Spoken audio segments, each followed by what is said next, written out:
A very good morning to all of you. My name is Kunga Chintan. I'm the program coordinator at Tibet House, the cultural center of His Holiness the Dalai Lama, New Delhi. And it is my great honor and privilege to be moderating today's inaugural session. Let me begin by extending a very warm welcome to all of you. Your presence today contributes significantly to this vital conversation, and we are grateful to have you join with us today. The theme for today's conference on ecology, Series 4, which is on the topic Waging Peace in Times of War, Rescuing Ecology Through Universal Compassion.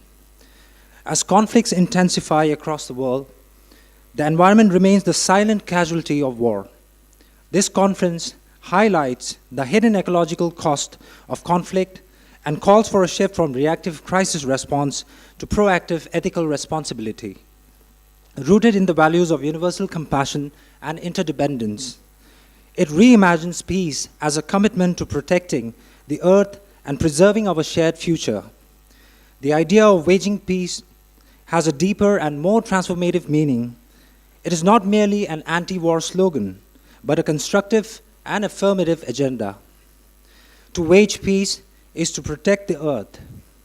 Today, we collectively reaffirm 5 important commitments towards building a more compassionate, peaceful, and sustainable world.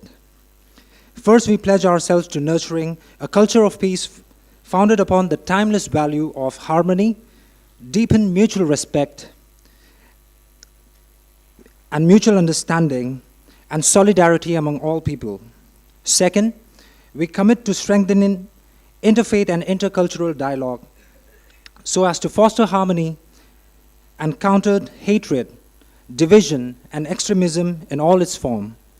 Third, we reaffirm our unwavering respect for human rights and human dignity, recognizing the equal worth of every individual without discrimination of race, religion, nationality, gender, or social background.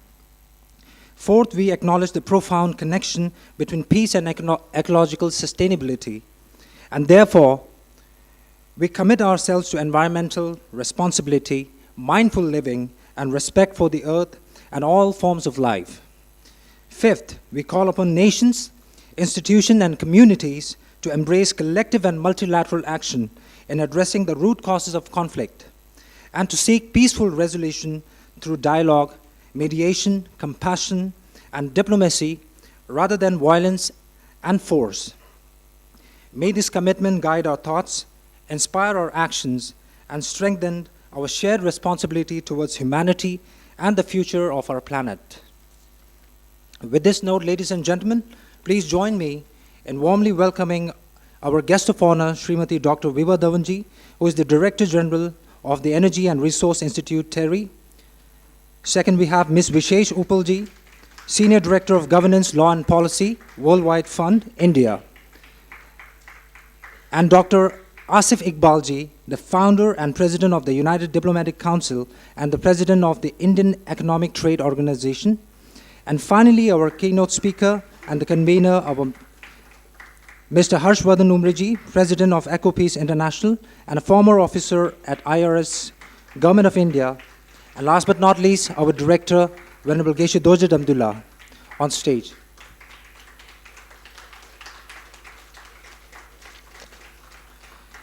And I also request all the dignitaries to kindly do the honor of lighting the lamp of eternal wisdom before we begin this conference, as a symbol of illumination of knowledge and to offer our prayers and offerings to the enlightened ones.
Thank you very much.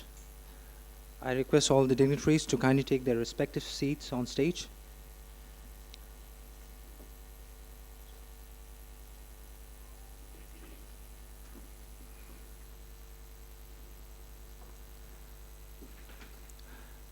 May I now take this opportunity to request our Director, Venerable Geshe Dojit Abdullah, to kindly do the honor of presenting the Khata white scarf and the souvenir to our guest of honor and keynote speaker.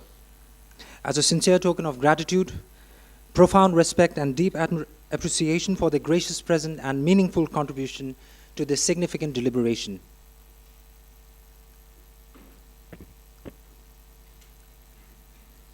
First we have Srimati Dr. Viva Dhawanji, the Director General of the Energy and Resource Institute, TERI.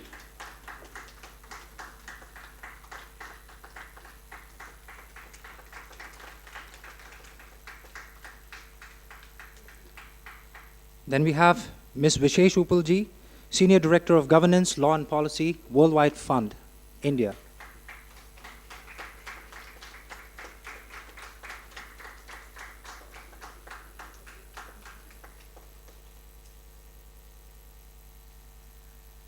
Dr. Asif Iqbalji, the founder and president of the United Diplomatic Council and the president of Indian Economic Trade Organization.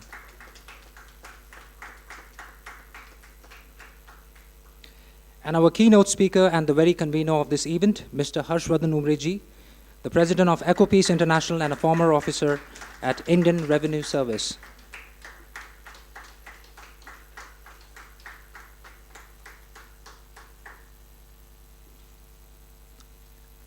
Thank you very much.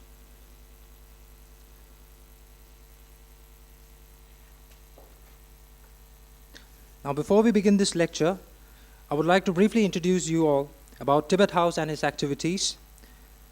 Tibet House, New Delhi was established in the year 1965 by His Holiness the 14th Dalai Lama of Tibet for the purpose of preserving the cultural heritage at a time when it faced forceful challenges in Tibet, as well as for providing a center for the Tibetan culture and Buddhist philosophy. His Holiness the Dalai Lama's persistent emphasis on cultivating universal harmony and compassion as a means to address the global suffering, together with his encouragement for genuine exchange among diverse religious and cultural traditions, has deeply shaped the purpose and the work of Tibet House. Tibet House aims to bring together Buddhist masters, Tibetologists, scholars from various disciplines, students, practitioners, and the general public through its diverse programs and events. It continues to broaden its effort in preserving Tibet's heritage while exploring meaningful contribution to the ethical development of the modern society. Over the past 5 decades, Tibet House has emerged as a prominent institution for the dissemination of the Tibetan culture and the promotion of the Nalanda Buddhist studies. Tibet House is a 5-story culture center housing a museum of Tibetan art and artifacts, and a library with nearly 5,000 manuscripts and books, a resource center, a conference hall, a gallery, and a bookshop.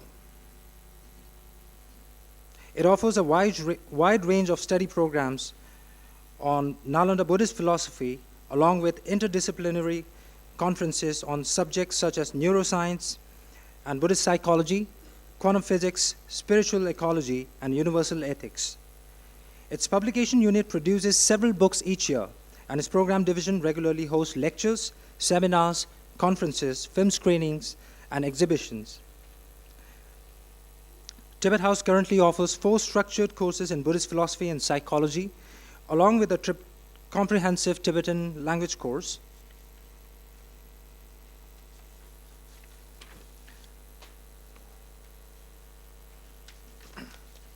The Nalanda Master's Course, the Nalanda Diploma Course, the Nalanda Certificate Course, and the Nalanda Introductory Course.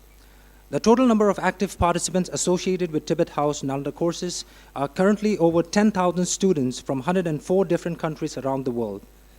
With the completion of Nalanda Diploma Course Batch 5 on 7 December 2025, I'm pleased to inform you that the Nalanda Diploma Course Batch 6 was successfully commenced on 15th March 2026 with 5 different translations available in Russian, French, Ladakhi, Hebrew, and Mandarin. For more information, please feel free to reach us via email or visit our website. Also, kindly note that the information for the Nalanda courses on the website is for the current ongoing courses and will be updated soon. The Tibetan language course, offered in 4 levels at a nominal fee, has completed 30 batches. It is a great privilege for me to announce that the 31st batch of Tibetan language course will commence on 1st June 2026 with a total registration of 150 applicants and 81 enrolled for the course. Additionally, Nalanda Dharma studies are conducted twice a week for both Tibetans and non-Tibetans proficient in the Tibetan language. These sessions are being led by Venerable Geshe Dorje Damdula, aimed to systematically introduce students to the foundational teaching of Buddhist philosophy. Currently, we offer Introduction to Buddhism and Uma Jukpa, entering the middle way, every Wednesday and Saturday from 6 p.m. to 7:30 p.m. Indian Standard Time in both physical and online mode. Teachings are delivered in Tibetan with simultaneous translation in Ladakhi. These ongoing sessions are a rare opportunity to engage deeply with authentic Buddhist philosophy under qualified guidance. On 2nd June 2023, nearly 500 students from the master's and diploma programs received a special audience and blessings from His Holiness the 14th Dalai Lama, who also bestowed the oral transmission of J. Rinpoche's in praise of dependent arising. Over 4,000 students from 98 countries are currently enrolled in Tibet House academic programs. More recently, on 16th January 2026, His Holiness the 14th Dalai Lama granted an audience to 237 Nalanda course students of Tibet House from 26 countries at the Assembly Hall of Debung Gomang Monastery in Mungot Tibetan settlement in Karnataka. The students were attending the Wisdom of Emptiness study retreat conducted by Venerable Geshe Dorje Damdula, the director of Tibet House, New Delhi. During this audience, His Holiness addressed the students, offering profound guidance and encouragement for their continued study and practice of the Nalanda tradition. Now, I would like to give you a brief introduction about the Tibet House New Delhi recent publication on display. First, we have the 3 eye-opening and well-known commentaries on Mulya Madhyam Makakarika, Part 1 and Part 2, which is in Tibetan. Then we have a study on the rock art and inscriptions of Alchi Ladakh. Third, we have how the middle view held by all Tibetan Buddhist schools converge into one. Fourth, tracing the footprints of Jade Tsongkhapa. Fifth, the philosophy of ultimate reality and its practice. Then we have the conference proceeding book on quantum physics, brain function in modern science and Buddhist philosophy. Now, coming back to our main focus of today's event, I would now like to invite our director, Venerable Geshe Dorje Damdula, to the podium to address the gathering and mark the beginning of this significant deliberation. And before that, I would like to give you a very brief introduction. Venerable Geshe Dorje Damdula is currently serving as the director of Tibet House, the cultural center of His Holiness the Dalai Lama, New Delhi. Alongside his administrative responsibilities, he regularly delivers lectures and teaches Buddhist philosophy, psychology, logic and practice in India and abroad. He has contributed to several important publications and in the year 2008 was assigned by the Office of His Holiness the Dalai Lama to collaborate with Professor Paul Ekman in the United States on works related to ethics for the new millennium and the Art of Happiness series. He has presented papers at national and international conferences on subjects including the brain-mind paradox and ultimate reality according to Arya Nagarjuna. He is presently working on the 2 forthcoming books on brain, mind, and ultimate reality. Ladies and gentlemen, please welcome our director, Venerable Geshe Dorje Damdula, on stage.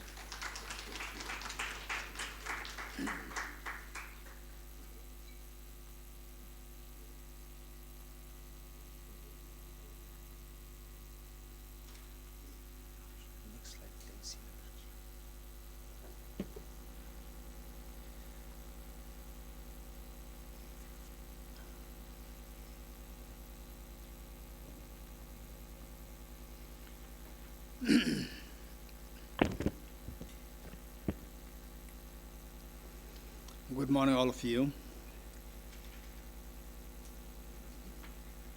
It's a great honor for us to have with us Shrimati Dr. Vibha Dhawan ji and Ms. Vishesh Uppal ji and our Asif Iqbal ji and our dear convener of the conference, Mr. Harsh Vardhan ji. And it has been many years of a journey together with Mr. Harsh Vardhan ji. And seeing, the first time that I met Mr. Harsh was in Bangalore when we conducted a program on the confluence of modern physics with Buddhist philosophy. And it so happened that somebody brought Mr. Harsh Vardhan ji to meet us. We met and we were so impressed, and then we requested him to take part in some of these programs. Later coming to know his, say, the demeanor and the involvement with the environment in his own capacity, with a great passion and sort of his empathy and so forth, that's something very, very inspiring. So then we requested if he can be the convener of our conference as a part of the co-convener of this conference, and he readily accepted. So this is the second time that he convened the conference for Tibet House, and all these wonderful the personalities from the sectors of the environment is all what Mr. Harshvardhan ji brought to us. And Mr. Vardhan ji, thank you so much for all these years of our journey together. And so, to be very quick, so this conference, in fact, just 2 days ago, there was a brilliant talk by Professor Pragati Sana here in the same hall, organized by India Habitat Center. And I have been, they requested if I can be a part of this on the panel. And it was a very beautiful program organized by India Habitat Center. And again, it was on the early Buddhism and its connection with the environment. So in this connection, I got the opportunity to read her book, where a very rich the exposure to the thoughts of the different scholars with respect to Buddhism and ecology. This was what was presented there, and some of the extremely positive, and some can be, say, a little critical. So it was a great learning for me. And what I would say is that when talk about the ecology, it should not be confined to one religion, that ethnicity, and so forth. It should be a universal issue. And of course, we all know that. For example, deliberately, I brought this slide here, where what the UNO has to say on this, UNO, on ecology. So, UNO means the United Nations, and United Nations, UNEP, United Nations on Environment Programs. So what UN has to say. So irrespective of what group, what religious tradition, or what ethnicity, gender, and so forth, this is the only home. This is the only home that we have. His Holiness, I'm going to cite in a while what His Holiness has to say on the environment, and then we will get a very broad picture of who should be the one to take care of the environment. Is it only one religious group or one ethnicity? But it should be the responsibility of the whole humanity. So here it says at the end, it says, and I don't know when those at the back, if you could see this, safeguarding the environment of future generations. This is from UNEP, United Nations Environment Programs. So, safeguarding the environment for future generations. And scholars, if you read on the ecology or environment, you see the scholars debating on the anthropocentrism or the cosmocentrism, all these debates are there. So what I would say is that one is that there's no contradiction there, and people see these two as contradictory. The human beings, we require the world, and the world requires the human being, where interdependence is reality. Where the human beings are not there, then the human beings, not only human beings, even the creatures, tiny creatures, insects, they also have the right for this world. They also have this right.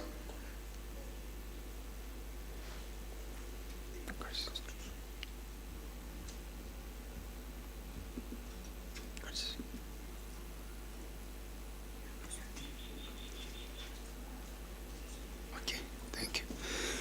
So even the creatures, wild animals, or all the animals, including tiny insects, they also have the right. This is the home.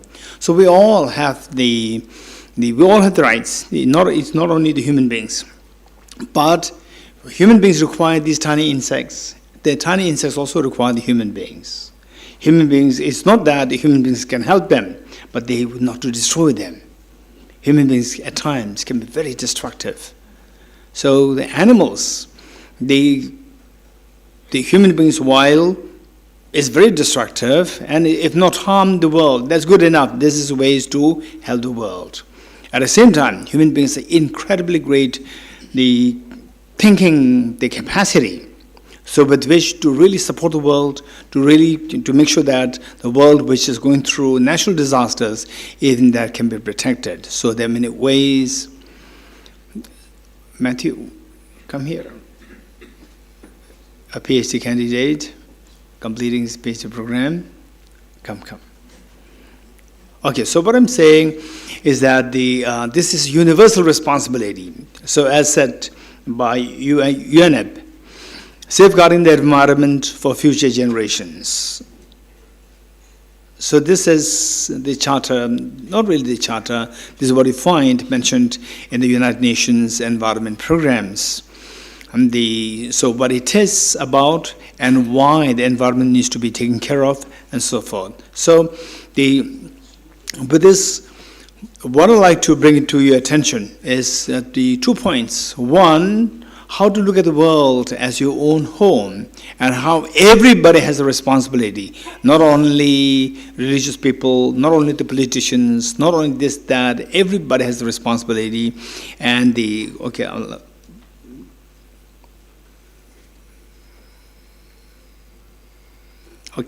so let me go to this.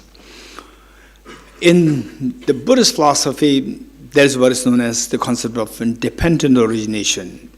And in Sanskrit, it is known as pratit samutpad, and in Pali, it is known as patika samupada. So there, if you look at the picture, we see that they're all smaller wheels and the bigger wheels. And all these wheels are connected with each other. Not that one wheel is the more important over the other. Any one wheel stops, all the wheels stop. So this is the connectivity. For example, say, I remember that this was very, very useful thing that we need to know. Many years ago, perhaps like 30, 40, 50 years ago. So when communism was almost at the peak in China, so of course the human beings were evolving. It's not that they are bad, this is bad, or this good, or that is good, but the human beings are evolving. At one point in China with the communism, they thought that, for example, the crops are being eaten by the birds. So they thought that if you destroy all the birds, then we will have ample of the crops. Crops will not be disturbed by the birds, and then nobody will go through hunger. So they just killed all the birds. They killed all the birds. And then what happened? Locusts invaded. which was worst. Then they realized, oh, there's interdependency there. It's not just one way. The birds, we need food, birds also need food. And birds are we plant the fruits, the foods, and the birds enjoy this, and the birds are also contributing. How? That locusts, they don't invade the crop. They realize this. It's not that they are so stupid, foolish. This is that we are evolving. We do not know this interdependent nature. It's not only China, everywhere in the world. Once upon a time, we all lived as early men, early women, where all these technologies were missing. So what I'm saying is that this is where we need to see the interdependent nature, dependent origination. So we are all dependently existent. So whether what religion, what ethnicity, what gender, it doesn't matter, which country, it doesn't matter. It's the same planet Earth. So now let us move to what is holiness. So this is something you can, if you can Google search, or if you can just go to His Holiness' website. His Holiness the 14th Dalai Lama of Tibet, this is a website. You go there and you will see His Holiness's thoughts and views on ecology. So here we see that the group of Nobel laureates, including His Holiness, Betty William and the Valence from Poland, and so all these Nobel laureates, they're coming together to show the solidarity, that we should come in solidarity to make sure that the ecology of the world is protected. So let me read this part. Here's what His Holiness wrote. Similarly, our planet is our house. This is our house. And sometimes we can become too emotional. We try to personify the environment. But we should be very practical. What His Holiness says is that the world that we live in, this is our home. For example, you have your house. You have your home. And your home is we need to take care of the home. But it doesn't mean that you should have compassion for your home. So we need to take care of the home. Compassion is directed towards the beings who have suffering. So the world at large is like a home, but of course the insects, the creatures which depend on the planet, so they require our compassion. Our compassion will be directed towards these, and the planet Earth should be taken care of. This is the only home. So His Holiness says, similarly, our planet is a house, and we must keep it in order and take care of it if we are genuinely concerned about happiness for ourselves, our children, our friends, and other sentient beings who share this great house with us. If we think of the planet as our house or as a mother Earth, we automatically feel concern for our environment. Today, we understand that the future of the humanity very much depends on our planet, and that the future of the planet very much depends on humanity, but this has not always been so clear to us until now. We see Mother Earth has somehow tolerated slopey house habits, but now the human use, population, and technology have reached a certain stage where Mother Earth no longer accepts our presence with silence. In many ways, she is now telling us, my children are behaving badly. She is warning us that there are limits to our actions. So, with this in mind, let me also share with you, say this should be universal responsibility. Say, for example, if Lord Jesus Christ is here today, of course he will address on ecology. If Lord Ram is here today, he will address on ecology. Likewise, Prophet Muhammad, or Lord Mahavir, Lord the Guru Nanak, Lord the Bhaula, and the Zoroaster, all the great enlightened masters, if they are alive today, no doubt they will address on ecology. So, in this connection, what I would say is that with the environment is connected with what is known as the energy. Finally, nothing works without the energy. Everywhere, the war today is happening because of the energy, of the oil, energy. So we see that the energy that the world has is of two kinds: renewable energy and non-renewable energy. And where, say, as Mahatma Gandhi said, the world is enough for the need of the people, but the world does not have enough for the want of the people, which means the greed. When greed comes in, then there's no limit. So that is where the whole destruction of the ecology happens. Greed for oneself, not forgetting your future generations. This is a problem. So let us say that today the mindset is such that where if you have the power, if you have the money, then you can do anything. You can buy the whole land. You can do excessive mining, excessive deforestation. And of course, there are activists, I really appreciate these activists who are trying to really protect this world from the grip of the greed. So, what the Buddha has to say on this, say, the monastics, his disciples, Buddha said that in the night, don't use the lights. Meaning, when you fall asleep, no need of light. No need of light. And then somebody says, no, I have $1 billion. For me, what is this light, how it matters? It doesn't matter for me. So the Buddha is not saying that, okay, for you it doesn't matter, but for poor person, it matters. No, this is not how the Buddha responded. How the Buddha responded is that this wealth is what is lent to you. It is not your thing. It's not your possession. You are the custodian at the moment. When you leave, you cannot take even a single penny with you. Everything has to be left behind. You are just a caretaker of what you have. And this is property of the world. This is property of today's generation and the future generation. Simply because that you own it now doesn't mean that you have the right to destroy this.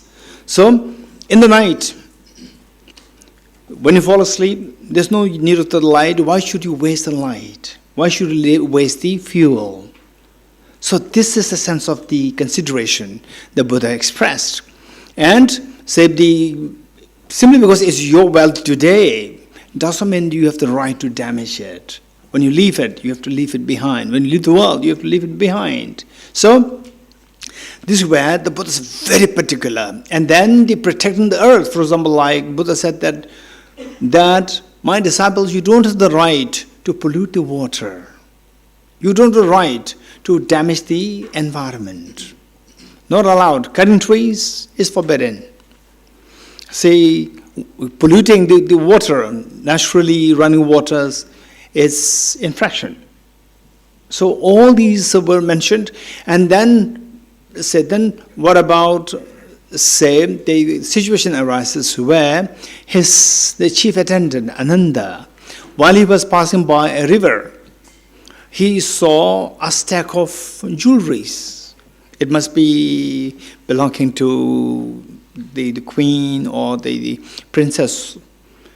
And it was lying there, and the Ananda could see that within a short period of time, the river can flood, and then it can wash away the jewelries. And the Buddha said, don't waste resources. He remembers that. Buddha said, don't waste the resources. At the same time, monks should not touch the jewelries. So he was in a dilemma. What do you do now? So I'm a monk, I'm not entitled to touch the jewelries. At the same time, the Buddha said, don't waste the resources. If I let it go like this, then the flood will wash it away and remove it. And number one, the resources be wasted, plus somebody is going to be emotionally affected so badly. So what should you do now? So he was in a dilemma, and he was not supposed to touch the jewelries for the monks. So what he did was that he just imagined that his teacher, Buddha, was sitting next to him. And he asked the Buddha, what would the Buddha give the answer? So he got a sense that the Buddha would for sure say to protect us. So he lifted the bunch of jewelries and kept it on a safe place, and then he left. And the matter, somehow the other monks came to know about this, and the matter was reported to the Buddha. And the Buddha asked Ananda, Ananda, did you touch those jewelries? I told the monks not to touch the jewelries. Did you touch the jewelries? And Ananda said, yes, sir. But I forbid the monks, the monastics, from touching the jewelries. And why did you do that? And then he narrated the whole story. Then how do you resolve this problem? So he said that, I just imagine my teacher, the Tathagata Buddha, next to me. What advice would he give me? Then to my mind, the answer that came is that you touch it to protect the world, protect the resources, and have no attachment, leave. So I did it. And the Buddha declared in the public that Ananda read my mind. So this is where the Buddha, just as the Buddha did, I 100% I'm sure that if you read the biographies of the great teachers, like Lord Ram, who I truly have a deep sense of reverence, Lord Jesus Christ, I truly have an incredibly great respect for his incredible courage and affection for the poor people. That's amazing. So likewise, the hearing about Bahula, hearing about the Bahula and Bab, very inspiring. So what I'm saying is that like Guru Nanak, Lord Mahavir, incredibly great, the propounder of the ahimsa, incredibly great example. So all these great teachers, no doubt, will work for one goal, that is to preserve the ecology for the humanity, for the creatures of today's generation and the future generations. So with this note, I'll stop here. Thank you.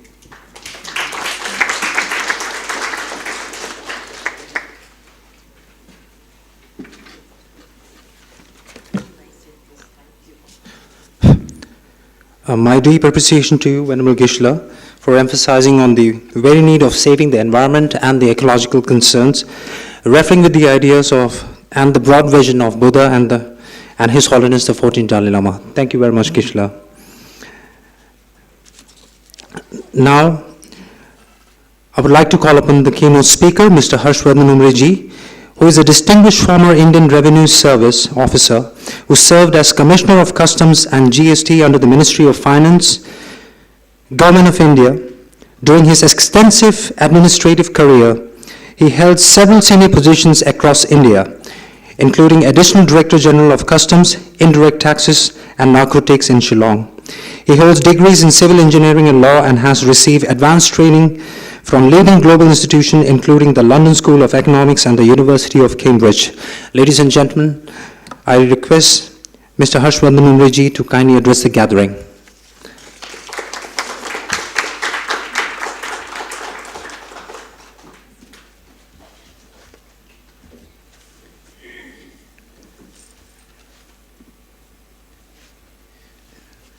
How do I see this in the side so that I can switch it? I think so, because this is a PDF, right? Yeah. Not PPT presentation. PPT. Yeah, this is not in the PPT format. It is in the PPT. Is it? Just a moment. It's not. Yeah, it's in a PDF. Okay.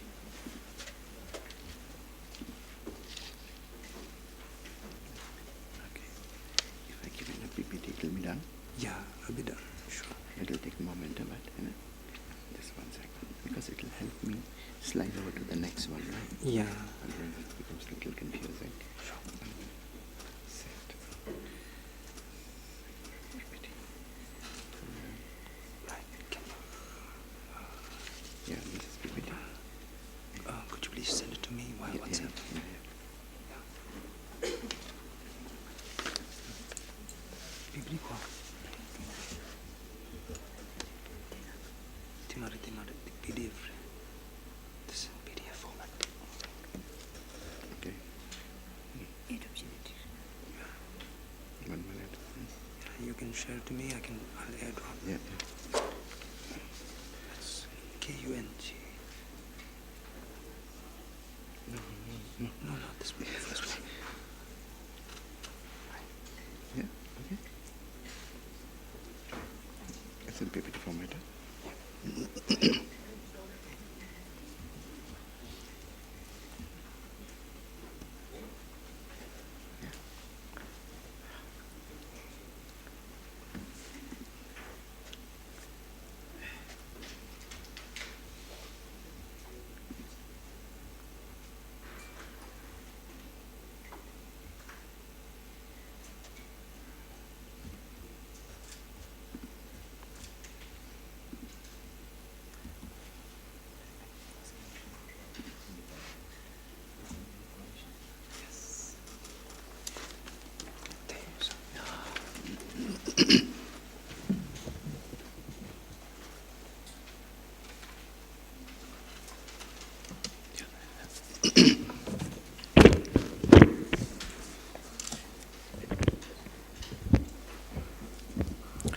Venerable Geshe Dorji Namdyal, Director of the Tibet House, His Holiness's Cultural Center, Dr. Asif Iqbal, President of the United Diplomatic Council, Dr. Vibha Dhawan, Director General, Energy and Resources Institution, Mrs. Vishesh Uppal, Senior Director of the Governance, Law and Policy, WWF, India, distinguished guests, dignitaries, scholars, environmentalists, students, and my fellow seekers of peace. I would like to begin today with the profoundly enduring words of Emperor Ashoka, who reigned in the 3rd century BC. Let the drums of war be replaced by the drums of peace. Let Bhiri Ghosh give way to Dhamma Ghosh. These were the timeless words inspired by the transformation of Emperor Ashoka, who after the Kalinga War, these words carry profound relevance even today. Following the victorious war and going back from the battlefield, Emperor Ashoka witnessed the horrors of human sufferings, the mutilated bodies, the grief of families, and the devastation of life.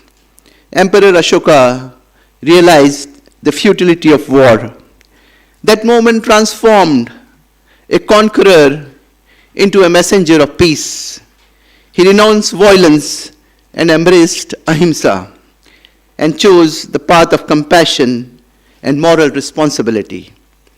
Etched in stone is this 13th rock edict, which is a message which was a message not more merely for his kingdom, but for humanity across centuries and countries. That true victory lies not in conquest, but in compassion, not in domination, but coexistence. Today, as we gather here under the theme of waging peace in the times of war, rescuing ecology through universal compassion, we must confront the painful realities of our times.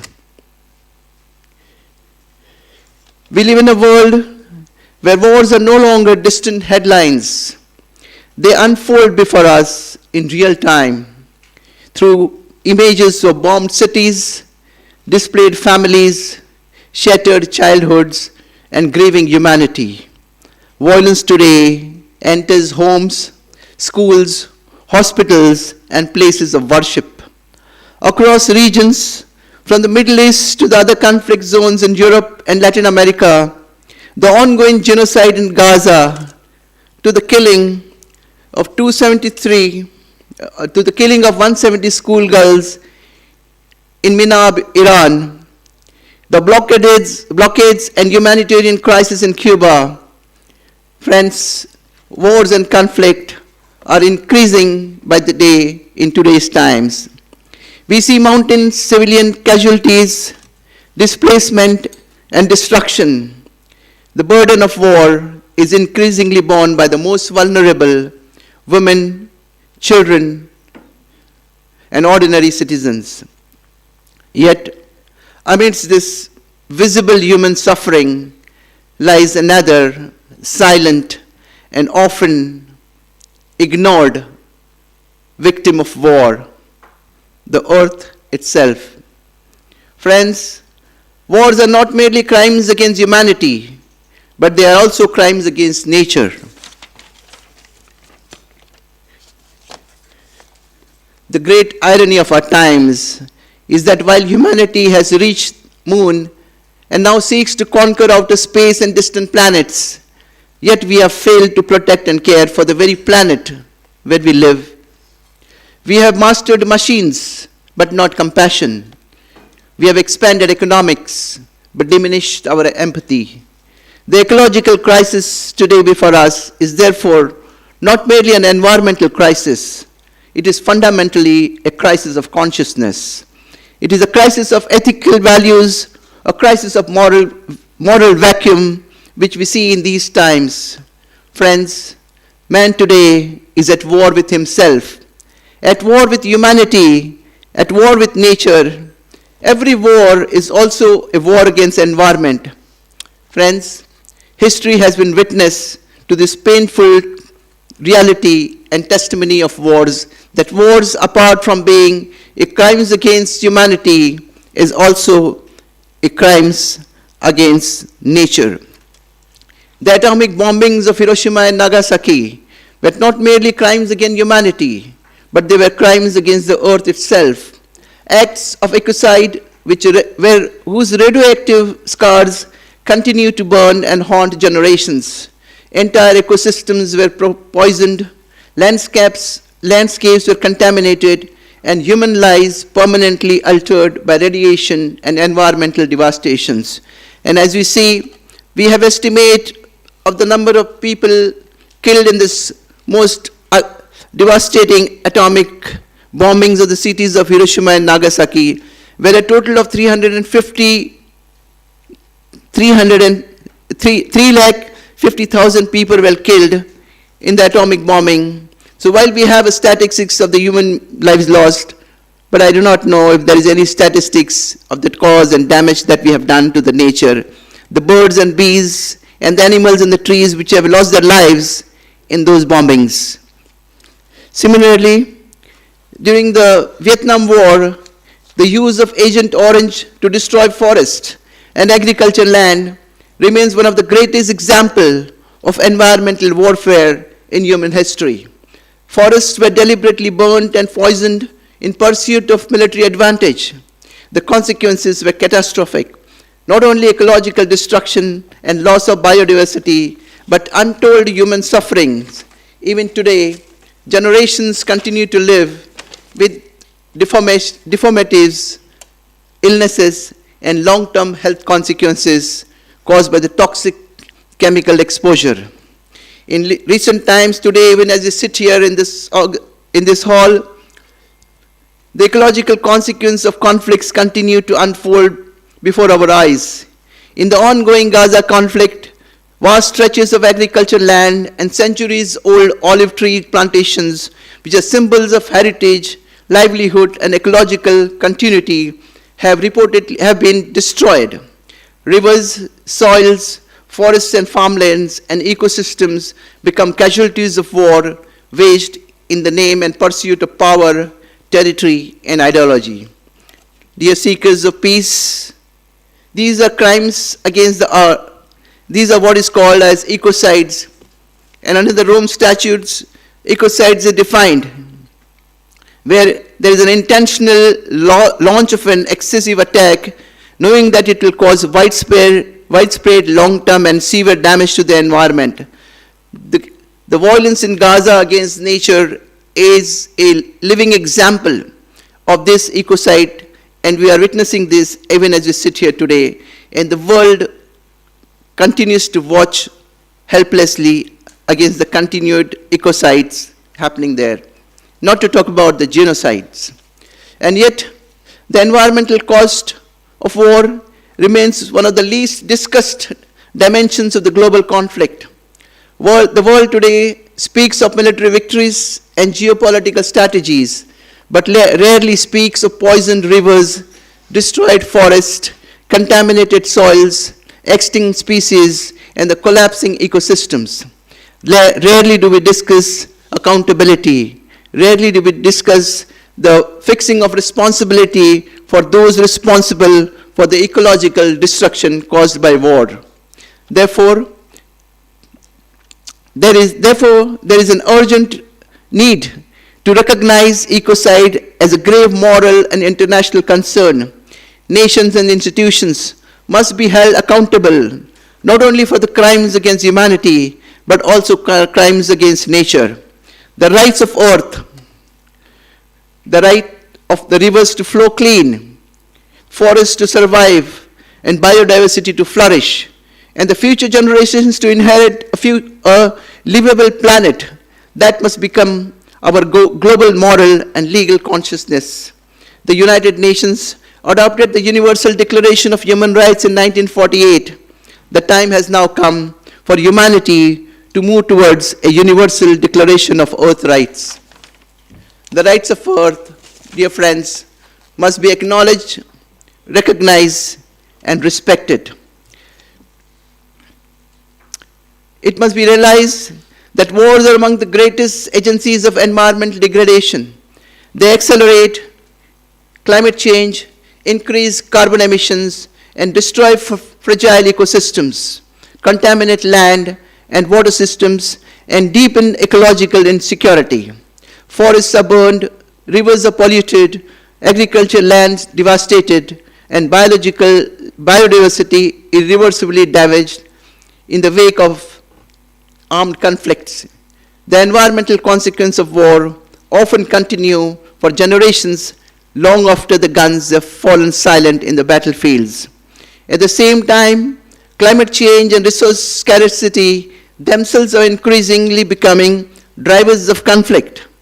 Competition over water, food, energy resources, and habitable land is intensifying tensions across regions already burdened by poverty and instability. Thus, war and ecological collapse feed each other in a dangerous and self-perpetuating cycle of violence and destruction. The greatest tragedy of our times is that at a moment when humanity faces one of the gravest existential threats in history, the crisis of climate change, human beings continue to invest enormous resources in wars, weapons, and destruction.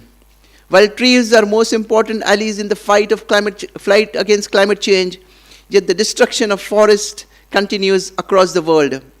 We speak of protecting civilization while simultaneously destroying the ecological foundation upon which the civilizations depends. Instead of healing the planet, humanity is bombing cities, destroying ecosystems, and poisoning the environment, driving countless species towards extinction. Wars, therefore, are not merely a scourge upon humanity, they are a scourge upon the planet itself. Every missile launched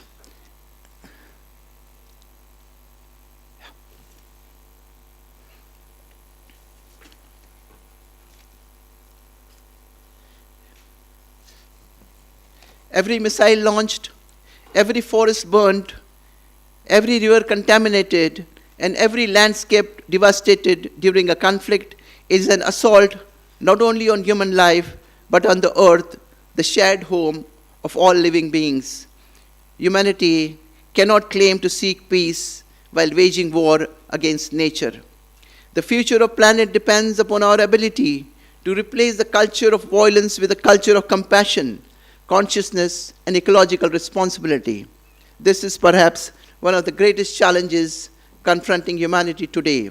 And therefore, the idea of waging peace is not merely an anti-war slogan, it is a constructive and transformative moral agenda.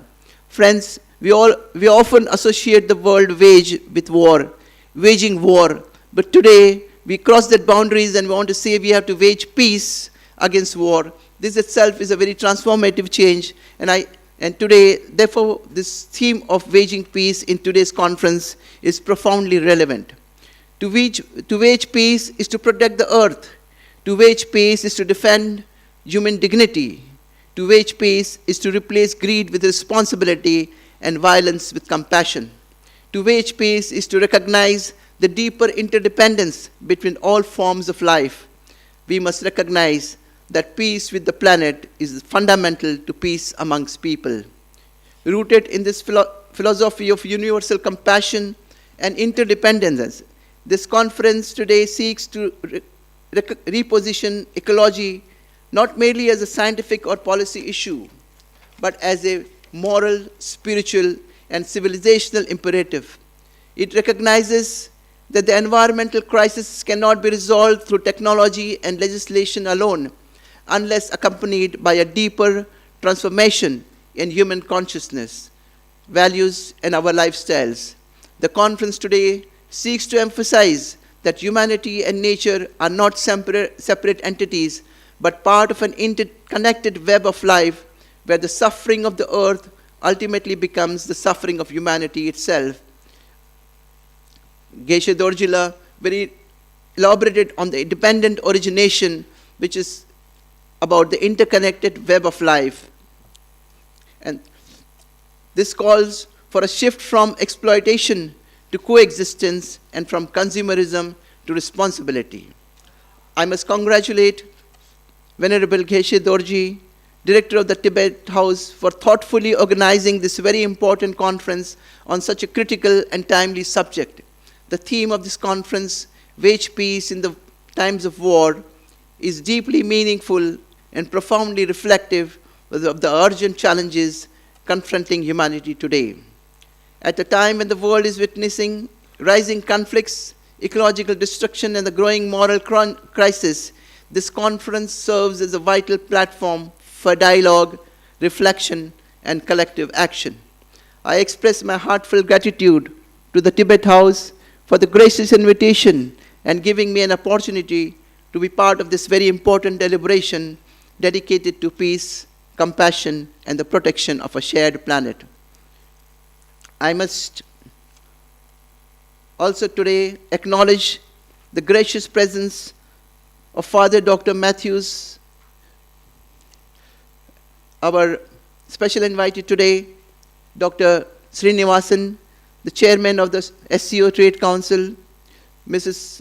Isabella Simon, all the way from Calcutta, Principal Dr. Srinivas, Director of the Center for Sustainable Studies from Bangalore, and all other dignitaries, Swamiji, who has just come. Welcome to this conference today.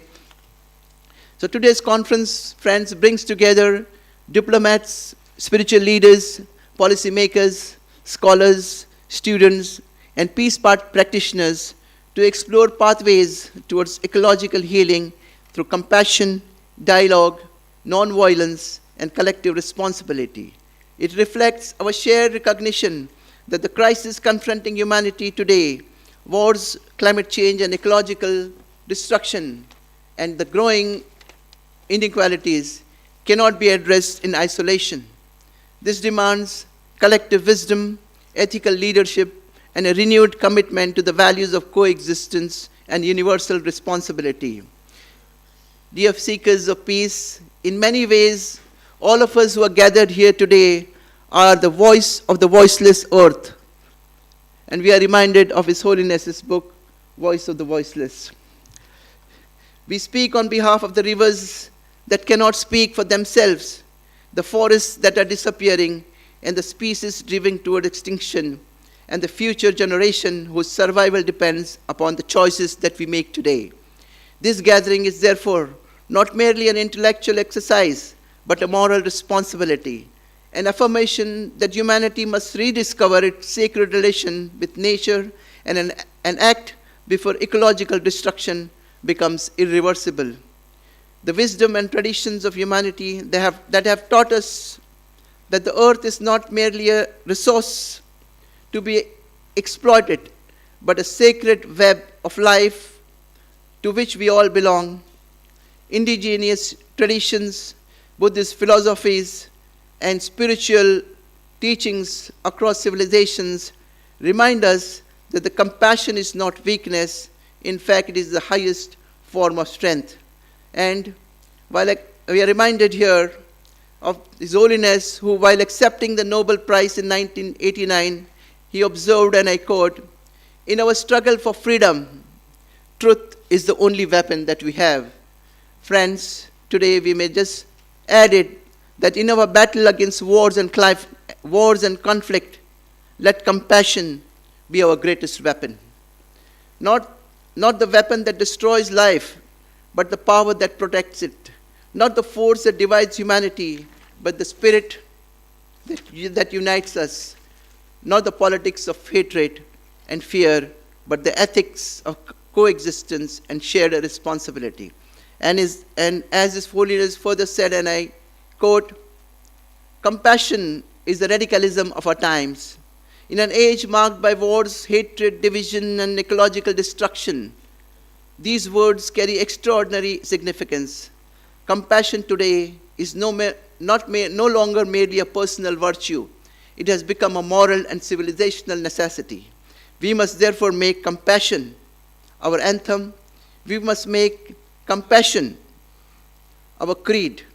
Compassion must guide our policies, our politics, and our economics, and influence our relationship with nature, and define our engagement with one another. In a world increasingly driven by greed, aggression, and narrow self-interest, compassion therefore becomes an act of courage and transformation." His Holiness further said, and I quote, "If you want to be happy, practice compassion, and if you want others to be happy, practice compassion." And let us be reminded that we are holding the earth in trust for the future generations, and therefore we must submit that if we want to make the earth a better place, let us practice compassion towards nature. We owe it to the generations to come ahead. Dear fellow seekers of peace, this conference is therefore not merely a dialogue, it is a declaration that peace must be lived, practiced, and defended. A declaration that ecology and peace are inseparable. A declaration that humanity must move forward from conquest to coexistence. Let us use this platform not only to reflect, but to unite and to resolve and to act. Let us live here not merely with words, but with commitment.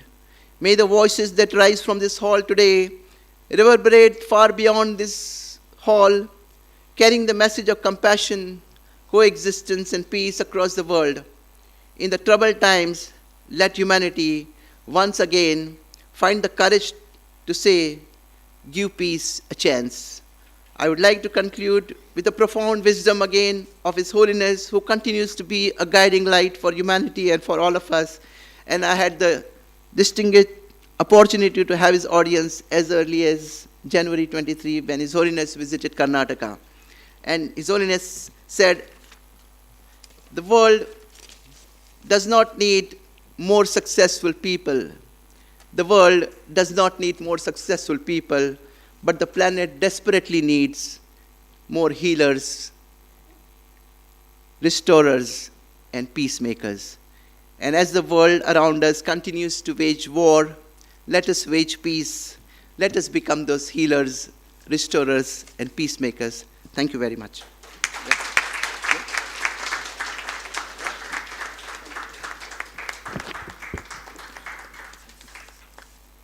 Thank you, Mr. Harshvardhanji, for your profound and effective keynote address to our gathering on the principle of compassion, nonviolence, interdependence, and respect for all life, and also to encourage all our participants today and call upon individuals, organizations, and civil society to join in this shared responsibility. Thank you. Now may I invite our guest of honor, Srimati Dr. Vibha Dhawanji, who is the Director General of the Energy and Resource Institute, TERI, and has been associated with the institution since 1985 and previously served as Vice Chancellor of TERI School of Advanced Studies, a Fellow of the National Academy of Science, India, and an adjunct professor associated with Michigan State University. She has authored 6 books and over 50 publications. She has played a significant role in sustainability, biotechnology, clean energy, and environmental policy initiatives at both national and international levels. Under her leadership, TERI established the National Center of Excellence in Green Port and Shipping. Dr. Dhawan has received several prestigious awards for her contribution to science, sustainability, and leadership. Ladies and gentlemen, Dr. Vibha Dhawan ji. Thank you. Thank you very much for the kind words. And I'll say that my job is very difficult, but because lots have been said about why peace is so important and what the world is going through. In fact, if we go back a few years back, COVID was again an unexpected thing that we never thought that pandemic of this nature can happen. We never thought as a human race that the fights will be actual the way they are happening today. You go to a country and pick up their president, and no one is talking about killing of so many innocent people, and the entire war perhaps is over money. It's petrol, it's nothing else. So that is what is happening. The things which we never thought of, those are the things which have started happening. Let's also look at what are we fighting about. We don't know, perhaps. Today we are just talking about the effect of war, how can we reverse it, a bit about that. Can we open the way so that the ships can travel again? We got into the entire thing of where the fuel will come from, where the energy will come from. And we are still talking about materialistic things. We haven't started talking about what is the impact on ecology. We were talking, prior to this war, we were talking a lot about climate change and the ill effects, and or rather it is well documented that this planet cannot afford temperatures more than 1.5 degrees centigrade, which we have crossed actually. It's 1.55 degrees and even more, because this war is also causing somewhere the emissions which are in plenty, GHG emissions which we are talking of, that we have to reverse it. And why we were talking about 2030, because that's the time, if we don't reverse, perhaps the damages are going to be irreversible. And instead of 2030 that we were talking about the reversal, we have exceeded the limits right now because of this war. Now, what is happening? There are two kinds of damages.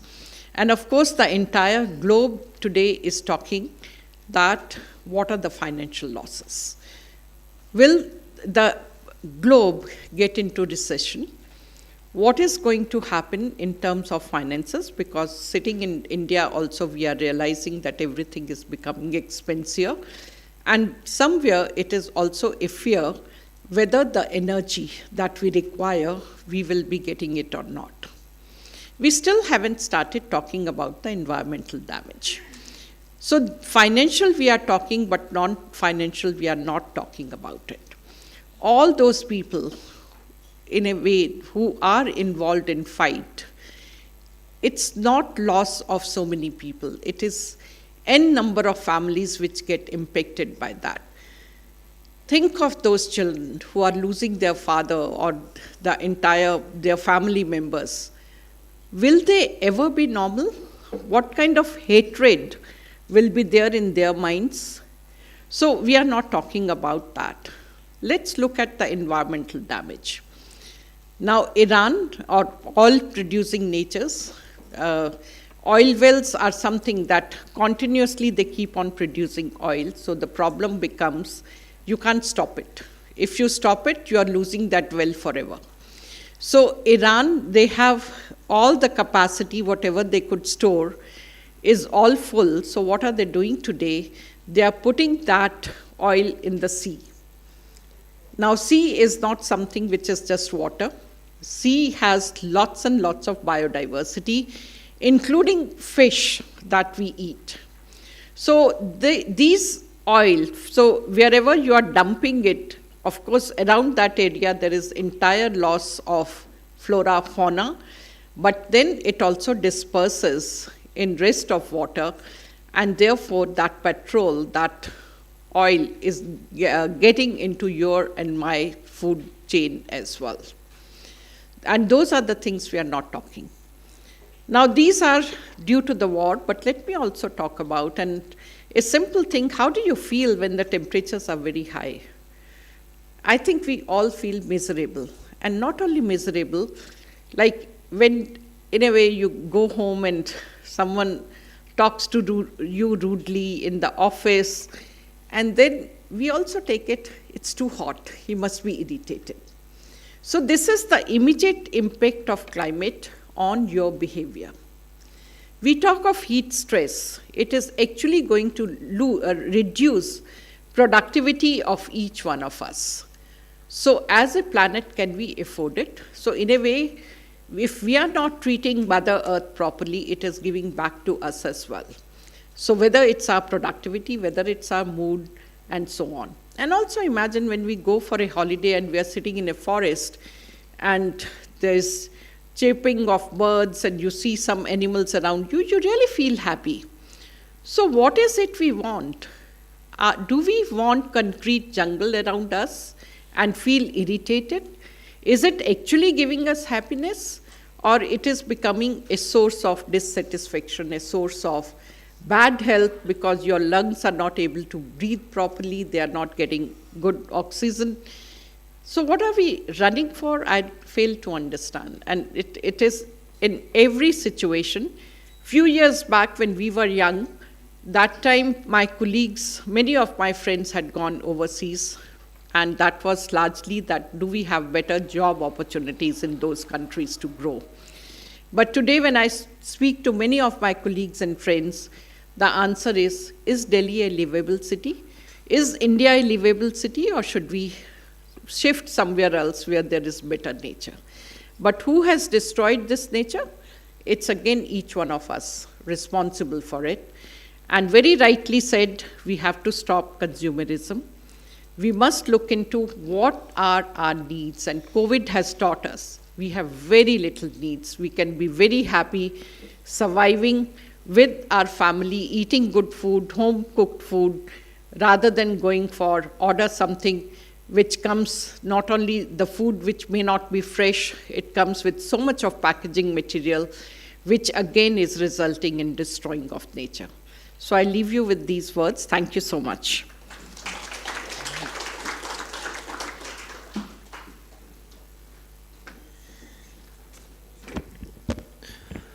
Thank you, Srimati Dr. Vibhadavanji, for reminding us of our key responsibilities of securing the environmental responsibilities.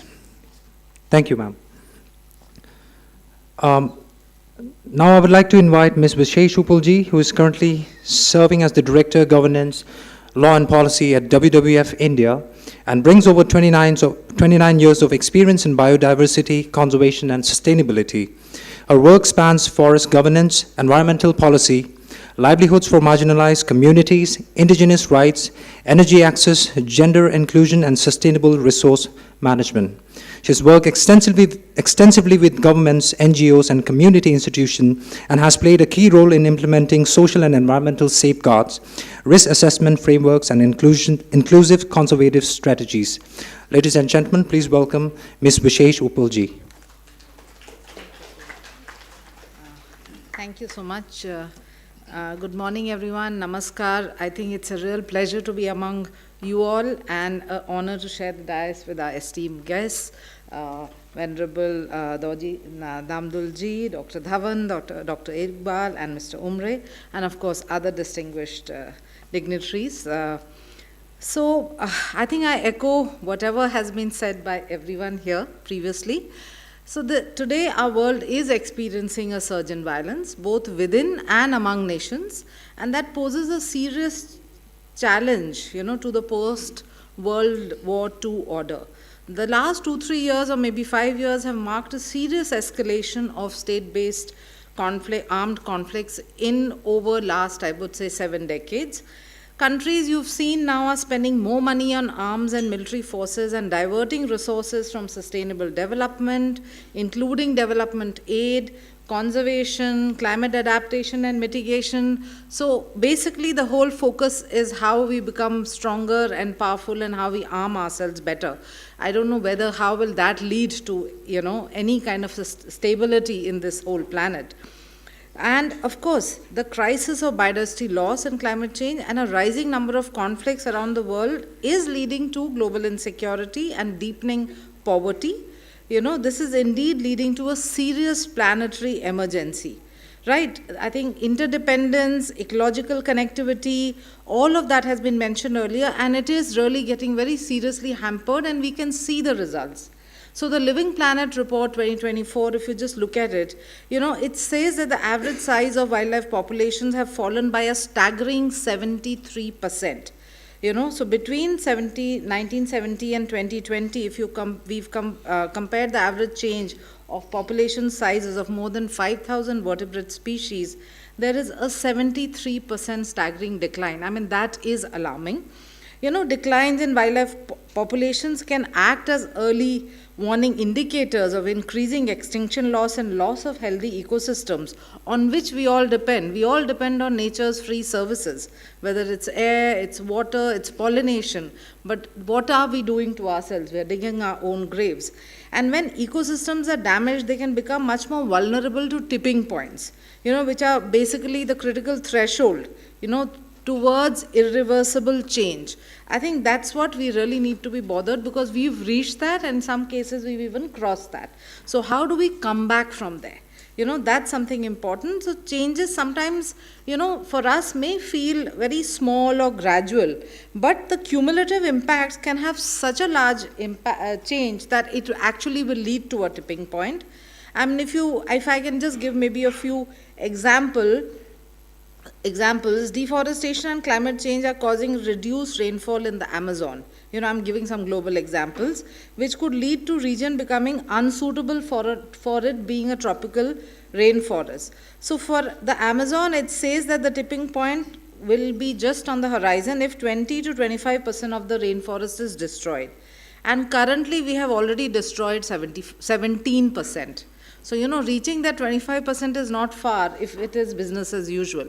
So what are we going to do about it? If you look at the Great Barrier Reef, rising temperatures has led to mass coral bleaching, right? So it says that around 70 to 90% of the coral reefs globally may not be able to function as an ecosystem.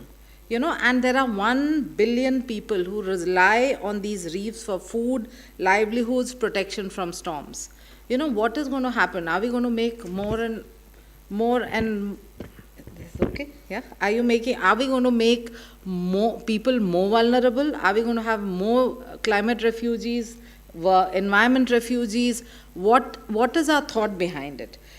Two massive ice sheets, Greenland, West Antarctic, are the risk of passing a tipping point and melting where it becomes irreversible. This really would disrupt ocean, circulation, sea level rise, like ma'am has also mentioned, and also threaten one in 8 people globally who live in coastal areas in less than 10 meters above sea level. So environmental degradation and biodiversity loss, it's basically it's kind of a vicious cycle for peace and security. There are ample evidences which show that nature loss and degradation leads to insecurity and increase in conflict, and where there is conflict and war, it is impacting natural resources, livelihoods, human well-being, which has been said. So this mutually reinforcing relationship, this also tells us there's a mutually reinforcing relationship between a country's fragility, whether there is conflict, and of course its state of nature.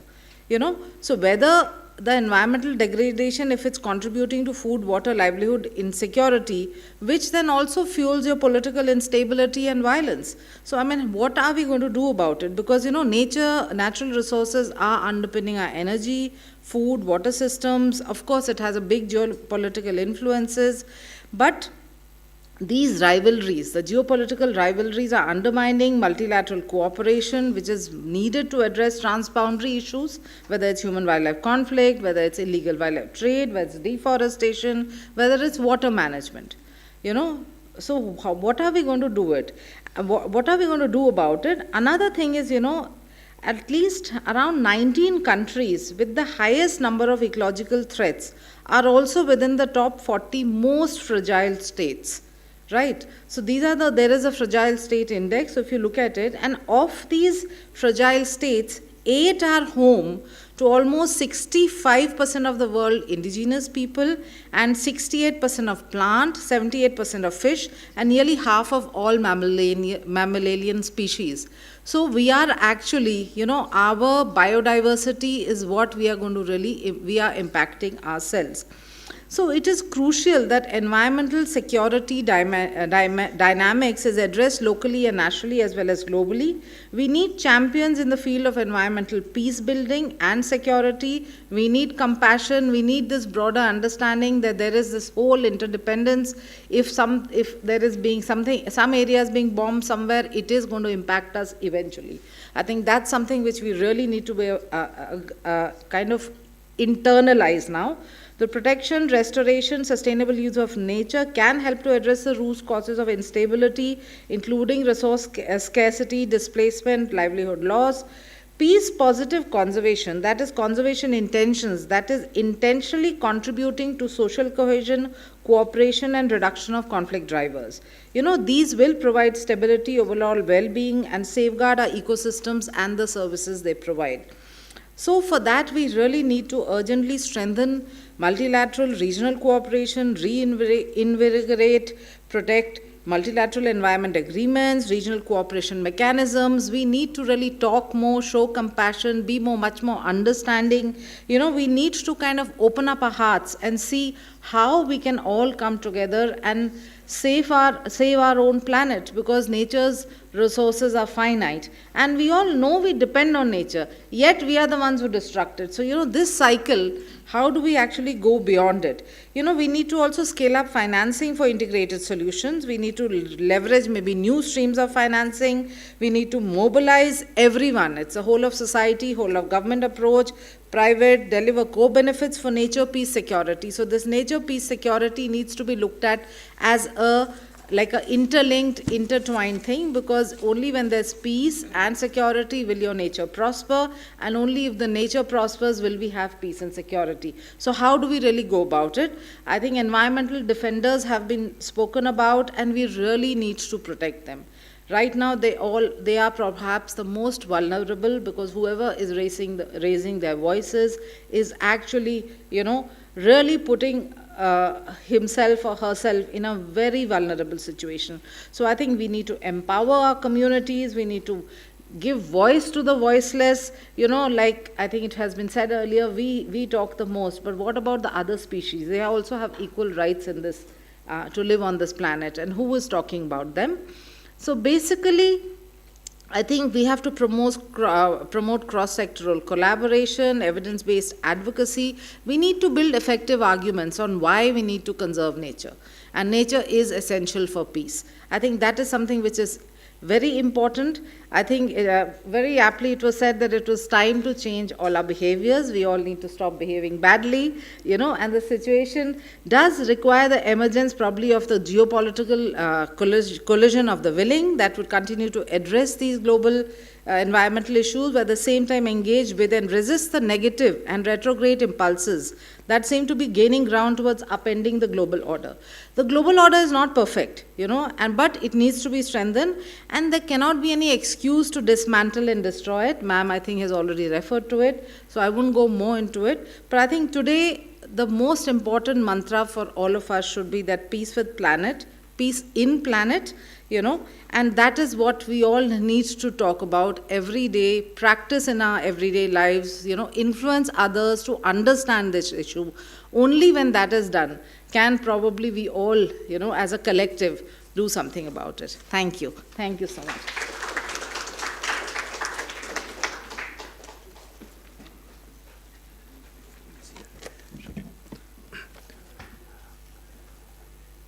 Thank you, Ms. Vishesh Uppalji. Now I would like to invite Dr. Asif Iqbal, who is the President of the Indian Economic Trade Organization, an independent non-governmental organization dedicated to promoting entrepreneurship and global economic cooperation. With over 14 years of experience, he has engaged with leading political, business, and cultural leaders to shape regional and international agendas. He has led trade delegation to nearly 39 countries and has significantly contributed to the strengthening international trade relations in sectors including agriculture, energy, tourism, and education. May I now invite Dr. Asif Iqbalji on stage.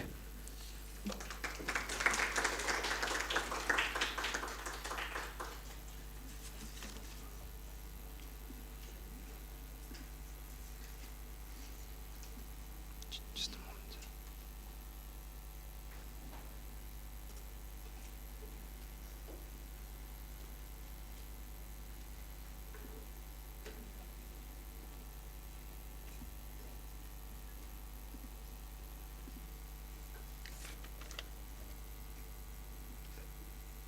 So you just need to click on this one. Okay, to change. Good morning, dignitaries on the stage, the special guests, and also want to acknowledge our special guest who came from Tirupati and our chairman from the SEO Council. And thank you so much, Harshvardhanji, and for the this wonderful morning gathering where we are talking about rescuing ecology through universal compassion under His Holiness. We had,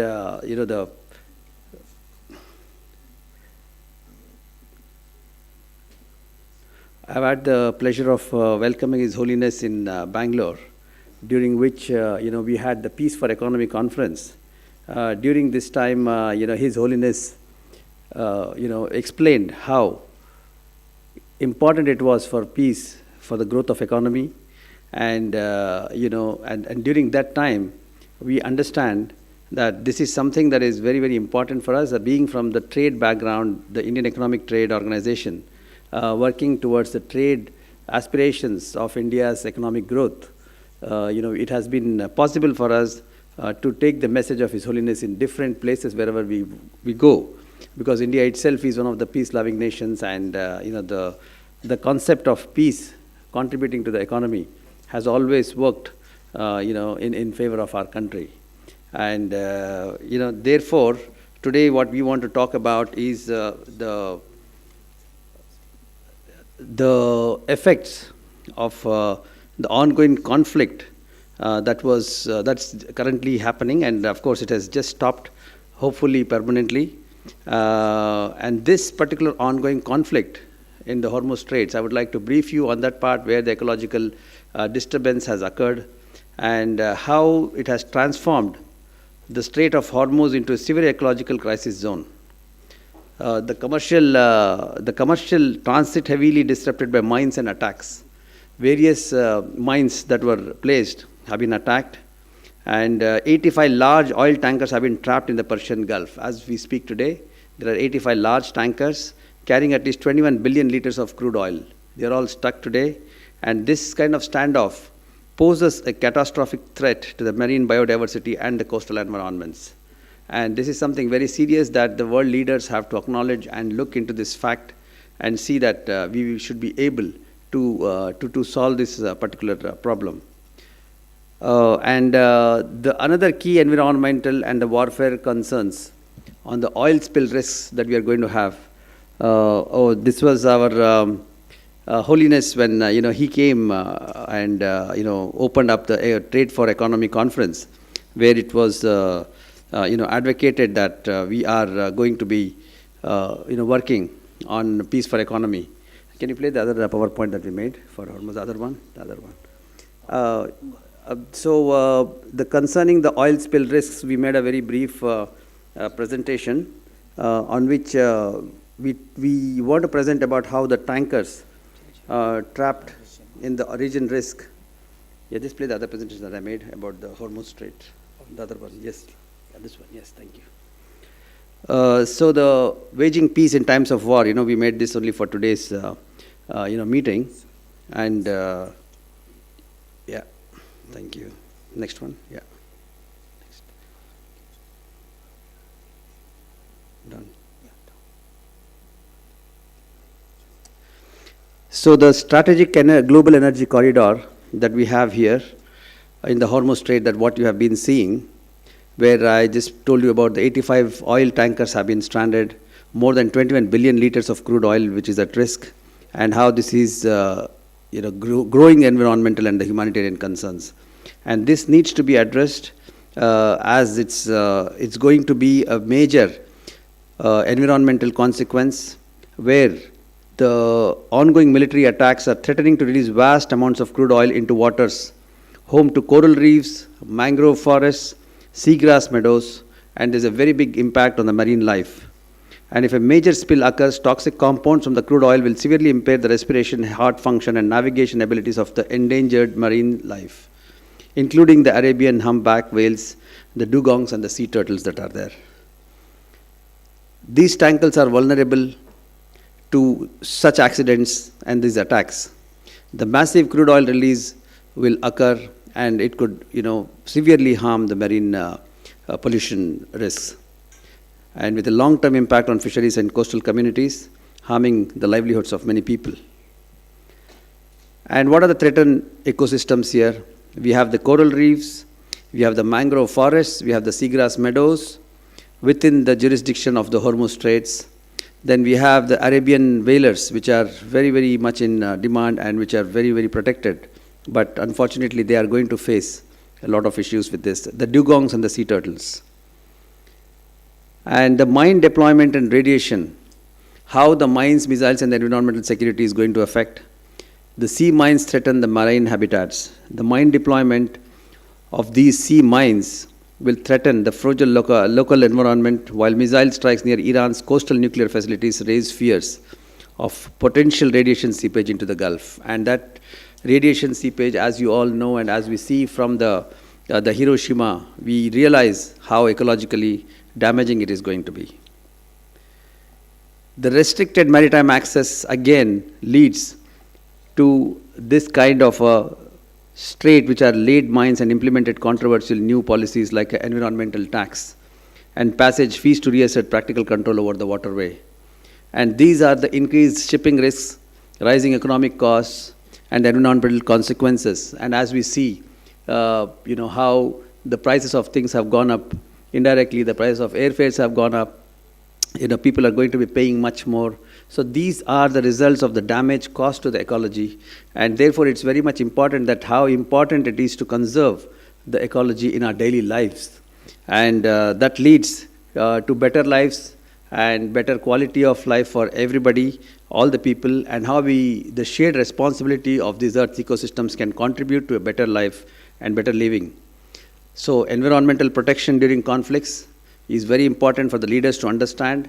Therefore, ecological diplomacy should play a very important part in understanding, in protecting, the environment with your agendas of war and conflicts that you want to do. Therefore, international cooperation and solidarity is very important. I think the UNEP is playing an important role, and if it is effectual enough to dictate certain policies to be there for times of crisis like this, when countries can join together, how they can establish environmental ceasefire mechanisms, and how to create protected marine ecological corridors, how to strengthen the international environmental monitoring, and develop rapid response systems for oil spills and contamination. So therefore, it's really important for us, and today's gathering here, as we are, joined here and under the His Holiness's, patronage, he has always been an advocate, of protecting environment and taking things forward. And peace is not just the absence of war, it is the protection of life in all its forms. So we have to start to protect nature, promote peace, practice universal compassion, and let's all work together and take it forward. And once again, I would like to thank the organizers for taking such an important step in, making this important issue in current times and having this conference. Thank you so much, sir.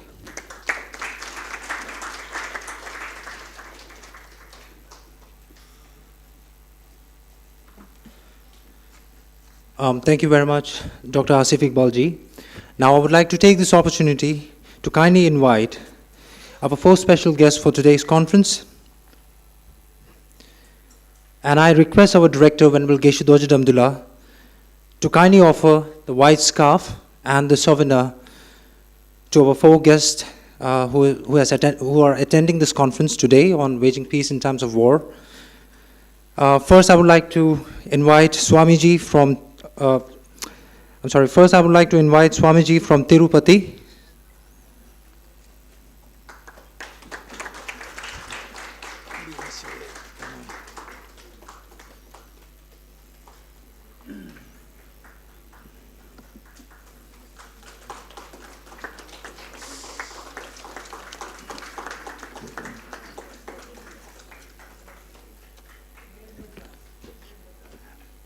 I would now like to invite Father Dr. Matthew Koikal, the Deputy Secretary General of Catholic Bishop Conference of India.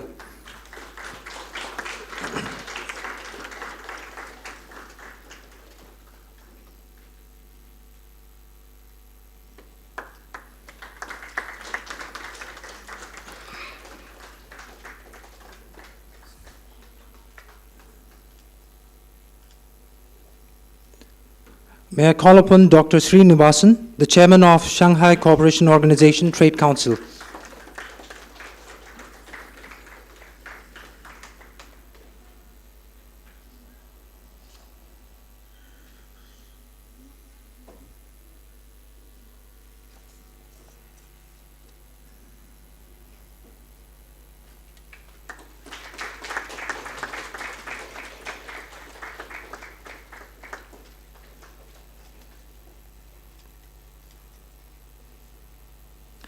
And last but not least, I would like to request Venerable Acharya Yishipunzola, who was the former Member of Parliament of Central Tibetan Administration, Dharamshala.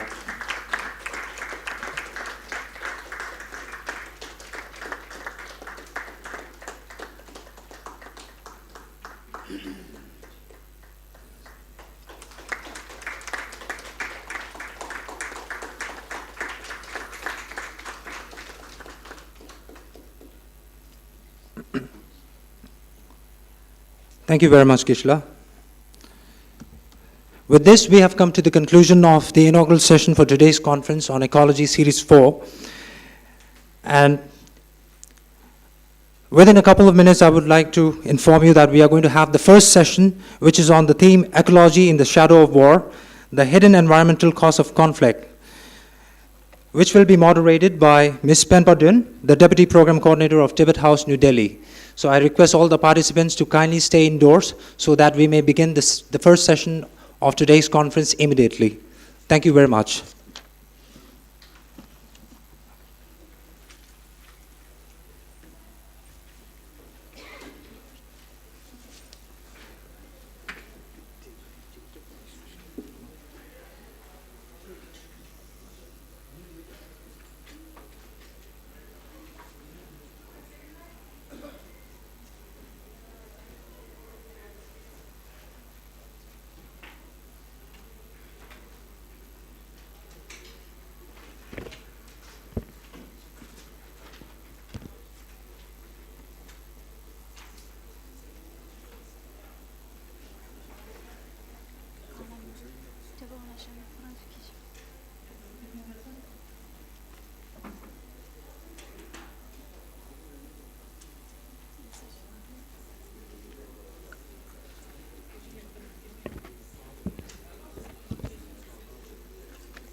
Hello.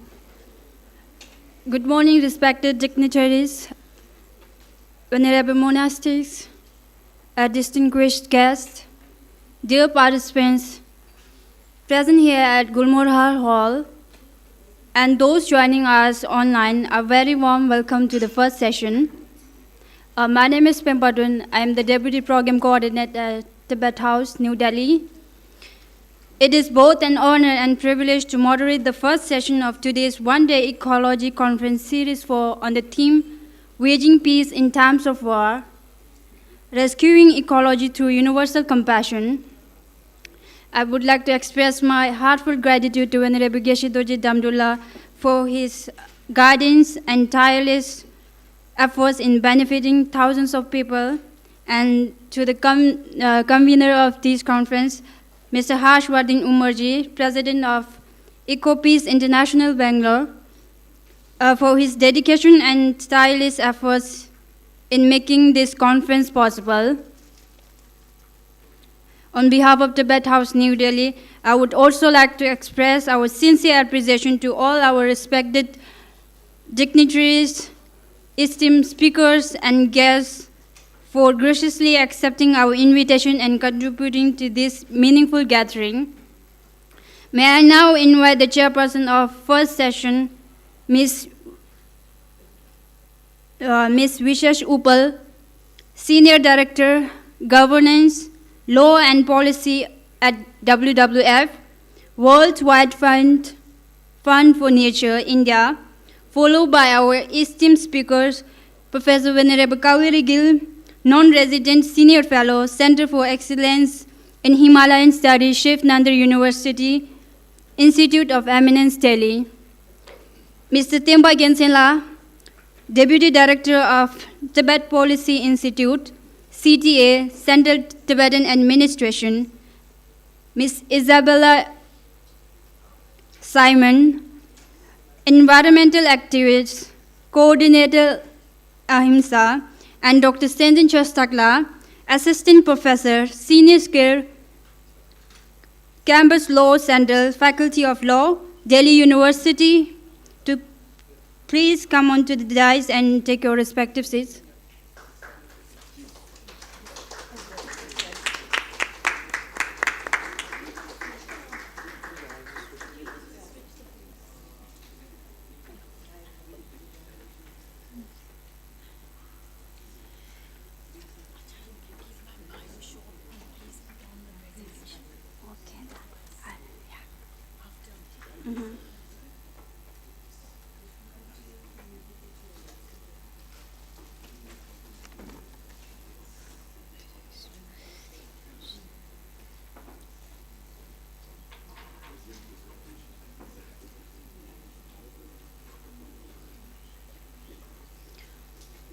Thank you very much.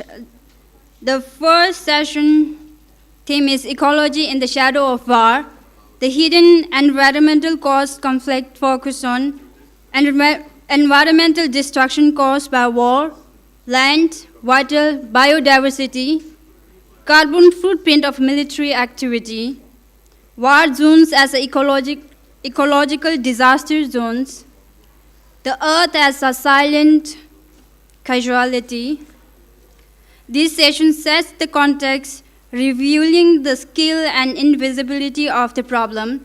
We are deeply honored to have with us an excellent panel of speakers who bring diverse perspectives, valuable expertise, and profound insights into this important discussion. Now, allow me to introduce the chairperson, Ms. Vishesh Uppal. Okay, over to you, chairperson.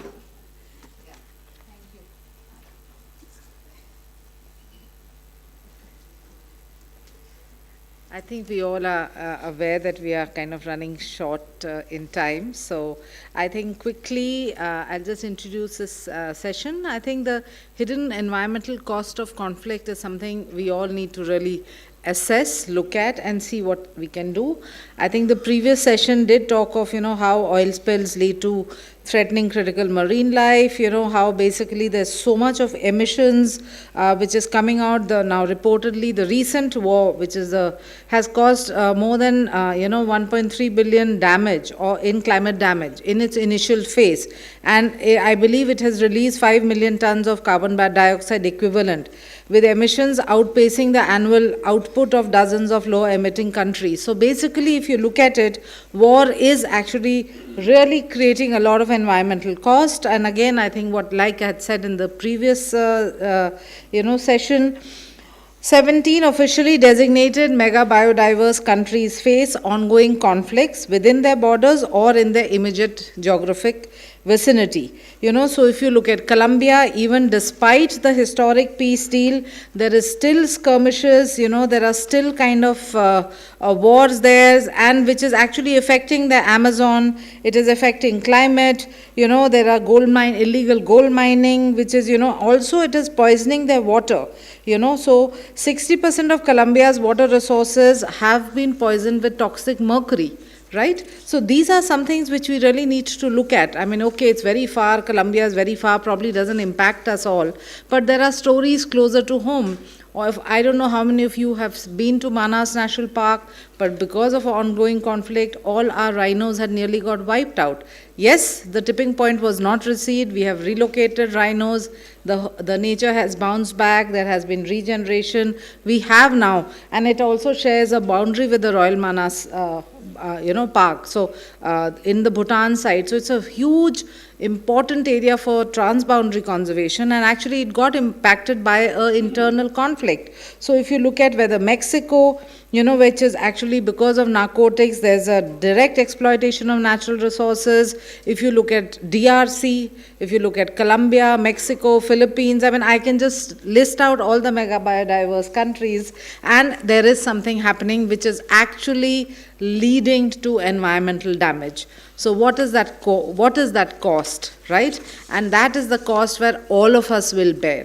Eventually, all of us will bear that cost. So I would kind of just say that, and I will start the session. I'm going to ask Venerable Professor Kaveri Gill to be, she is the first speaker. She's a non-resident senior fellow, Center of Excellence in Himalayan Studies, Shivnadar Institute of Eminence in Delhi. She has done, doctoral studies, postdoctoral fellowships. She's taught development, economic and political economy at the University of Cambridge. Back in India, she's worked in the government and multilateral organizations before rejoining academia in 2017. She has published widely also of poverty, plastics, scavenging and scrap trading entrepreneurs. So she is on special leave right now, and she is served as a principal of the Dalai Lama Institute for Higher Education, Bangalore, from 21-22.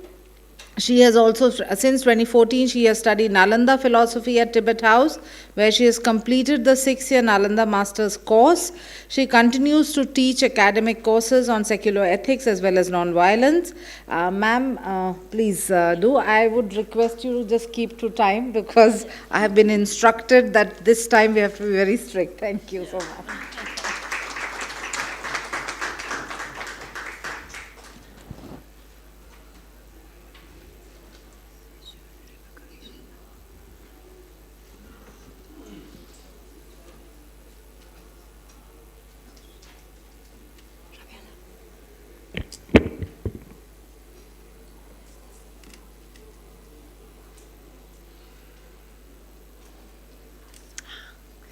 Thank you so much. Good morning to Venerable Geshe-la, Director Tibet House, the convener of this conference, Mr. Vardhanji, the chairperson, and all our esteemed guests and participants.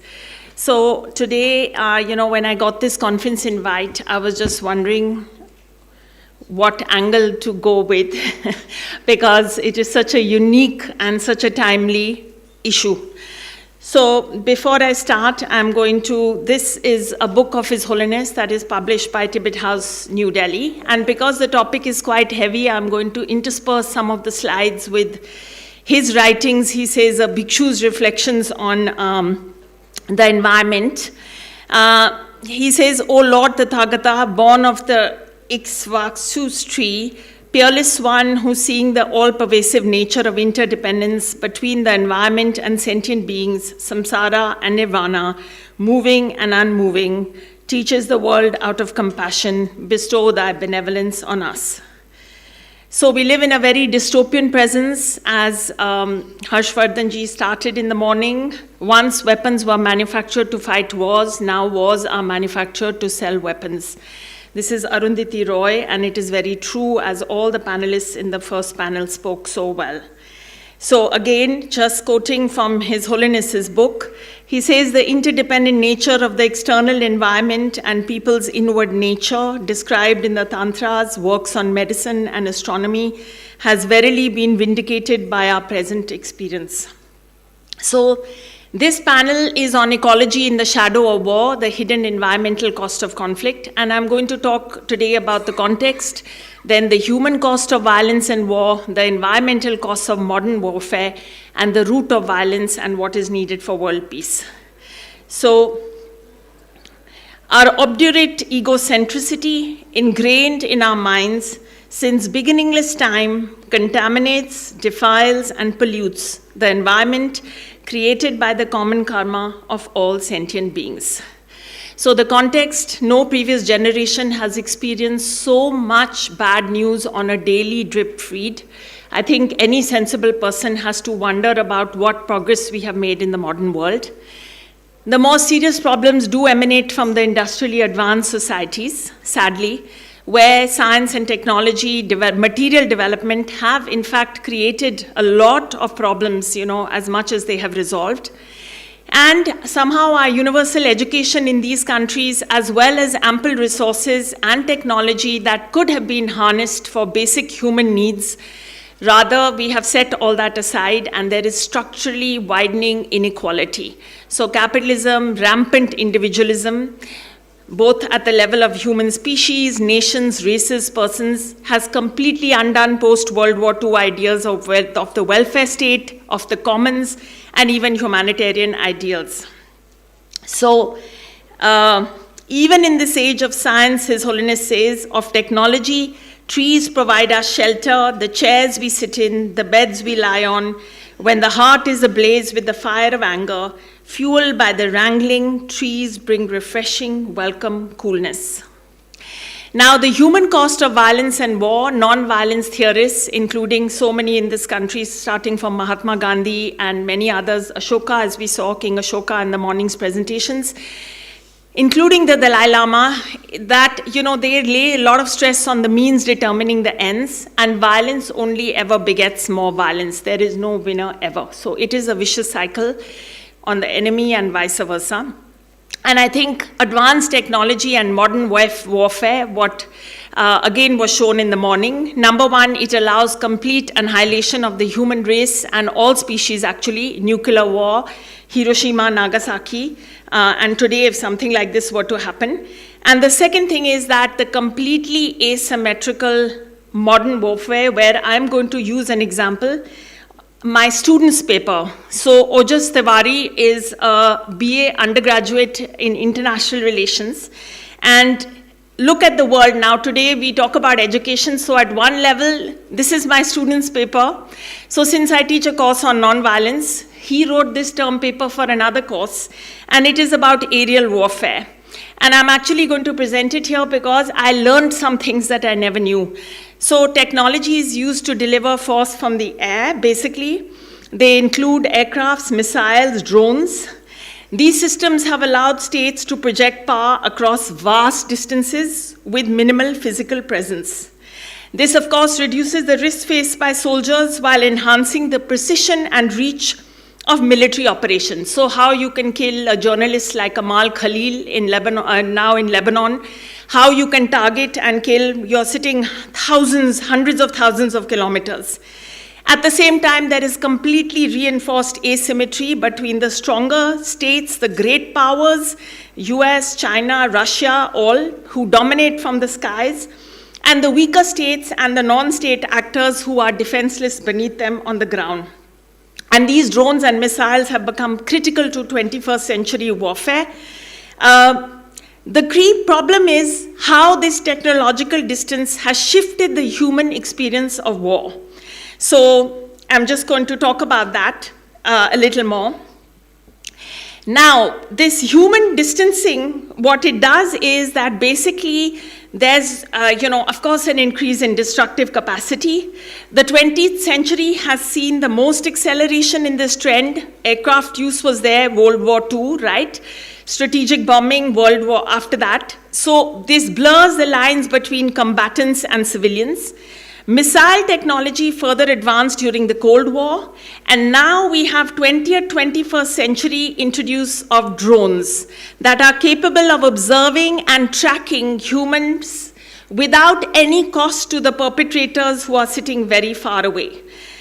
So the problem is the operator himself is just a cog in the wheel. He's sitting, the chain of command higher up to him is also using a lot of technology. And the reciprocity has completely transformed. What do drones and missiles do in terms of strategic war? They lower the threshold for initiating military action, Political decision-making becomes morally easier for the leaders because there are no body bags coming home. Secondly, aerial weapons enhance tactical precision while complicating the alignment between tactics and broader strategic objectives. So you don't meet any broader strategic objectives, your political goals are not met, yet you are able to kill with ease, and some would say, where the consequences in the northern developed world is not even seen. Third, these aerial weapons can reinforce asymmetry. Of course, weaker states, non-state actors on the ground, they may try to use other things like terrorism and other kinds of things to also hit back because they have no power in this kind of asymmetry. And it is not just a matter of hardware, but of perception and decision making. Because in the old days, some of us are old enough to remember that when the body bags came home in your state, you had to stop the war. Now some of that is not seen, so therefore it's quite cheap to kill. And here I want to say, I wanted to show a song, but my own technology is not good, I'm becoming obsolete. But soon there is a song, if you Google a Gaza school teacher called Ahmed Muin, who made a song to the sound of drones. Because the sound of drones were creating so much psychological mental depression amongst children, because in this case, the war has become an environment. It's not something, even when there's peace deals, as we are seeing in all these states, there are still attacks going on. So these drones are a constant sound. So he has made a song about it. And if you watch that song, which I watched many months ago, and I think I cried on multiple occasions, I think you can see where we have ended up today. And of course, my students' papers goes on in terms of, everything that's such kind of, this is where we are today in terms of modern warfare, in terms of modern, and I don't want to go into, but the necropolitics of who lives, who dies, all of that has been changed. And this is just the beginning because, as we all know, there's AI printing of weapons. And AI uses a lot of natural resources, including water and all this. So, we are entering the era of forever wars, where the costs and it's just absolutely, as Harshvardhanji's presentation showed in the morning, right now, there's things going on in the world that it's kind of almost unbelievable that the human race has reached here. So His Holiness in his book says, playing with the lives of other beings without sensitivity or hesitation, as in the act of hunting and fishing for sport, is an act of heedless, needless violence, a violation of the solemn rights of all living beings. And in terms of summarizing the environmental costs of modern warfare, the opening panel, everybody spoke such expertise, but I can just summarize them, that the destruction of complete environments, habitats, ecosystems of attacked countries, so Mr. Vardhanji used ecocide, and that's exactly it. Destroying the infrastructure with long-lasting negative externalities even of the act, for example, burning entire oil fields, and then, as we heard from Dr. Dhawan, dumping in the sea, dumping oil. And as Geshe-la mentioned, there are, of course, monastic and other kind of, in all religions, there are rules about how not to pollute the environment, and here is where we are consciously doing this. And there is hybrid warfare. There's targeting of critical infrastructure, for example, the sabotage of the Nord Stream pipeline network in the Baltic Sea.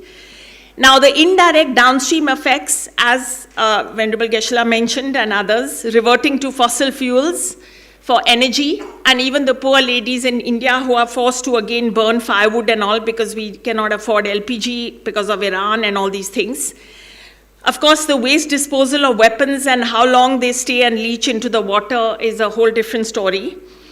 Denial of climate change, as the panelists spoke, channeling country, multilateral agency budgets into war, defense. NATO is now becoming militarized, and not development and environmental budgets, right? So that's all of the agenda.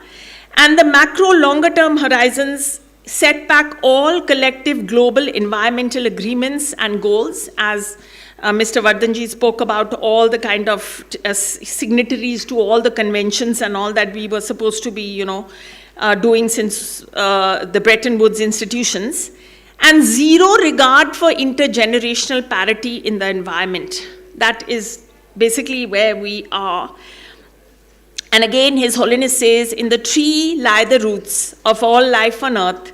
When it vanquishes, the land exemplified by the name of the Jambu tree will remain no more than a dreary, desolate desert.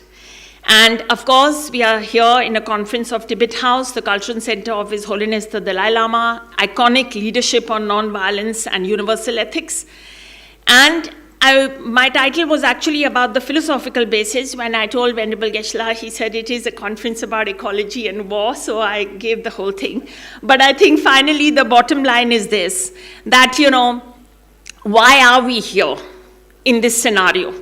And I think if you really look at the reality, the philosophy of radical compassion for the other is on the basis of reason-based conviction in the ontological reality of emptiness and its corollary of profound interdependence. And this means, number two, non-harm is the minimum, and if you are going a little bit beyond, at least try to benefit others, and then you may dedicate your whole life at the third level, but at least non-harm at the minimum. And these two non-negotiables are what is the core of the entire teachings of the Buddha. And they don't require faith. I don't even call them religion. They wouldn't be called, because really you don't need that.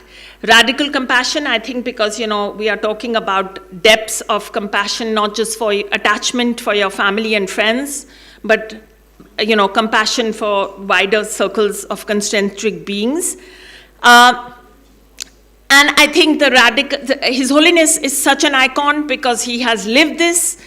Through all the genocidal, ecocidal violence that is being inflicted on Tibet by China, where in fact all the mining is also going on there, the greenwashing, the lithium mining, the rare earth minerals, this is all happening in Tibet. So there is genocidal violence, ecocidal violence, everything is going on there. And I think this Nalanda philosophy, which is a more wider philosophy, allows the Dalai Lama to do what Judith Butler and all are unable to theorize in Precarious Life, which he writes after 9/11, which is to theorize fundamental interdependency as a basis for a global political community. And I would say even here a global community with peace, because the essence of it is a recognition of our common humanity with a shared desire for happiness and to avoid suffering. But in fact, the Dalai Lama says, according to Buddhist psychology, and I would say general psychology, most of our troubles are due to our passionate desire for and attachment to things that we misapprehend as enduring entities. This, for those of you who are students of Venerable Geshe-la, Taksin Marikpa, and this is why we are hanging around here actually, because this is the core issue. Until you overcome your fundamental ignorance, this problem is not going to go away. The pursuit of the objects of our desire and attachment involves the use of aggression and competitiveness as supposedly efficacious instruments. These mental processes easily translate into actions, breeding belligerence as an obvious effect. Such processes have been going on in the human mind since time immemorial, but their execution has become more effective under modern conditions. What can we do to control and regulate these poisons?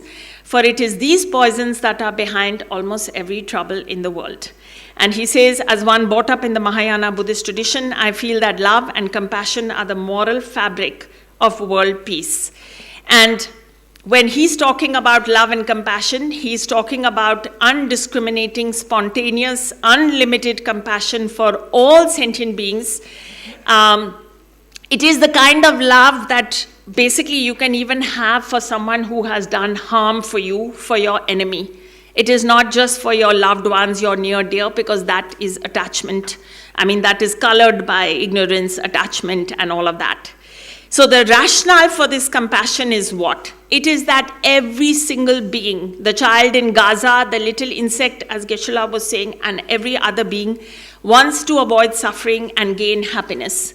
And I, as the sole being, am relatively unimportant compared to countless others. This is in turn based on the valid feeling of I, which determines the universal desire of happiness. So today, whether we are talking about an individual, we are talking about a country like Make America Great Again, or China, or this one or that one, it is the same principle. And the practice of wisdom and compassion is useful to all, especially to all those who are responsible for running national affairs, in whose hands lie the power and opportunity to create the structure of world peace. So I frankly feel quite bad for the youth. I think that I hope many of them become world leaders with this kind of knowledge and understanding, because that is what we need. Because the problems we find ourselves today, whether it's the war and the ecological disaster, finally, I think we have people in power who perhaps do not have such a perspective as, as is warranted for somebody in leading countless other people. And to come to the great naturalist and, Sir David Attenborough, who's 100 now, he says in the twilight of his career that the earth is on the brink of a man-made catastrophe. It's up to us to save it before it's too late.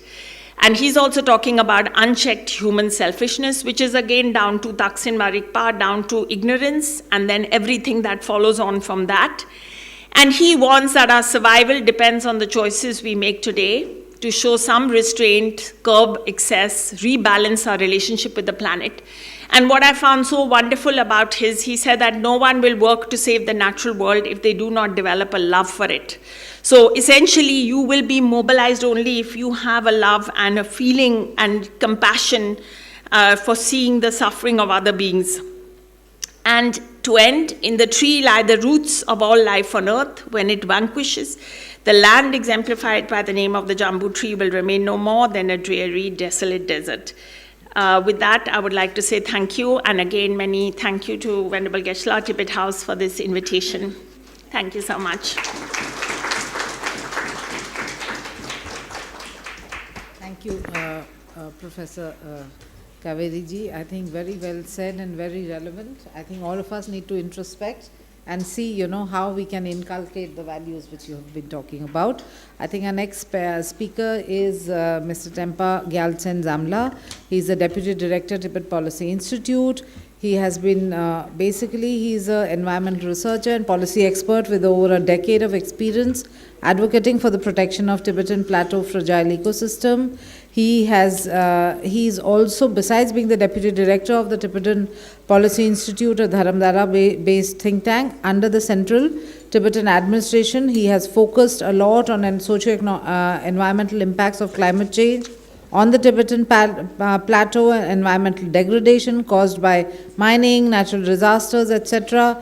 He began his career in 2011 as a researcher with the Environmental and Development Desk under the Department of Information and International Relations. He has also served as a senior fellow there. He was, he's pursued peace and conflict studies in the Innsbruck University, Austria, before formally assuming the role of the deputy director. He has written multiple books. I'm not going to take much of your time, sir. You have 15 minutes. Thank you. Thank you very much, ma'am. A very good afternoon to you all. Thank you very much to the organizer of the conference for this opportunity. It's a very, very important topic. But with the shortage of time, I'll go straight into my presentation. Now, this is about war, and generally wars are fought for three primary reasons. And number one is territorial domination, and number two is political influence, and number three is market expansion.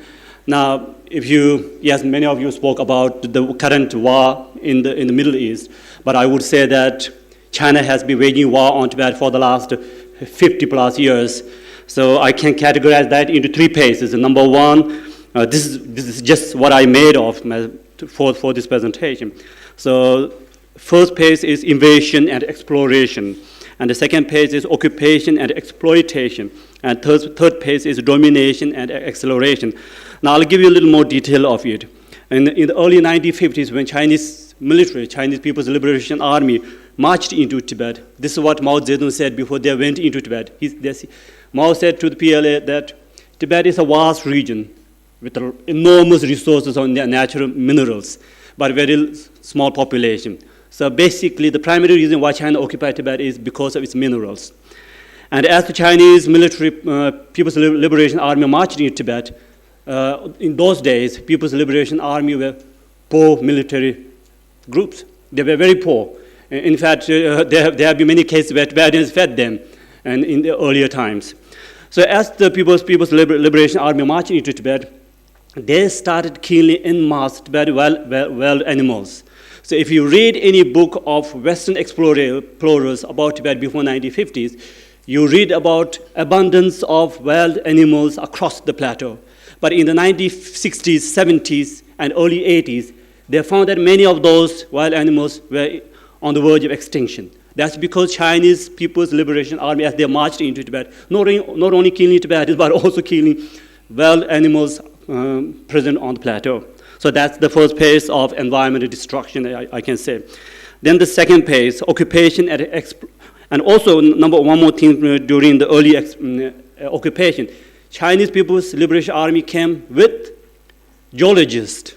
There were explorations happening along the occupation, invasion. So as the People's Liberation Army marched into it, they were also looking at possible mineral sites. So they were exploring potential mineral sites. Then came the second phase, occupation and exploitation. Now that Tibet is under Chinese occupation, now that China has the control over the plateau, they have started exploiting natural sites. They have already explored, they have marked the areas. Now they have started building dams, building minerals exploitation sites. And Tibet is very rich in copper, lithium, gold, and also natural gas in the northern regions. Now, many of you might have read that China puts a lot of money into Tibet's development, but China gets 100 more from Tibet's minerals. Now, then third phase of Chinese domination, Chinese occupation can be termed as domination and acceleration. In the last few years, China has expanded its mineral extraction because they want to dominate global tech environment. Now, for the global tech environment, China is leading almost all of the modern tech production. And some of the most core components of those technology come from Tibet: lithium, copper, and other minerals. Now, with this, I'll go into the presentation that, as title says, Tibet, the conflict between strategic minerals and sacred mountains.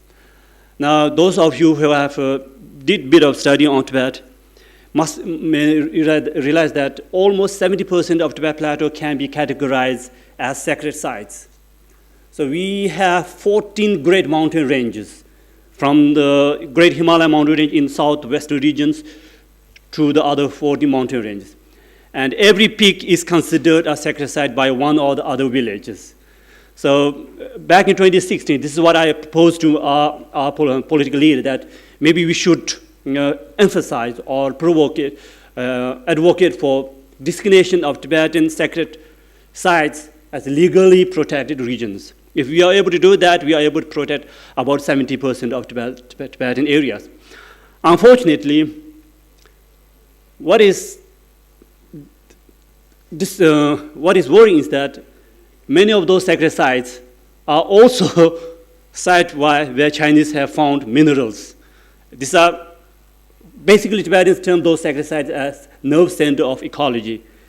But for the Chinese, they are nerve center of minerals. That's where they have found minerals. So there's extensive mineral exploitation in the region. But now you might be wondering, why am I talking about Tibet Plateau, which concerns Tibetans? But I can tell you that Tibetan Plateau concerns not only the Tibetans, but also the region here in India, Asia, and across the globe. Now, Tibet Plateau is called roof of the world. With the 2.5 million square kilometers of area, it occupies 2% of Earth's landmass. If we had remained independent state, we would be the 10th largest country on Earth. Now, standing at an average elevation of more than 4,000 meters above sea level, Tibet Plateau is considered the largest and highest plateau ever existed on the geological history of the Earth. because of its massive surface area and at a very high elevation and large surface area, it is also home to large concentration of glaciers. So you can say that beyond 2 poles, Tibet Plateau has the largest concentration of glaciers, thus earning it the name the third pole. Now, because of the presence of mountains, glaciers, Tibet Plateau is the head source of Asia's greatest rivers. If you travel any part of Asia, you are never far from Tibetan rivers. In India, you have Indus River in the west, Brahmaputra in the east, both originate from the Tibet Plateau. Salween and Mekong River, 2 most important rivers running into Southeast Asian countries, come from Tibet. And then in China, Yangtze River in the south and Yellow River in north, both come from Tibet Plateau. So basically, 10 largest transboundary rivers in Asia come from Tibet, or the 10 most important rivers in the world, in Asia, originate from the Tibet Plateau. Even the Indus civilization, the famous Indus civilization, nourished or came on to the birth on the bank of the Indus River, which originated from the Tibet Plateau. Even the Yellow civilization that China talked about also came into existence on the bank of Yellow River, which again originated from the Tibetan Plateau. Now, which is why Tibet Plateau is called the water tower of Asia. Now, there are scientific studies also state that Tibetan Plateau might be the rainmaker of Asia because its high elevation, massive surface area, and also large presence of glaciers, it influences climatic conditions. Now that because there has been accelerated melting of glacier on the plateau, the monsoon here in India is more erratic, unpredictable. And there have been scientific papers that linking even the heat waves in Europe to losing glaciers on the plateau. Now,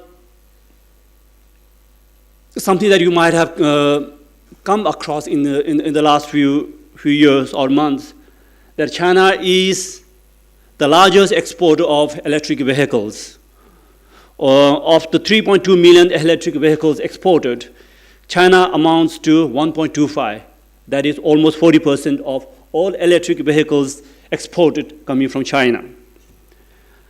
China is also the largest producer of EV battery, electric batteries, lithium batteries. 75% of all EV electric batteries are being produced in China. Then we also have China as the largest producer of solar panels. All stage of production is controlled by China. 10 largest solar panel producers are based in China. Now, the current Chinese economy, to a great extent, is being nourished by what China is producing at the moment. Electric vehicles, electric batteries, solar panels, and then robots. But what we need to know is all this technology need one core component, that's lithium. China does not have lithium of its own. Much of China's lithium comes from territory that it has occupied. And one particular region is Tibet. Now, it is from the Chinese own news recent in 2025 that China has discovered 1 million tons of lithium deposit in an area in eastern Tibet called Nyachu. They have also found 6.5 million tons of lithium in another area of Tibet, thus making it from 7th largest reserve of lithium in the world to 3rd largest. Right now, China is right after the two South American countries in the area of lithium deposits. And much of it comes from Tibet and Mongolia, both occupied by China. Now, if you look at this map, you can clearly understand that the southwestern region of Tibet has copper and lithium. Southwestern, in the center, Tibet has copper, and eastern Tibet has copper, gold, lithium, and northern Tibet has oil and gas, which all benefit China.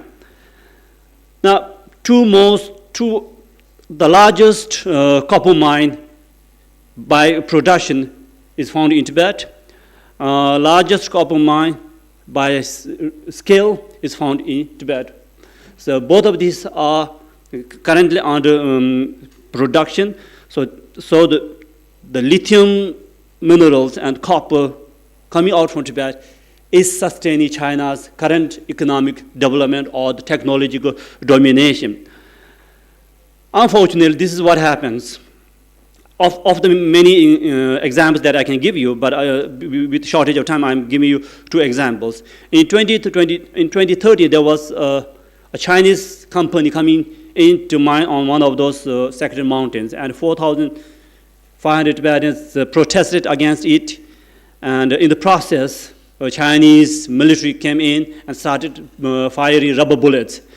And one Tibetan named Sopok Chudub, in that chaos, he stabbed himself. It's not that he was covered, that he was not able to fight the Chinese. He was so frustrated. He was very angry because we were warriors back in 7th, 8th, 9th centuries. We were one of the most powerful empires in Asia. We were warriors by nature, but we have this Buddhist instinct, Buddhist cultural influence that forbids us from harming others. And also because His Holiness has consistently emphasized on peaceful resistance against Chinese occupation. So Sopu Chudu, he was angry, he was frustrated, he wanted to fight, but he cannot because he has certain principles. So he stabbed himself. Afterwards, this is what he said. There was no one he could go for justice. I think this is important because peaceful protests are being suppressed and Tibetans are frustrated, so they are showing their frustration.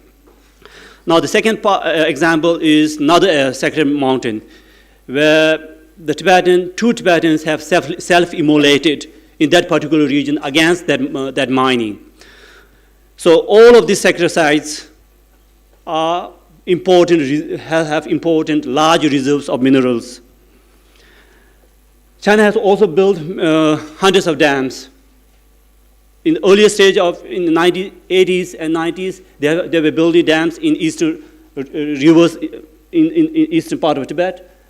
But in last 2 decades, they have concentrated and accelerated building dams on the Yangon Tsambo in the western part of Tibet.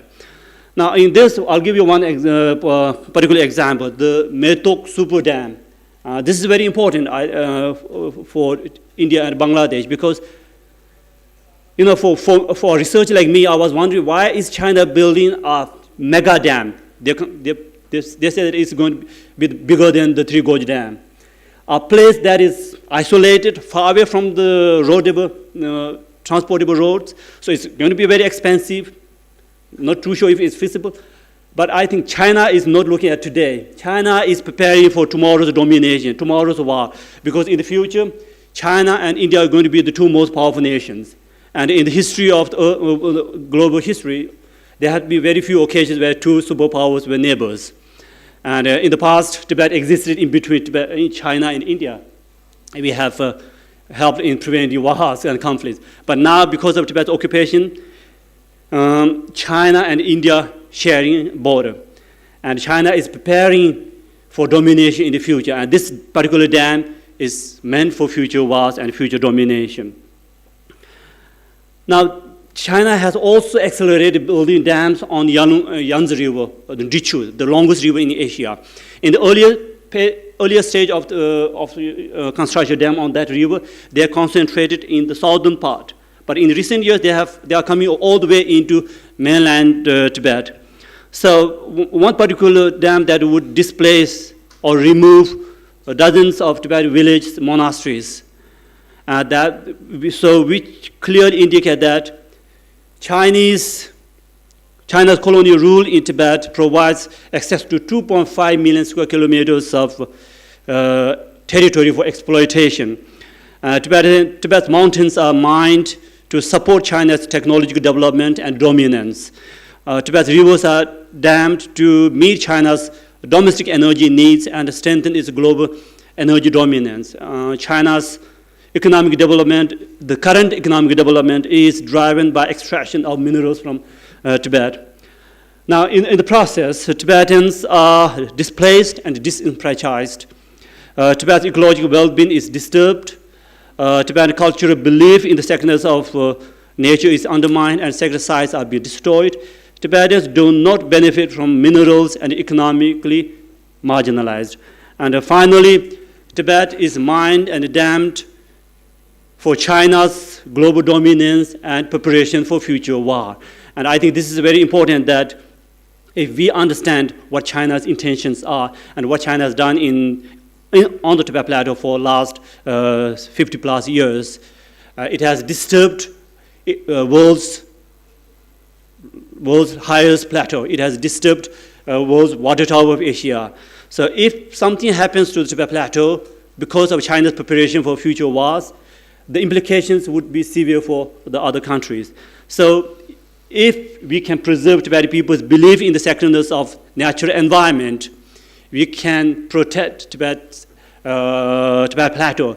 Thus, we can protect the free flow of those rivers, and also prevent extraction of minerals from those sacred sites. With this, I'll conclude my presentation. Thank you very much.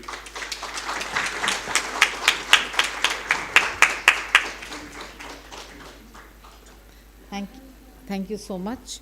I think very key insights on how Tibet serves as is of great ecological importance to entire Asia, right? And also the fact that how it is getting exploited. I think this is something which we all must kind of introspect and see what can be done about it. And now I will move on to the next speaker, Ms. Isabella Simon. She's a distinguished academician, author, and Ford Foundation scholar.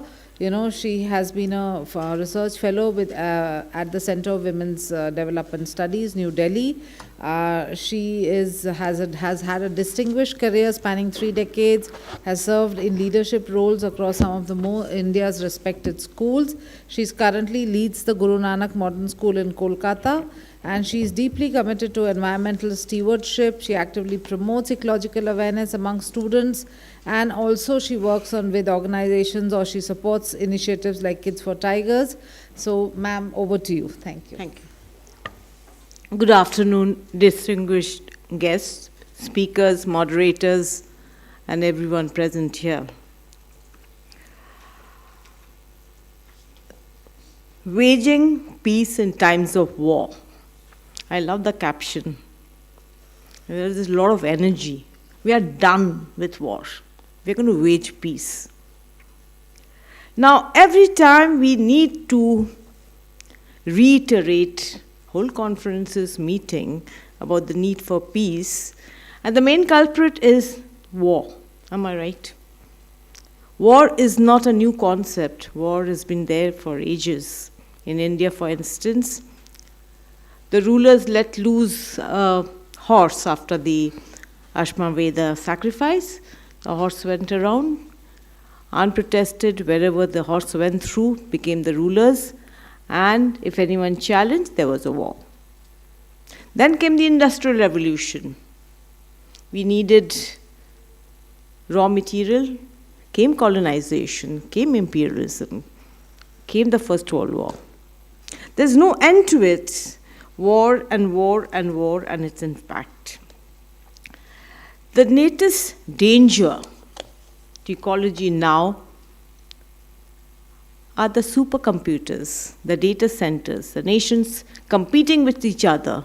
And you know what is the greatest danger? We are going to have no clean drinking water because these supercomputers need fresh water to cool them down.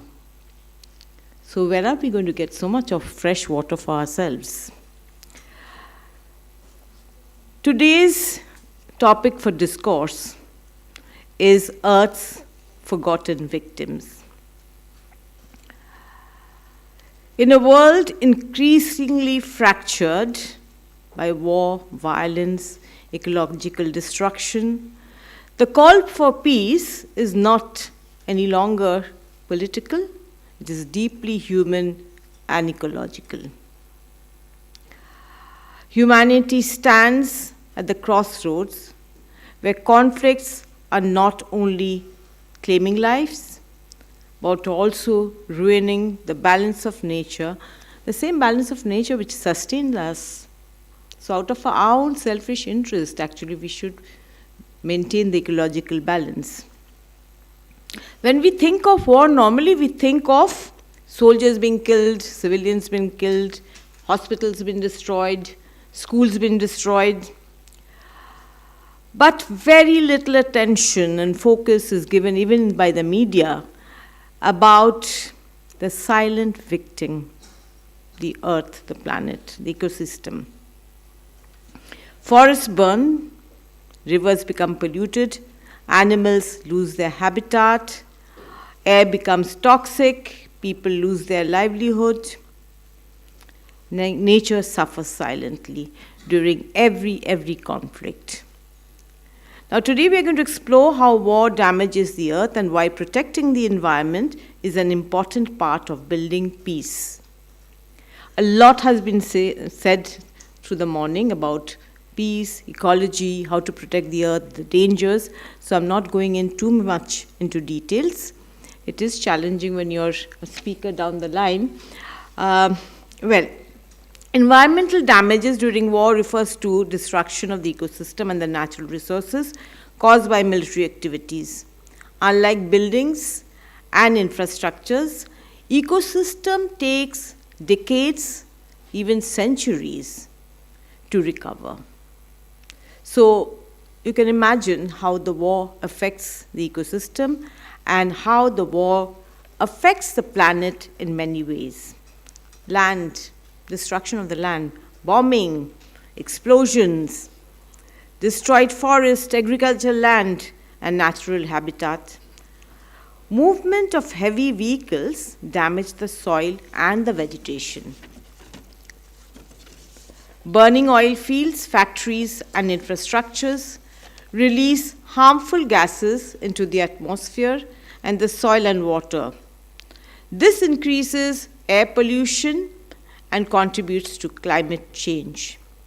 Water is contaminated by chemicals, fuel-laden waste from the war, lakes, rivers, all get contaminated, and just getting basic drinking water becomes a challenge. Animals are forced to flee their habitat. Plenty of species, they die, they become extinct. In the Vietnam War, which we all know about, they sprayed a chemical called Agent Orange to remove vegetation, and it led to loss of biodiversity, soil degradation, contaminated water, severe health problem that persists even today. Now, Vietnam was mostly an agrarian country, so loss of livelihood of the farmers. Even now, a lot of the land is not cultivable. I'm not talking about the landmines and the dangers of life which persist even today. During the Gulf War in 1991, the retreating soldiers decided to set fire on hundreds of oil wells in Kuwait. I remember watching the news on TV, most probably I had black and white TV. Thick black smoke covered the sky for months, resulted in air pollution, oil spillage in the Persian Gulf. Damage to marine life. I could remember, I can still visualize, how these dolphins were all in the slush and oil and couldn't breathe. The ecosystem and health risk for the nearby population. I hope I can now say the Iran-US war, recent, not current. I think it's come to an end, more or less. Yes. There was massive oil fuel fires near Tehran, and the giant Rastanura refinery released smoke and toxins in the air. Residents reported breathing problem, eye irritation, black rain. You know, it's so recent, it's so current. I was actually watching it. Can you imagine the psychological fear in people living there? Sirens, alerts, alarms, shattering windows, noise from the interceptors of the missiles. Suddenly children were caged into their homes. The safest place is their homes. They couldn't go near the windows, they couldn't go out, they couldn't go to the compound. My 2 grandchildren had to be brought to India because they couldn't cope up. They had exhausted their coping mechanisms. And a mere sound of an ambulance, they panicked. One is 4, one is 7.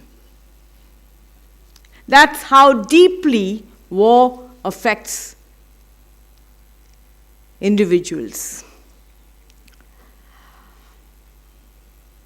The environment is often called the silent victim of the war, with our future generations inheriting what? A very fractured, a damaged ecosystem. You know what we do for our future generation, what we do for our children? We save up money in fixed deposits, mutual funds, whatever it is.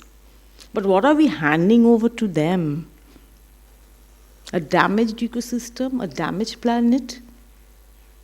What's the point of having money in the bank for them when they won't be able to breathe, they won't be able to live long? They will develop all kinds of diseases, breathing problem. So isn't that our responsibility?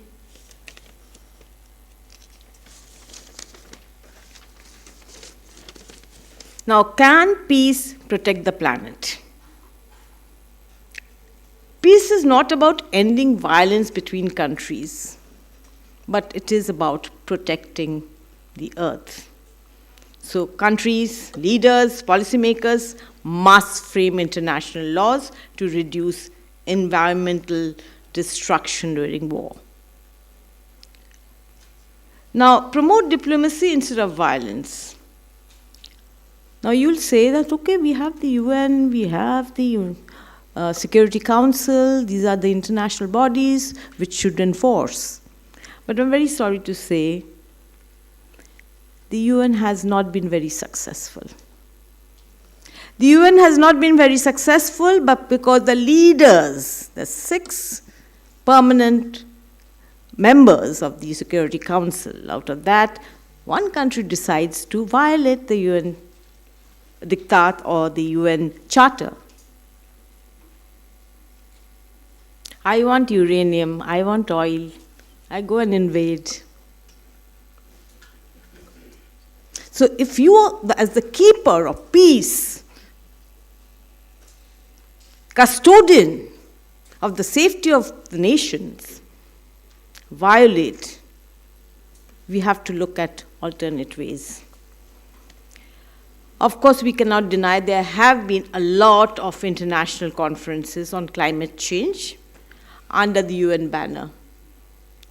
The COP30, which was held in Brazil, I think, the resolutions were taken to further actions against climate change. The most famous was the Paris Agreement of 2015 to keep global warming well below 2 degrees centigrade and below 1.5 degrees centigrade. Anyway, these conferences keep taking place annually, biannually, but they are just drops in the ocean. We need to cooperate globally on environmental protection. Cooperation can actually build a lot of trust between 2 nations, you know. And we, as commoners, what can we do? Like we are doing now, raising awareness about the environment and the adverse effect of war, support peace building, encourage sustainable reconstruction after conflict, sustainable reconstruction, promote education about climate and peace. True peace means protecting both humanity and the planet. If we want a safe future, we must remember Earth's forgotten victims and work towards a world where peace and environment protection goes hand in hand. Just as we should help heal the planet, we must try to save the earth and also victims of war. What about the maimed children of Hiroshima and Nagasaki? What about the soldiers who suffer from post-war trauma? What about the Holocaust? You know, when you listen to the survivors of the Holocaust, what trauma they had been through. Yet we hunger for war. Peace begins with valuing human life. Waging peace in time of war means actively choosing actions that reduce violence, protect humanity, and preserve planet even during conflicts. Peace is not passive, but requires courage and diplomacy. Another very important factor is played by educators, education. Teachers can teach. None of the books tell you about the adverse effect of war. They tell you causes of the war, course of the war, result of the war, signing of treaties. What's happened to the earth? Nothing has happened. Never mentioned. While writing my textbook as per the new education policy, I asked the publishers, can I add few lines? They said, no, you have to stick to the guidelines given by the council. So that's what we do. And writing of textbooks, unbiased textbooks can develop tolerance and empathy and condemn violence. I remember a class 7 textbook wrote, although Akbar was a Muslim, he was a good ruler. What a lovely book. What a lovely statement. So already preconceived ideas are there about a community. Promote critical thinking and prevents extremism and fundamentalism. You know, when I visited Cana, northern part of Israel, there was a little boy, deep set eyes, lovely pink lips, you know, in there's complexion, everything. And he was saying he had a little toy gun and he's saying something. And I asked the guide, what is he saying? He's saying he wants to kill the Jews. That is how it's ingrained, the hatred. Now you don't blame them, because overnight, you know, Palestine became a refugee in their own country. And the mistake was by world leaders, the Balfour Declaration. I don't want to take up a lot of your time. I think I've much everything. What I want to say is, there's a lot more I would love to say, but yeah, I think next time. Remember, Gandhi led nonviolence. Martin Luther King led nonviolently. And they were able to arouse, they were able to lead. Gandhi led, we say grassroots level politics. How was he able to appeal without the whole concept of violence? He stopped. His movement became violent in Chauri Chara, he stopped. He just withdrew. If they can do it, I'm sure the other world leaders can do it. I hope this conference inspires meaningful conversation and collective action towards a future where peace is not temporary, compassion is not selective, and ecology is protected as sacred. Thank you so much. Thank you, ma'am. I think it's very important what you've said, that ecosystem takes a long time to recover, and you know how we are actually very happily destroying our resources. Plus also I think the important message that peace is about protecting the earth, and also that education is a powerful tool which can promote compassion, peace, respect for ecosystems. I think that's something which we all should take along with us. Now I would request my next speaker, Dr. Stanton Chostek, who is an assistant professor at the Campus Law Center at the Faculty of Law, Delhi University. He's done his LLB from Campus Law Center itself. You know, he's completed his PhD from Jamia Millia Islamia on basically impact of climate change on mountain and downstream communities, a social legal study with special reference to Ladakh. He's worked also with the Indian Law Institute. He's been recipient of the prestigious Professor L.R. Siva Subramaniam Memorial Gold Medal. So basically, sir, I would hand over to you. Thank you. Thank you, ma'am. So, very good afternoon to all of you. Venerable Geshe Dorje Damdullah, Rev. Dr. Matthew Kokekal, Harshvardhan Umre sir, then Venerable Ishe Punsokla, Professor Renuka Singh, and all eminent speakers, including all eminent speakers here, and students and, dignitaries on and off the dais. So being the last speaker for the session, I'm not sure whether I'm at a disadvantage or advantage, because I can extend the time, or should I stop for the lunch and other Q&A, etc. But nevertheless, today a good coincidence happened in the sense that I subscribe to Hindu newspaper, and the Member of Parliament, Shri Shashi Tharoor, has actually come up with this, editorial, where he writes like international law optional for powerful states. So I thought it's a very good coincidence in a sense, because that's what my topic is about. My topic is about, let me just explain it to you. It's the vanishing point of international law. So that means in today's contemporary situation, does international law has any relevance or not? And by that, vanishing point means we are talking about its legitimacy, its efficacy, and how it is actually able to, live up to the expectation of law as it is in a regulatory sense. Okay. And keeping in the theme of the conference, that is like, waging peace against war, rescuing ecology, waging peace, and now through universal compassion. So the universal compassion has to manifest. It cannot be just a mere abstract this thing. So can law as an instrument, can law as a tool help us, international law in particular, can it help us in, trying to rescue ecology, right?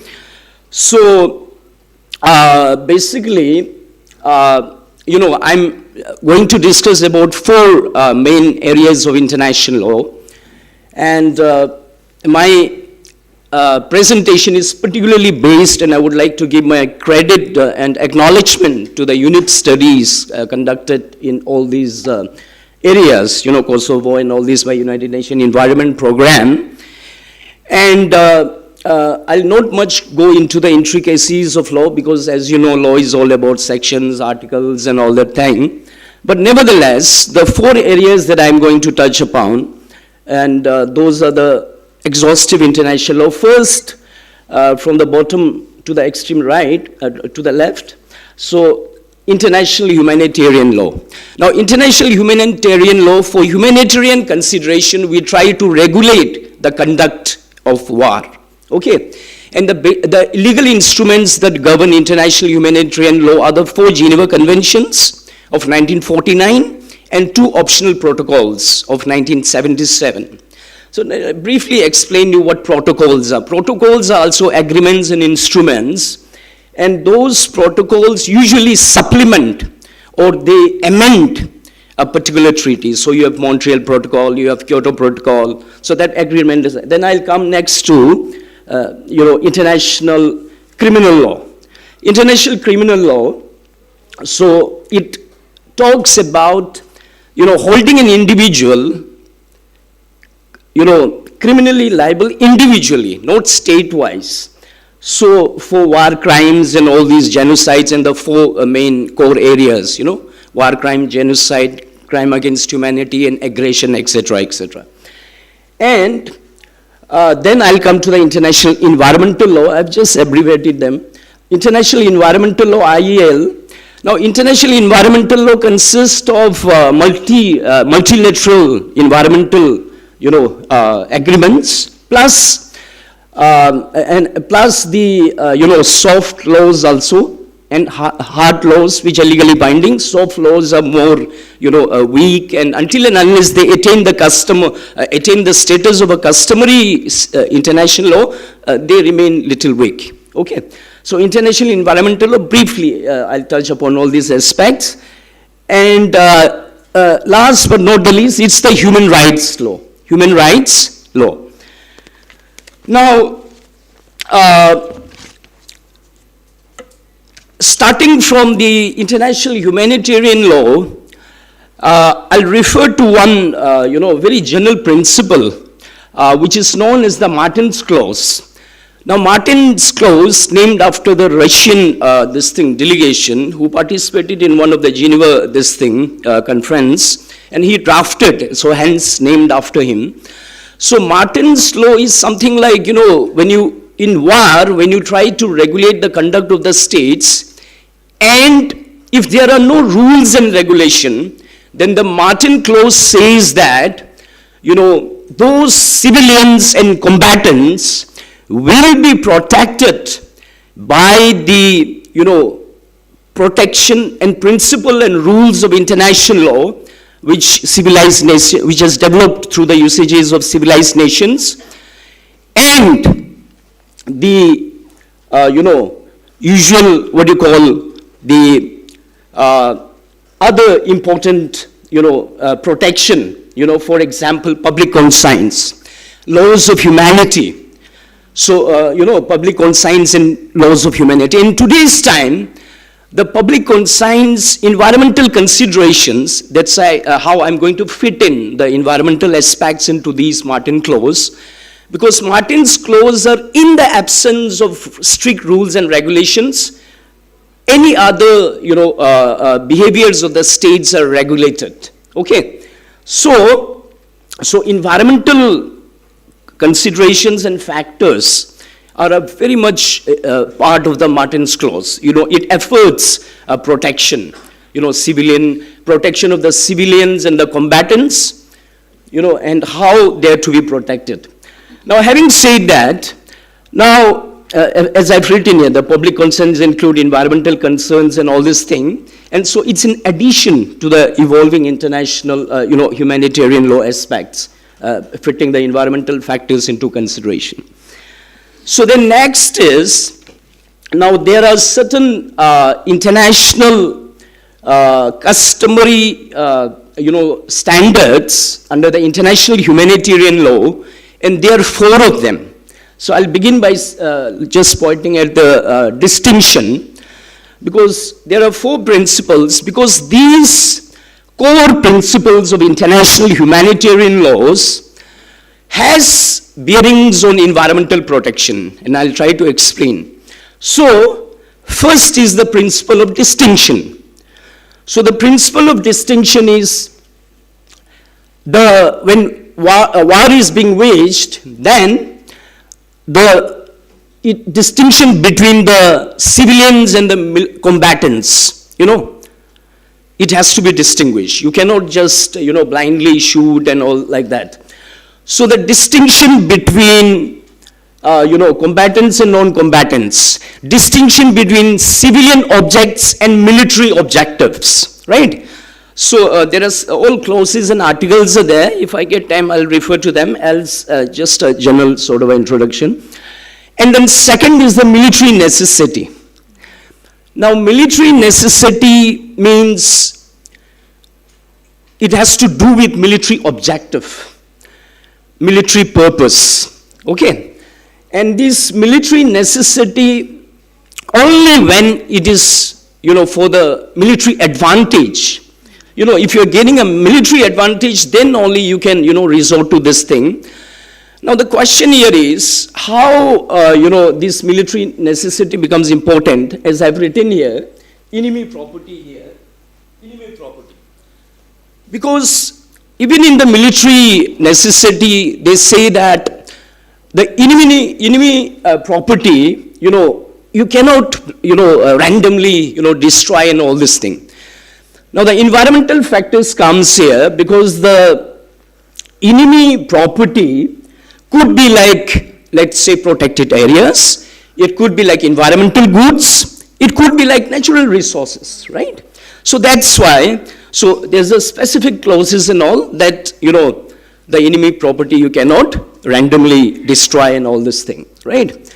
Then comes the proportionality. Now proportionality, as you know, the military objective or the force has to be proportional to what military advantage that you would like to get.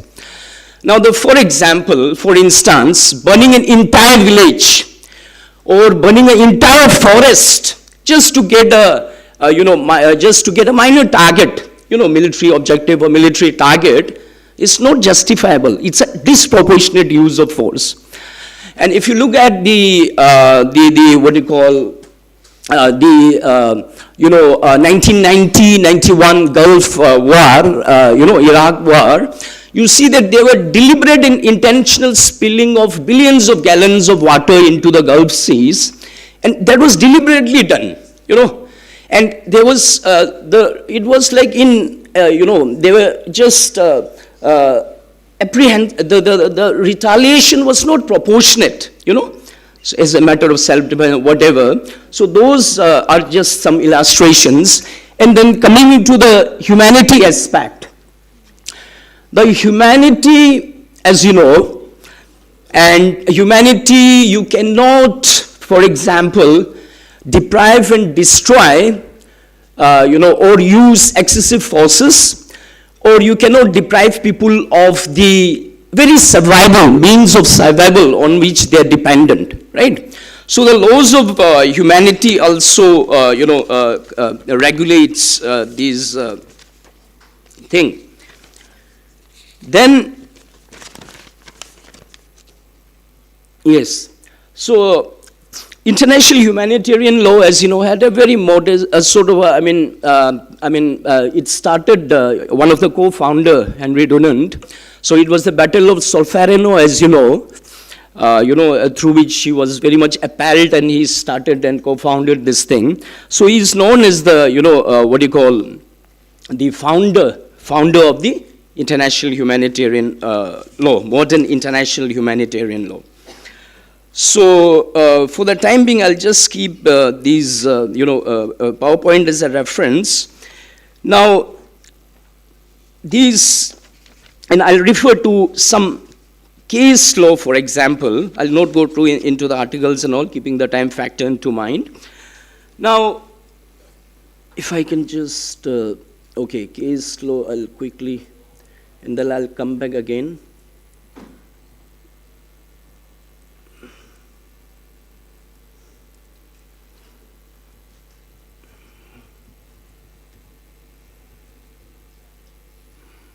Is it? Yes. So this was like, the General Assembly requested the advisory opinion of the International Court of Justice about the legality. Oh, it's coming very fast. Okay. So about the legality of, and I'm only halfway. So anyway, so about the legality of, use of nuclear weapons, about the legality of, and it has like, mainly three things, what they express, but I'll just briefly summarize also. So, isme jab, about the threat or the use of the legality of nuclear weapons, ICJ's advisory opinion was sought. So, the ICJ first referred to the trail smelter principle. Now, trail smelter is the name of a case law between Canada and USA. Trail is a place in British Columbia. And from there evolved this concept of what you call good neighborliness. which means a country must use one's, property in such a way as not to harm others.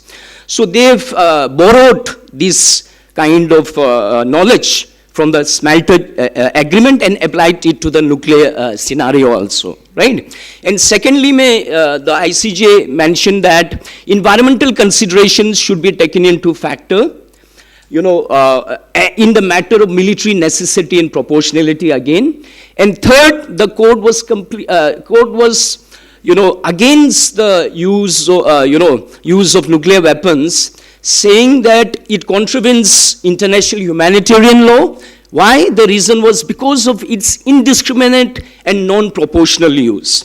But there's a rider here, and the rider, and that's why this judgment is very much studied, but the court was also silent when it said that what in case of self-defense. So there the court did not say that whether you can or cannot use nuclear weapons. Okay. And just to break this thing. So in the context of these nuclear weapons and all this thing, so Russell and there was a manifesto, as many of you must be knowing, Einstein and these manifesto, and you can read, it is feared that if many hydrogen bombs are used, there will be universal death. That was the last public statement of Einstein, but for the majority, a slow torture of disease and disintegration. So, sir and others were talking about the intergenerational, repercussions of the war and all this thing, right? And so weapons and chemicals and all this thing, and just trying to draw an analogy from Rachel Carson, the marine biologist from America.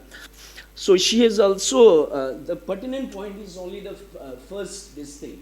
So here she is referring to the chemical and this thing as a matter of violence, and she draws the analogy with the, caveman and all this thing. So there are many decisions also, and before the decision of the chair comes, I'll try to wind up.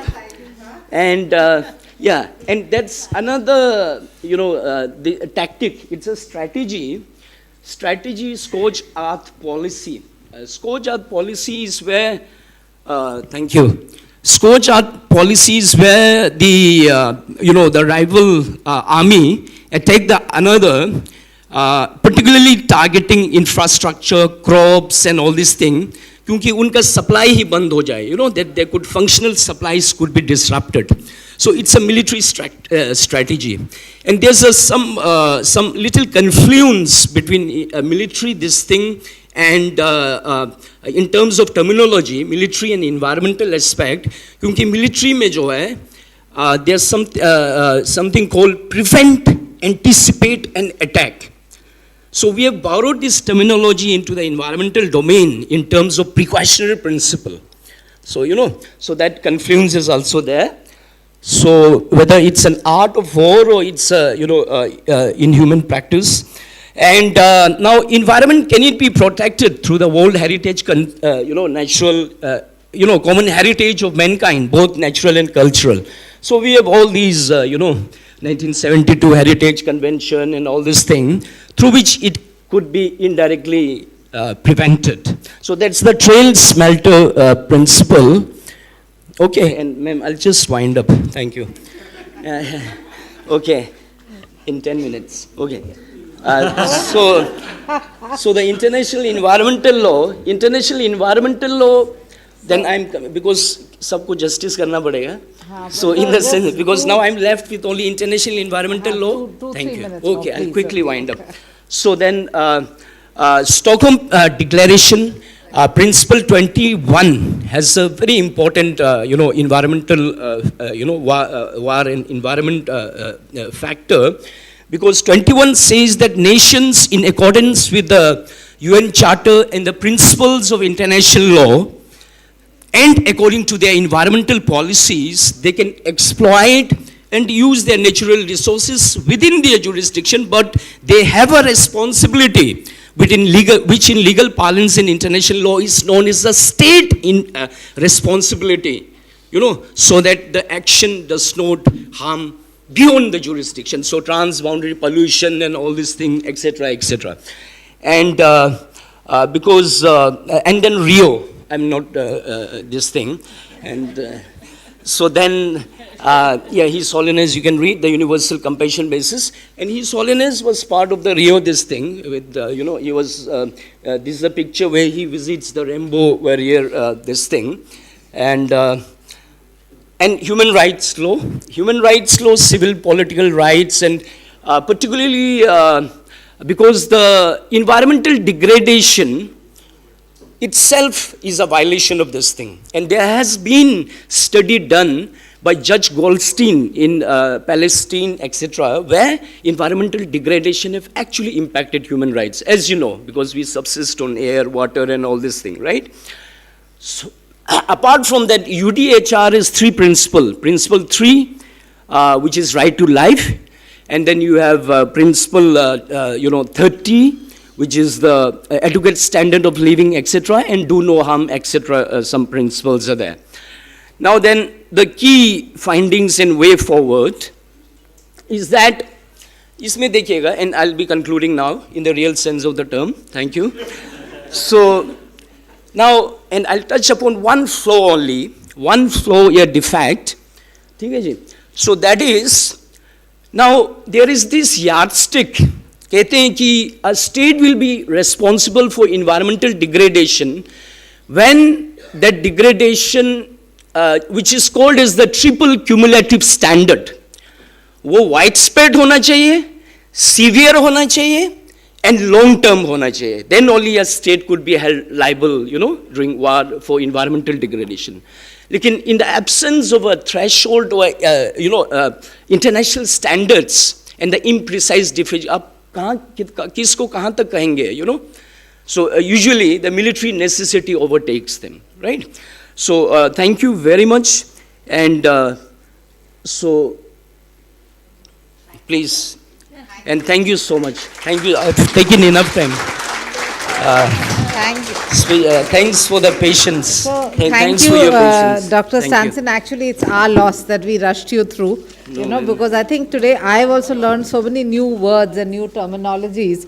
In fact, if it's possible, I would suggest that please, if his presentation, if Sir doesn't mind, should be circulated to all, because I think it's really, we'll really learn, from that itself. Really apologies, we've rushed you through. And I think I've just been informed that due to real shortage of time, if you could please ask the key speakers any questions you have during lunch. Apologies again, but we are really, over time, and I think IHC also has a very slot for lunch, which I think cannot be, kind of overstepped. Thanks everyone. Thank you all. It was really a fruitful session. Thank you very much, respected Chairperson Ms. Vishesh Upalji, for sharing this session. I also extend our heartfelt appreciation to all our esteemed speakers for sharing your valuable insights and knowledge on this important topic. Now, may I request Ms. Vishesh Upal to kindly do the honor of presenting the souvenirs to our speakers.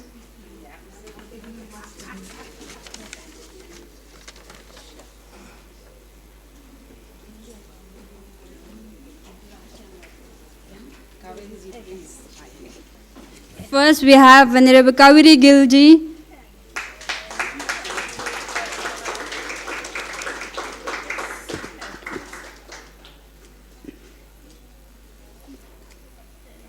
Mr. Temba Gensenla.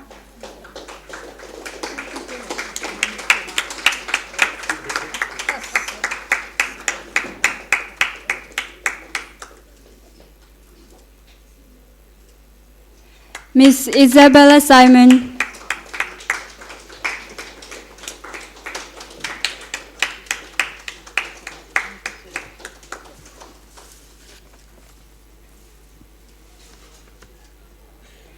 And Dr. Senjin Chostakla.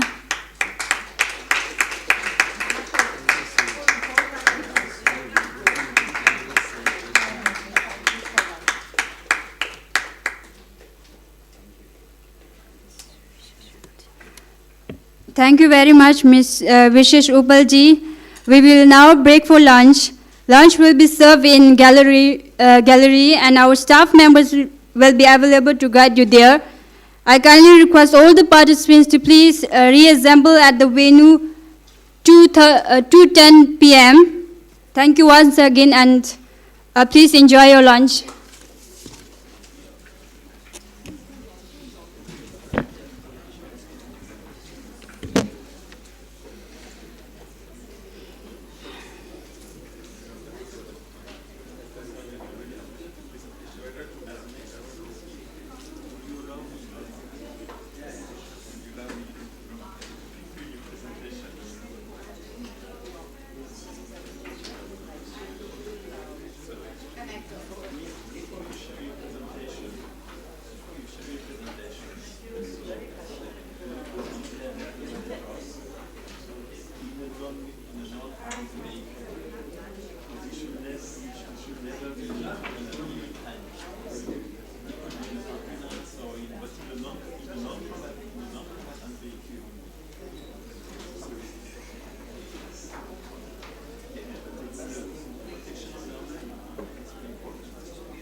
Dear brothers and sisters,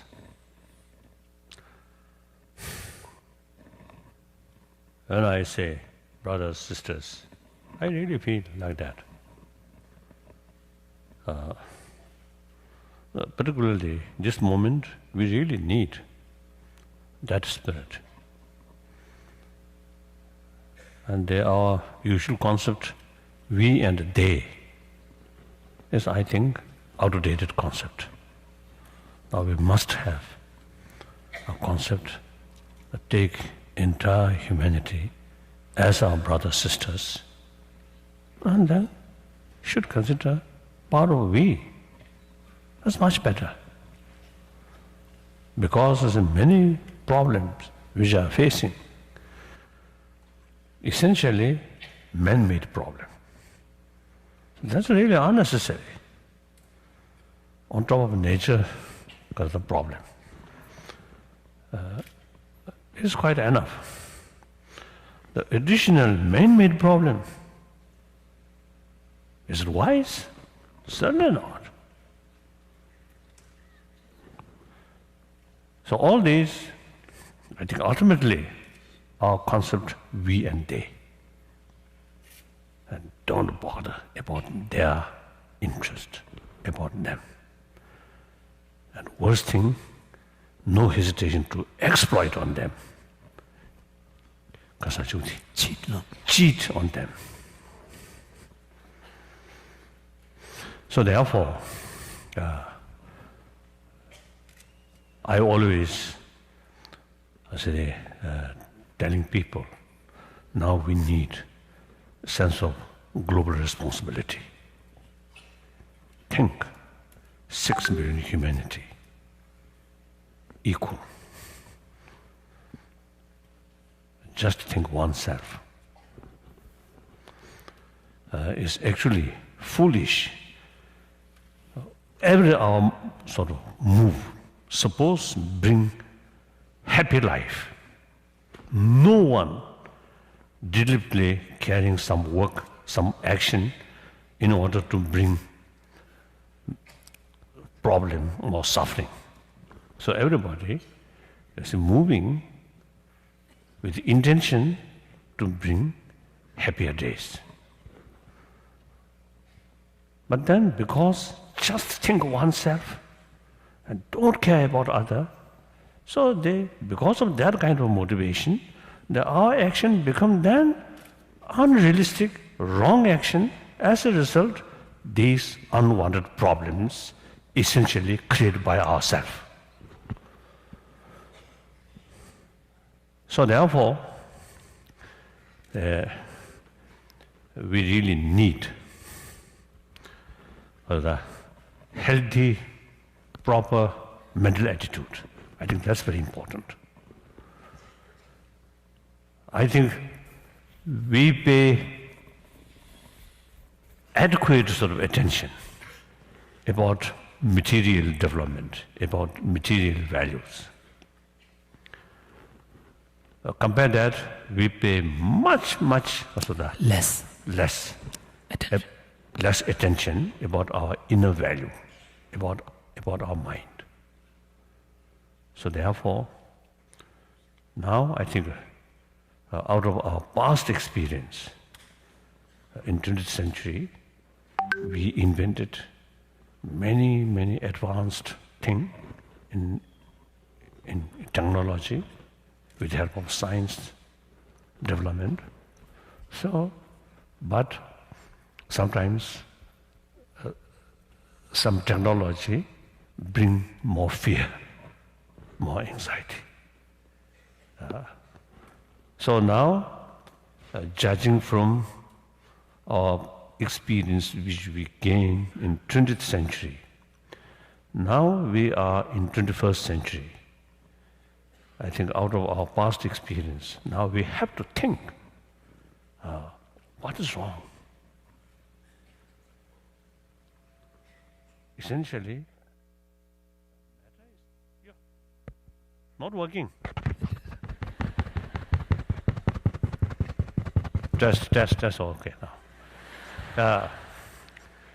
So what I'm saying, I forget now.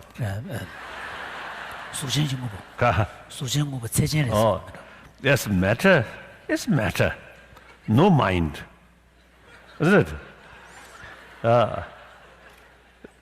So the matter utilized by human being, that means ultimately matter used by mind.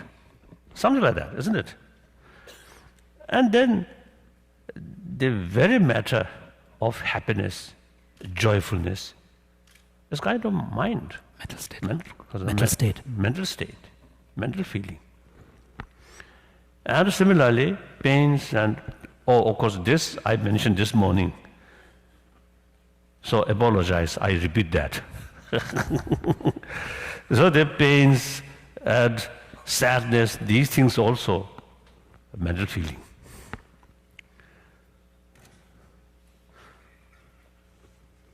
So recently in Dharamsala, on our science meeting, I mentioned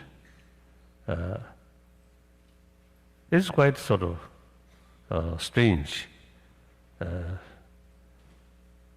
The very basis of pains and pleasure, that's mind. Now, we're much sort of eager to gain more because of the pleasure, more joyfulness, and we try as much as we can reduce pains. But the pains and pleasure itself is mental sort of states. Mental states. But we neglect about what is mind. Obviously, I think many people, have same experience. With facility, good facility of matter, material, but meantime, as a person, very unhappy person. I notice some of my friend, not Richard Blum. This is some very rich, very rich, but as a person, very unhappy person. What's wrong? Plenty of money. And with money, and usually, certainly, more friend. But actually, it is questionable. These friends are truly friend of human being or friend of the person. The friend to person or friend to money. That's a question, questionable. In any way, usually you see the richer people or have some more friend like that. But in spite of that, as a person, very unhappy person. So then, sometimes these people are still seeking comfort out of money, out of power. It's wrong. If they pay more attention about our inner value, inner science, then most probably they may find more effective way to face their unhappiness. What do you think? Some sense?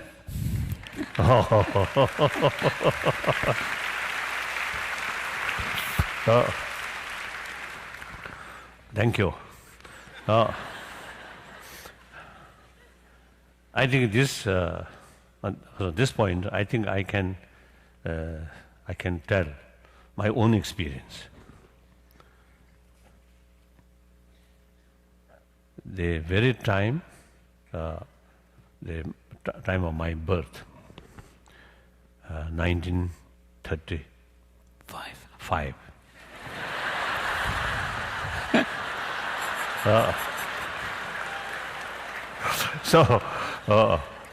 So at that time, about to start Nazi sort of power in Europe, in Germany. Then soon, Second World War start. Then Korean War, Vietnam War, like that.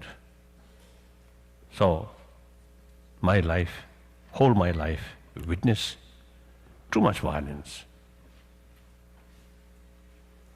And also some violence in the name of revolution. I think most cases fail to bring real happy world, healthy world. Still, a lot of fear, distrust, uncomfortable, uncertainty still there. So that quite clear. The material value fail to bring real healthy world. And the family level also, as Bram mentioned, since 79, quite often they come here, and also Europe. So among my friend, one time they had one wife, the next time another wife, then next time another wife. So happy marriage and divorce, again marry, divorce. So those people who have no children, then okay, better. Enjoy short moment, then forget, then try find another one. Okay, doesn't matter. If not thinking seriously about moral principle. But then with children, it's really tragedy. Nowadays, this is children. Children sort of entire their trust, rely on their parent, and divided. I think sad. So these things also is a sign of some problem in the family level also. And then, from time to time, some unbelievable sort of incident, shooting in classroom, innocent sort of student. Also sign of something lacking. And like Japan, I was told, it is growing number among students take suicide.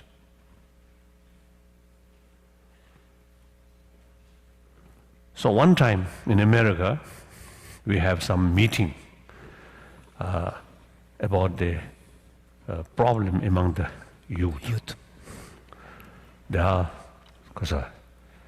some medical scientists, some educationists, some sociologists, social workers, psychologists, and psychologists. Or psychologists.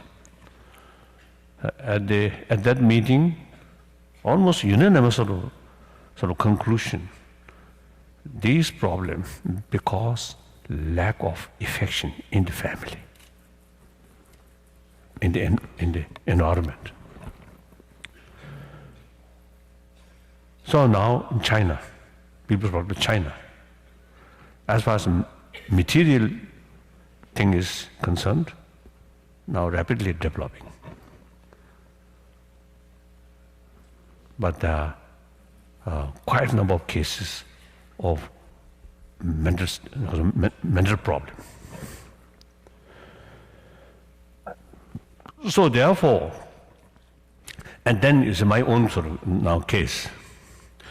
And then at the age 16 year, I lost freedom and remain constant fear, suspicion, difficult. Except short period. 54, I went to Peking, and few months I remained there, I stayed there. And I had several meetings with Chairman Mao, and of course, most of the leaders at the time, I had sort of meeting. As a result of these sort of meeting with these people, these leaders are genuine revolutionary. Their whole life truly dedicated for the well-being of the people, especially working class people. Wonderful. Then, particularly Chairman Mao, at that time, so I really developed genuine respect and admiration about his sort of work for revolution. And many party members, many of them, the member of Long March, so really dedicated. So then in 55, I returned from Peking. So on the road, I met General Gulmohar. Is the sort of in our autonomous sort of preparatory committee. He was the deputy chairman. So on the road, he come from Lhasa, go to Peking. I come back from Peking on the road. In Combo area, we met. But then I told him, last year, when I coming the same road, coming to Peking,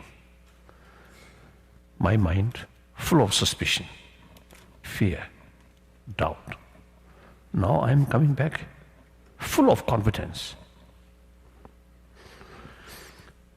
So in this period, money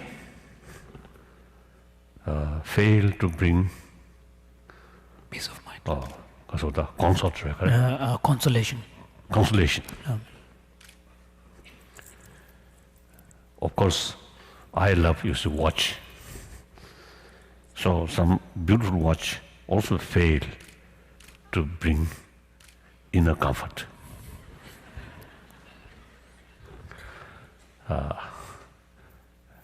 And also occasionally some dogs and some cats, very beautiful, but they also fail to bring inner peace. Sometimes my human friend, sometimes even greater sort of sadness, they also complain, they also express their sort of sadness, then instead of sort of bring peace, but more worry. But then only thing which bring inner peace is my own inner value, compassion, and the spirit of forgiveness, and also realistic attitude. These things brings inner comfort, clear. And my physical health also, these inner value really affect positively. On my health. On my health. On my health. Health. So, you know, I think many of you may not know that last year I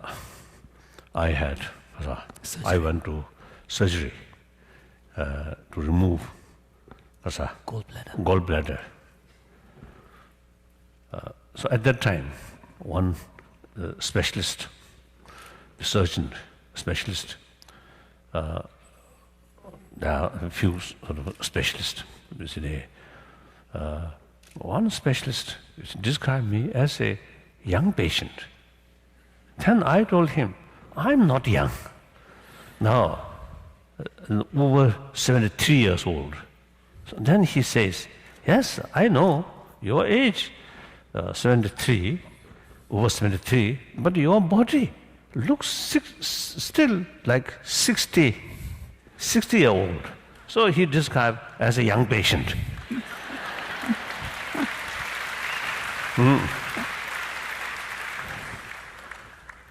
So that shows my mental peace, inner sort of strength, I think really makes differences about body element. So we are same human being. Therefore, I want to share you ultimate source of your happy life, a happy mental state, is within yourself. That I think you should know.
Dr. Shri Nivas Ravindra Ji, and Professor Pragati Chauhan Ji.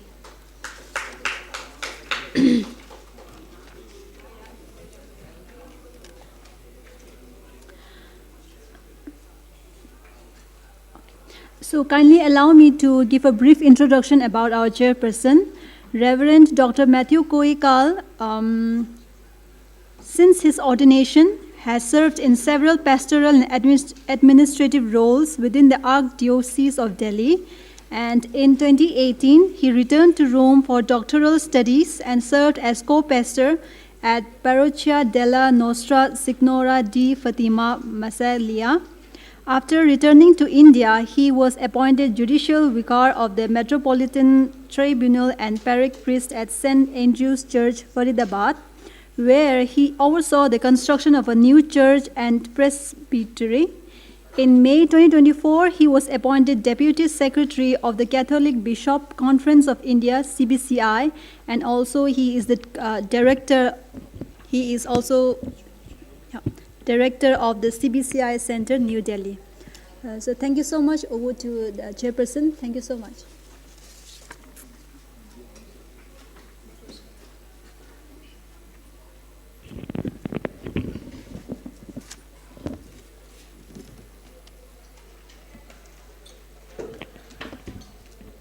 A very good afternoon to each one of you. I hope that you had a good lunch. I'm sure that you want to go into sleep now. We used to have a good siesta after lunch, Since we have no much time, I don't take anybody's name. I just in short, okay. Respected dignitaries, distinguished panelists, dear friends. I am honored to welcome you all to this important discussion on waging peace, compassion, ethics, and pathways to ecological renewal. This morning we have been discussing about war and its problems and how it is being affected our ecology.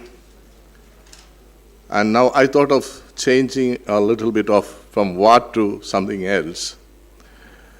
Peace is not merely the absence of war.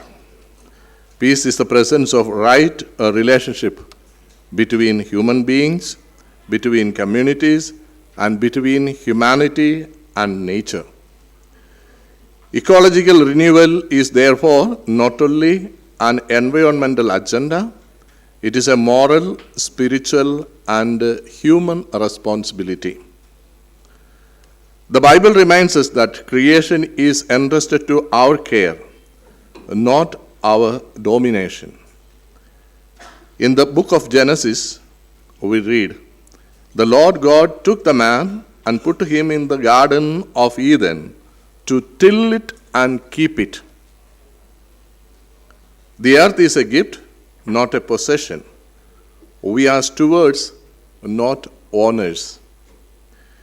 Yet, when we honestly examine our world, we find violence at many levels. Violence against nature often begins with the violence against life itself. We see it in the disregard for human life in the mother's womb, in broken relationships with the families, in divisions among communities, and in the exploitation of the poor and vulnerable. We see it in the reckless extraction of natural resources, indiscriminate mining, deforestation, pollution of rivers, and the destruction of ecosystems in the name of unchecked development. The underlying cause is often the same: greed without limits and desire without responsibility. I repeat it again: greed without limits and desire without responsibility. Pope Francis in Laudato Si expressed this profound truth in a simple sentence: everything is connected. When human relationships are wounded, society suffers. When society suffers, nature suffers. When nature suffers, future generations suffer. Everything is indeed connected.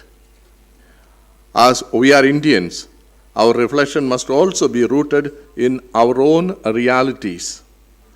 We cannot speak of peace without remembering the pain and suffering experienced by many of our brothers and sisters in our own land, particularly in Manipur, right now. The prolonged conflict, displacement of families, destruction of homes and places of worship, and the deep social wounds left behind remind us that peace cannot be taken for granted. Ecological renewal and social harmony are inseparable. A society divided by hatred cannot effectively protect creation, nor can a wounded environment sustain lasting peace among people. The wisdom of His Holiness, the Dalai Lama, consistently teaches that compassion is not a luxury, but a necessity for human survival. Likewise, the social teachings of the Catholic Church reminds us that care for creation and care for humanity must go hand in hand. As we begin this panel discussion, let us ask ourselves, can we wage peace with the same determination with which humanity has often waged conflict? Can we replace greed with gratitude, exploitation with stewardship, and indifference with compassion? If we can do so, ecological renewal will not remain an aspiration, it will become a lived reality. So thank you, and invite you, our distinguished panelists, to guide us further in this important conversation. May our deliberations contribute to a more compassionate, peaceful, and sustainable world. Thank you.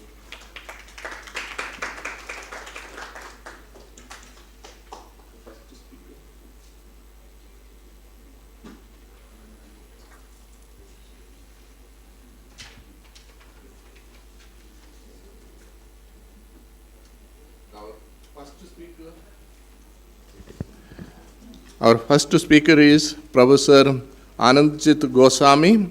He is a professor, director, Manav Rachana Center for Peace and Sustainability. So he will talk on his theme. Thank you, Chair. Thank you, all distinguished panelists, Tibet House, for this very timely conference, which we all know why it is so important. So today what I'm going to do, I will present to you a principal thesis posed on three main hypotheses and ideas. The title of the discussion is, I'm calling it a discussion, not a talk, because I think a talk on peace is not required. More of a dialogue and discussion on peace is required more these days. So it's ahimsa and ecological responsibility, but the core thesis of what I'm going to discuss with all of you and present for further thinking are these three lenses. One is a transboundary movement, one is ecological livability. Honorable Chair just mentioned about the fact that why ecological livability is important, and one of the foundation of ecological livability is all about coexistence and not domination. The primary mention of ecological livability is not only in many books, but also if you go back to Aristotelian writing also, you see mention of ecological livability right there in those times. Now when I say that I am going to present these three theses, the lens of saying it will be ahimsa. So basically it's non-violence, which we believe fosters truth and peace. But what does non-violence mean? First of all, let us reflect on that. Does non-violence mean its absence of peace? Does non-violence mean its absence of war? Or non-violence means a presence of something? So we also have to think about that non-violence should not always be seen from a lens of absence of something. I mean, if you read the Gandhian discourses and Gandhian thought, it is also very much corely linked to Swarajya also. Aurobindo Ghos's writing talks of nation soul while talking about ahimsa and non-violence, where soul becomes very important. As a nationalist philosopher also, he was bringing a very different lens on those terms in 1907. So while what I'm trying to posit in front of you is that ahimsa is, and because of my Bengali dialect, I more or less call it as ahingsha, not ahimsa. Hingsha se jo hai, but ahimsa is more of a Sanskrit kind of a dialect. So I might use the word ahingsha, so please bear with me on that. So ahingsha in the sense, what is a lens, what we will use to identify this lens. Now, broadly the discussion structure, I'm sorry I have written talk structure, but it is more of a discussion structure. I start with something called prudent predator hypothesis. It's a hypothesis by Lawrence Slobodkin in 1968.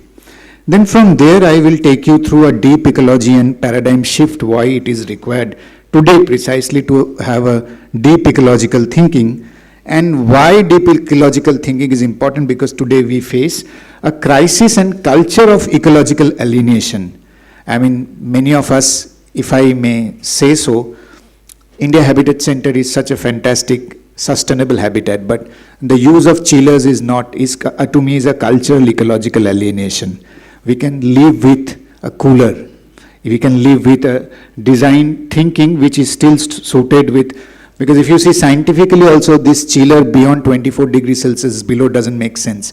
So in a way we destroy the ecology even while using and demanding of these AC chillers. So when I say crisis of ecological alienation, it is just not war. It is about the lifestyle or the living or the way we think at every practice phases in today's world. Finally, I give some example of Indic civilizational philosophy, where more and more you will see reference of animal and human being, and coexistential thinking, why it is so important. And from there I move on to trans-species hypothesis, where if we have a trans-species hypothesis, why ecological livability persists and can sustain in today's world. So let's start with prudent predator hypothesis. What is that? To be very simple, the hypothesis says that we all are predators.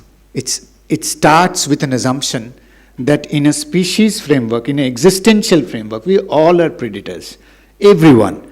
But we have to be prudent predators. We have to have a prudency in us, because when that prudency boundary crosses beyond a certain limit, we lead to our own diminishing of the species extinction, and which you can see human beings are the best example for that. Globally, over 70% of biodiversity has been lost within 50 years, which is a stark measure of imprudence. So this hypothesis says that the predatory behavior of nature has to be accepted with wisdom, but what we need to practice and push is a prudence to create a boundary in that predator hypothesis, in that predatorship, which starts with us, which starts with me, which is there in all of us. So that's precisely Slobodkin's hypothesis in 1968, and it leads to a transition from imprudence to wisdom. So it pushes practitioners to think that, recognize that a predator's survival also depends on a prey's persistence. So if I am a predator, if some things are my prey, in this case we are using nature, taking it casually, it is becoming my prey in a way unknowingly because of my lifestyle, but also the predator's persistence is important for my survival. Even if I am a very self-rational, so-called anthropocentric kind of view if I take, which is clearly you can see 1.5 degrees Celsius, we say if the tipping point crosses beyond 2 degrees Celsius, it's a self-destructive earth. Upanishad also mentions about that who takes care of earth, earth takes care of that person.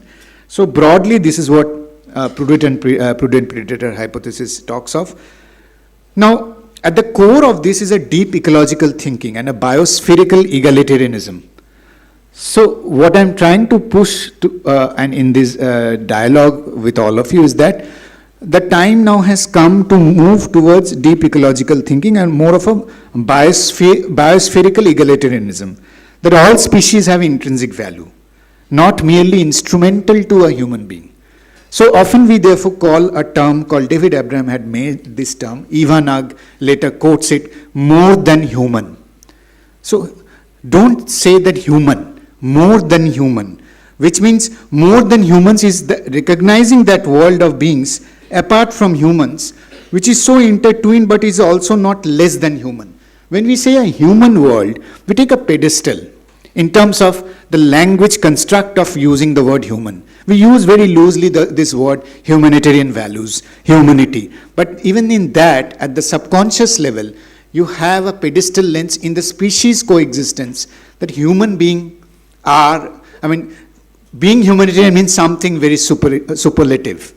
But biological egalitarianism or the biospherical egalitarianism says that think about a fact of more than human. When you become more than human, you are becoming actually gratified to that more human existence of which you are a part of. Honorable Chair mentioned about gratification and gratitude. So biospherical egalitarianism at the core takes care of this egalitarianism through gratitude by considering that more than human is more important.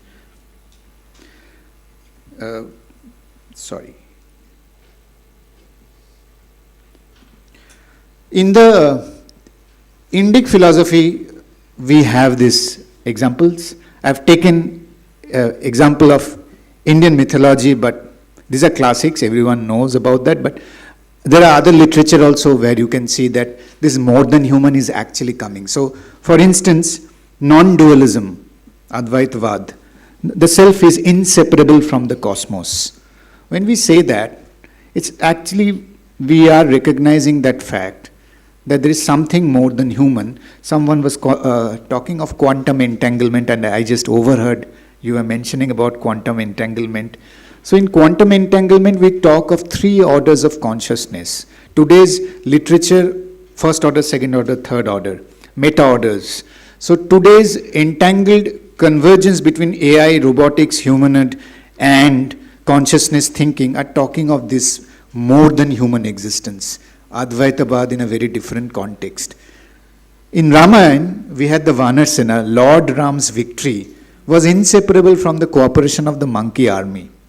So a living metaphor of a trans-species partnership, again more than human. Yudhishthir and the dog, we know the dog went with Yudhishthir, and essentially Yudhishthir refuses heaven rather than abandon a stray dog. The principle is there is no greater sin than abandoning one who has sought refuge.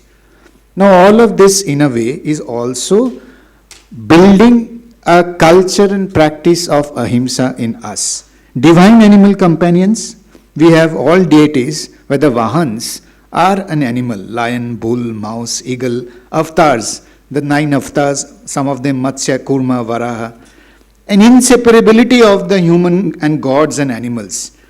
Upanishad mentions about Prithvi Rakshati Rakshita, and then we have in 2017 a legalization of personhood of rivers. The Ganga Yamuna Act was declared as a living entity.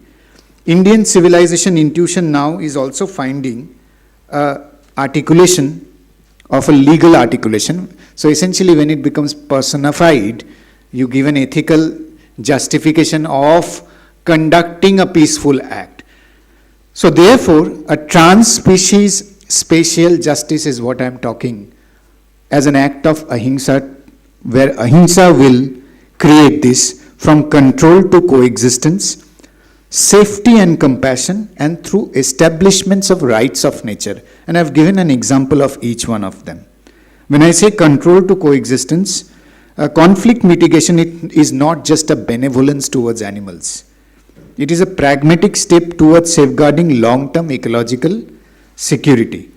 A truly trans-species framework which balances public safety with compassion and ecosystem logic also is anchored in the basic principles of ahimsa. So if you are following the principles of ahimsa, you understand a trans-species framework. So when I say trans-species framework, it does not only mean transboundary movement of species. Let me clarify it.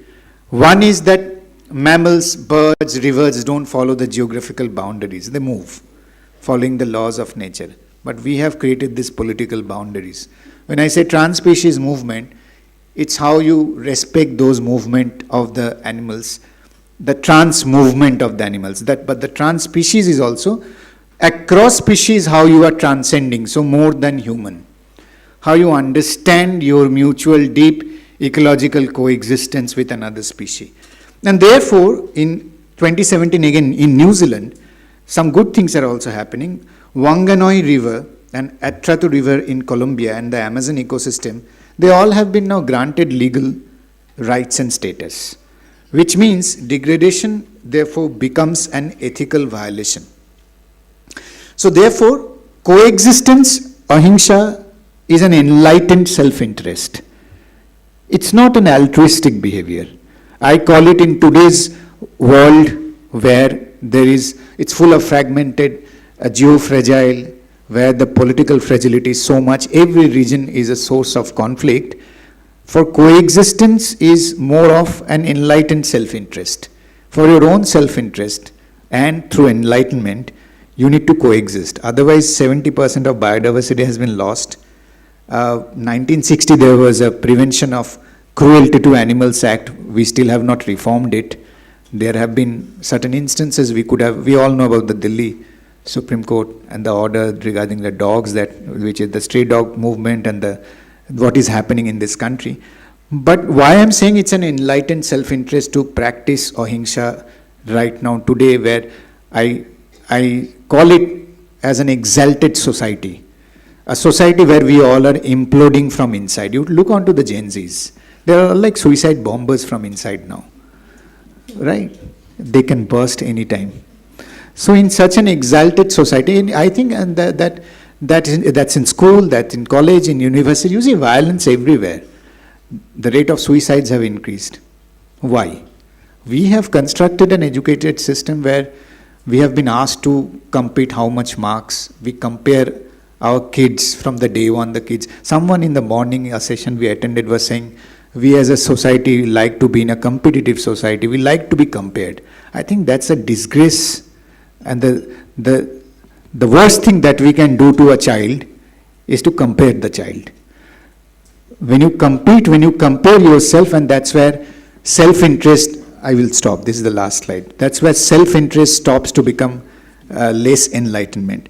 So I will stop in the last concluding slide. So when I say the practice of transboundary and trans-species existence, deeply reflected through ahimsa, will bring forth ecological livability, non-violence, peace, and this will happen because ahimsa will be applied beyond human relation and will lead to the path of ecological livability.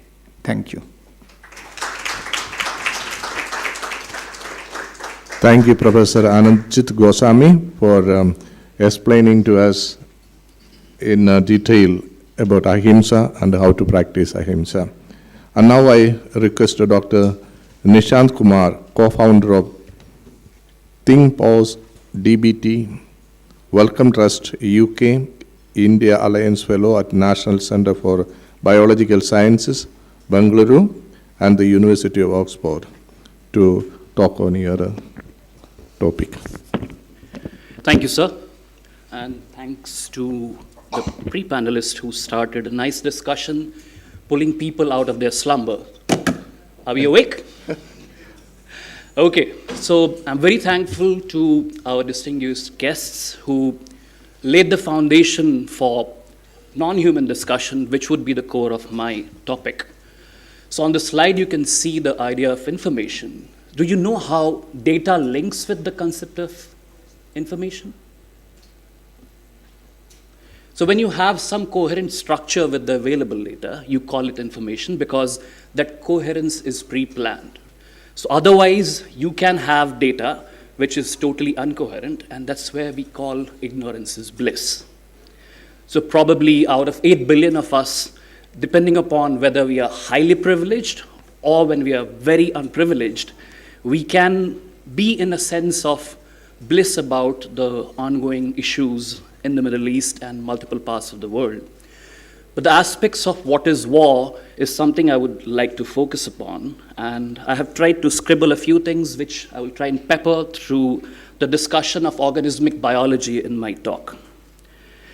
So before I go on to specifics of what I would like to discuss about aspects of information and how even non-humans process it, apart from the idea that we are there in an information world, like we have the best of data and its accessibility from us and for us, but there is a huge gap. There are caveats which I think has been illustrated by the previous speakers and eminent personalities in the room. So this inquiry began in the second year of my undergrad, where I asked a simple question: what happened when we lost nature's supreme scavenger, vultures, from the Indian subcontinent? We used to have about 40 million of them. And by the end of a master's dissertation at Wildlife Institute, I got to understand that the breeding density of another scavenger, which people think were doing the same duty, did not change. So when the breeding densities did not change after the loss of vultures, it essentially means that they have different roles in the environment. So that prompted me to start a follow-on study, and that is how we have the only and the best followed urban case study of long-term ecological research in the country, situated in the national capital. So we started to do this research with about 32 sampling units distributed throughout the urban sphere, and trying to understand what happens once you open a human-dominated world to multiple spectrums of non-humans. So my previous speaker was trying to lay down the aspects of coexistence, and it is not something which has a single peak and valleys. It is a mountain range, and that mountain range is very undulating, both at the personal level. So you might be somebody who loves dogs in street X, but depending upon your local situation, you would start to fear, or you might even be antagonistic to another set of dogs, depending upon what they do to you, and vice versa. Again, it is tough to introduce ecological experimental rigor into field systems, but if you follow it well enough, and if you have urban systems like us where coexistence was there before we stamped Western ideology of urbanization, we have the possibilities to utilize variably developed regions into experimental rigor. So you can go into the details of the papers which are there on the screen to understand how fantastically a bird which is just consuming odd grabs from the garbage is responding to the ecological information distributed throughout the human world. So the crux of kite ecology, apart from the idea of where waste is, based on the Islamic practice of tossing meat to them.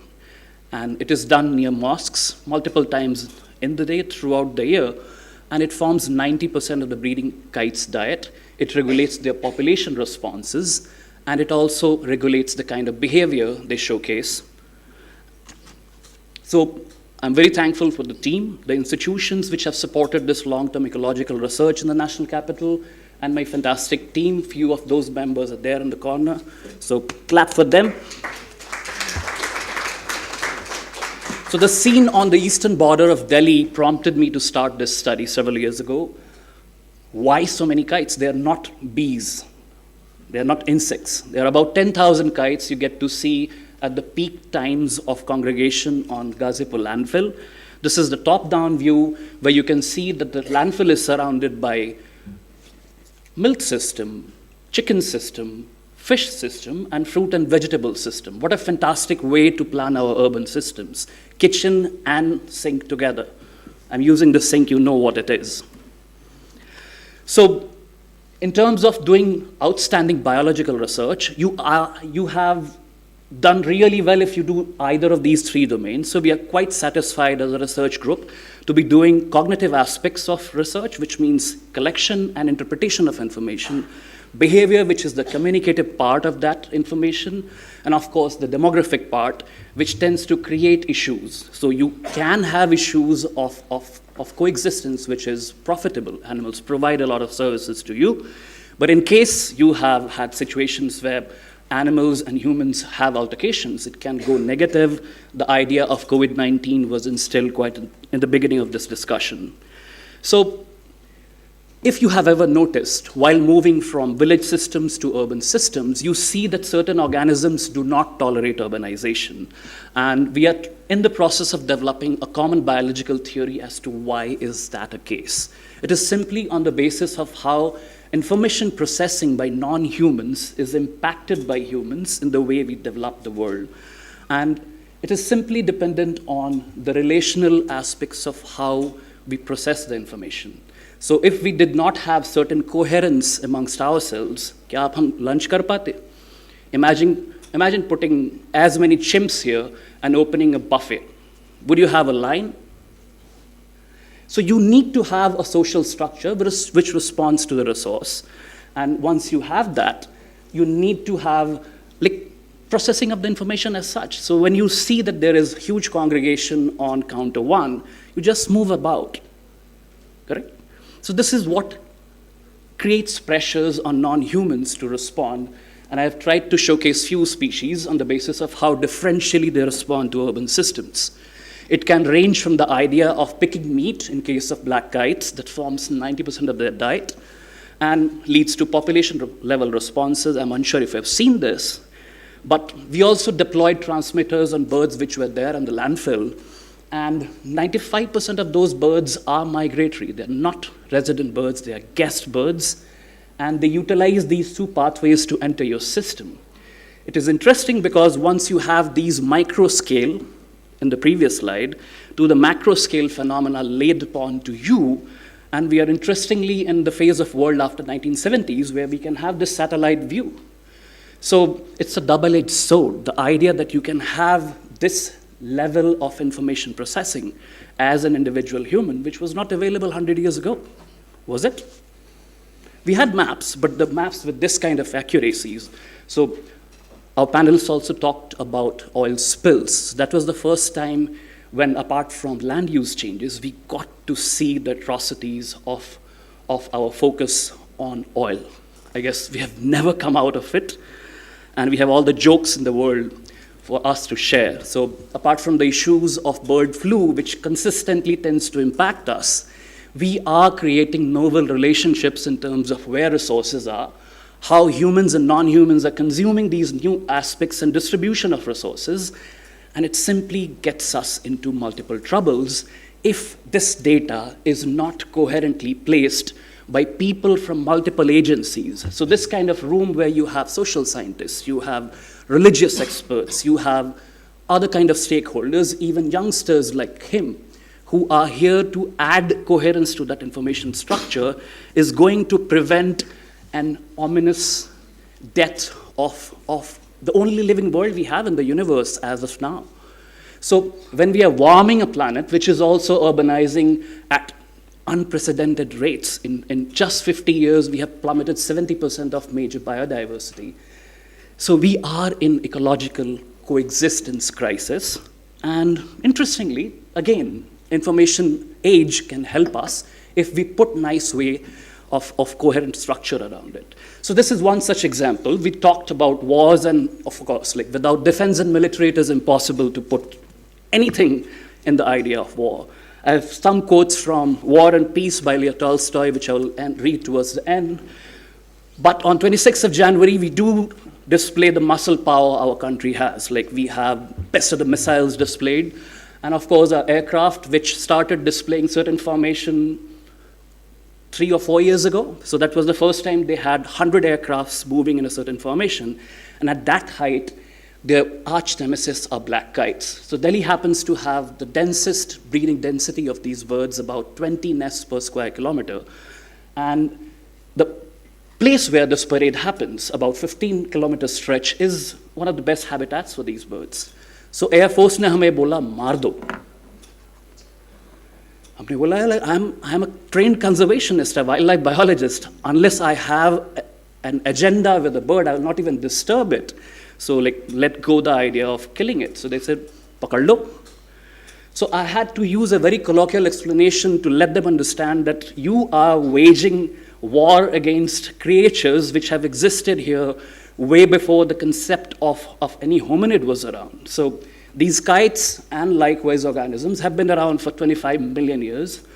The oldest hominid, not even humans. Our history is just 320,000 years old. So you have just come here like this. So these birds are around for 25 million years. Humne kaha, we can use the simple idea of good science, practice it along with the sociological levels of how people do it, meat tossing, create artificial patches of meat tossing where we get the society's support. And once you do that, you draw kites away and you can have a safe flight path. So this is simply on the basis of how you identify the problem. You already had the idea of how coexistence is developed, and you incorporate it as a solution. So this has become a standard operation procedure for your Republic Day parade every year. I guess somebody must have seen those kind of advertisements in newspaper or on internet. But again, there is so much which nature talks to us, and unfortunately, Indian subcontinent has very few people who have had the opportunity to be trained around these aspects. So we have to work extra hours, and we take all the support from people around us. So in one particular situation, when we were trying to do Jugadu, because in the initial years we were not given enough funding, we saw that if you do the meat tossing, oops, it's not playing, maybe I have to do it from here. If you toss the meat by putting it on the plastic sheet, the birds stopped responding. So this is the place which is close to 300 years old, called Eidgah. And even when you toss the meat away from the plastic sheet, kites stop taking it. But if you, again, toss the same meat using your own hands, the birds start to take it. So the simple idea of birds consuming this much amount of meat, which forms 90% of the diet, is being read this intricately by non-humans in your system. So it is important for us to understand the levels at which non-humans process the data. I've just given you one particular example. And we think that we learn from each other, see the situation where black kites, which were responding least to the amount of meat which is there on the polythene sheet, start to take it right from the most avoided polythene the moment dogs start to process. So the whole idea of how organisms start to use the coherence or confirmation by other species helps them to form relationships. So humans are not an accident. The whole idea that we want to do things together is just endowment of how life has survived on this planet for 3.5 billion years. And if we cannot arrange ourselves well enough, then we will just be a nice accident on Earth. Yes. So this nice accident is interesting because somewhere in the orderly structure of nature, we as individuals are right in the middle. So a bird, a dog, a human. But then in terms of cellular structure and organization, in terms of organ systems, we all have studied that basic biology. So we are the epitome of that kind of organization. So while you are a single organism within an ecological setup, you are a walking ecosystem for microbiome inside your body. So you have more cells of foreign origin inside your body than your own cells.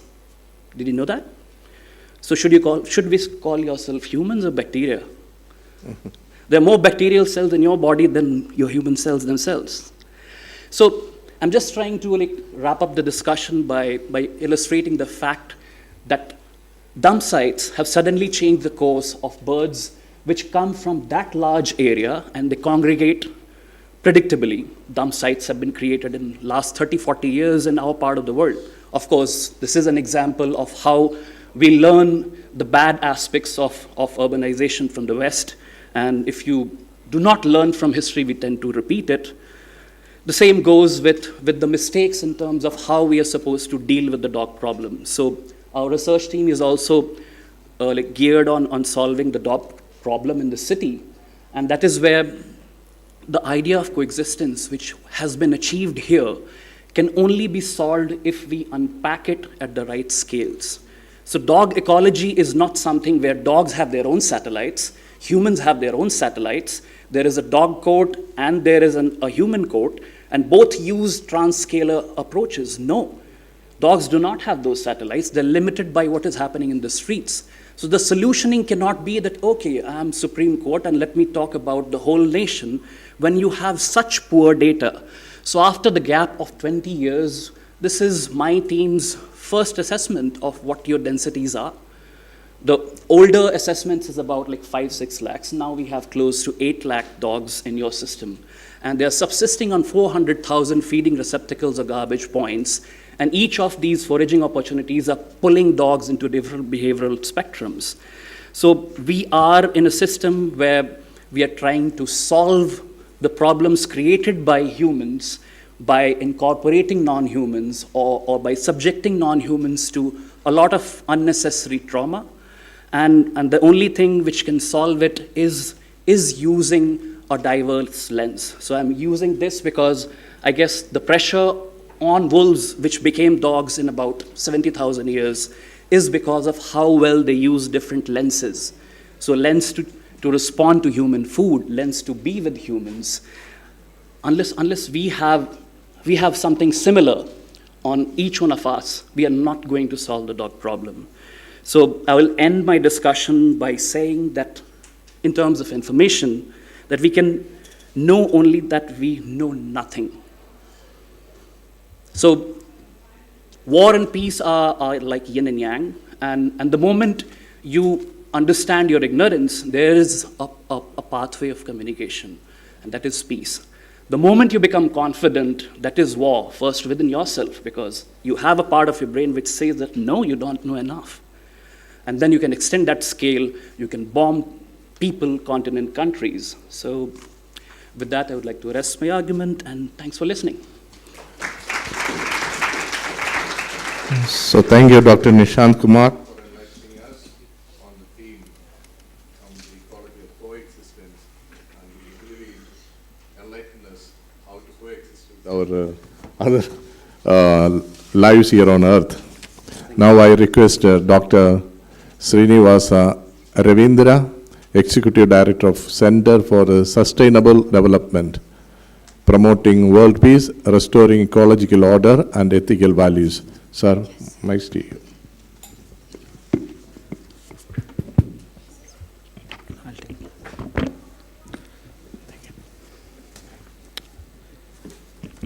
Good afternoon to all of you.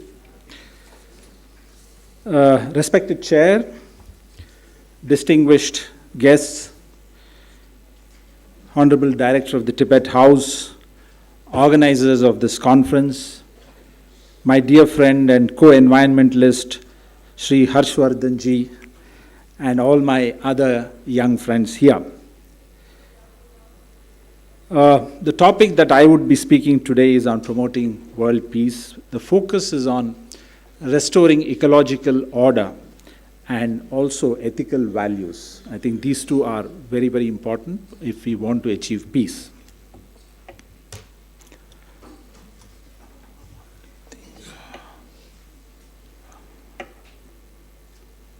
Photo's not, okay. I think let me begin with the quote which was already mentioned by Harshvardhan ji earlier, but nevertheless it's so important that we will recall it by His Holiness. The planet does not need more successful people, it desperately needs more peacemakers, leaders, restorers, storytellers, and lovers of all kinds. The history of war and peace is essentially the history of human civilization itself. In ancient times, warfare was considered as a legitimate instrument of statecraft. From the Egyptians who first started the conquests, up to the Persians, the Romans, and the Chinese dynasties, war established supremacy and control over resources. It shaped boundaries, political boundaries, economies, and cultures. About 1,000 years later, after the early conquests, philosophical and spiritual traditions emerged advocating peace and ethical conflict. And that's when you had Buddhism, Jainism, Confucianism, and Greek philosophy, which basically emphasized on non-violence, compassion, and social harmony. The greatest example we have is King Ashoka, who not only renounced aggressive warfare after the devastating Kalinga War, but adopted Buddhist principles of peace and moral governance called Dhamma. For a long time, as everybody was mentioning here, peace actually meant the absence of war. In tribal societies and early societies, if you didn't have war, then it was just peace. But like all my co-speakers have said, the 20th century has changed everything, especially after the advent of the Industrial Revolution. We have seen unprecedented destructions through world wars, which introduced for the first time modernized weapons, including chemical weapons, mechanized weapons, and atomic and nuclear bombs. So it was not just human lives that were being destroyed, but the entire ecology also was getting destroyed, in a very systematic manner. The Hiroshima and Nagasaki bombings, perhaps the worst in the history, brought time to a standstill as the world witnessed the unleashing of a lethal weapon that left an unforgettable genetic imprint on humanity. So even till today, we see what the consequences of such a bombing have been. But let's not be very negative. These catastrophes apart, at the same time, we saw the emergence of certain peace-building institutions.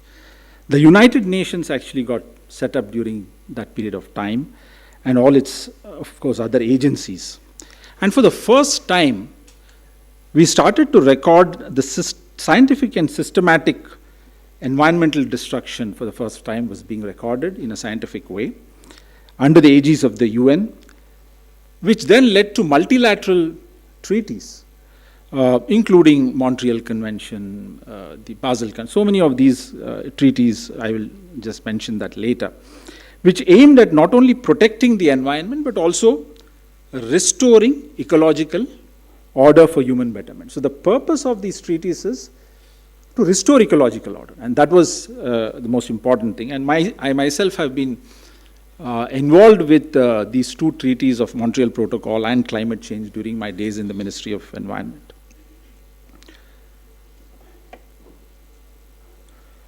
In the modern era, however, the complexity of the conflicts has led to a conundrum of crime and catastrophe the world over, involving now we have terrorism, cybercrime, resource competition, and biological warfare. Now, this impact we have seen causes some of the worst environmental crises.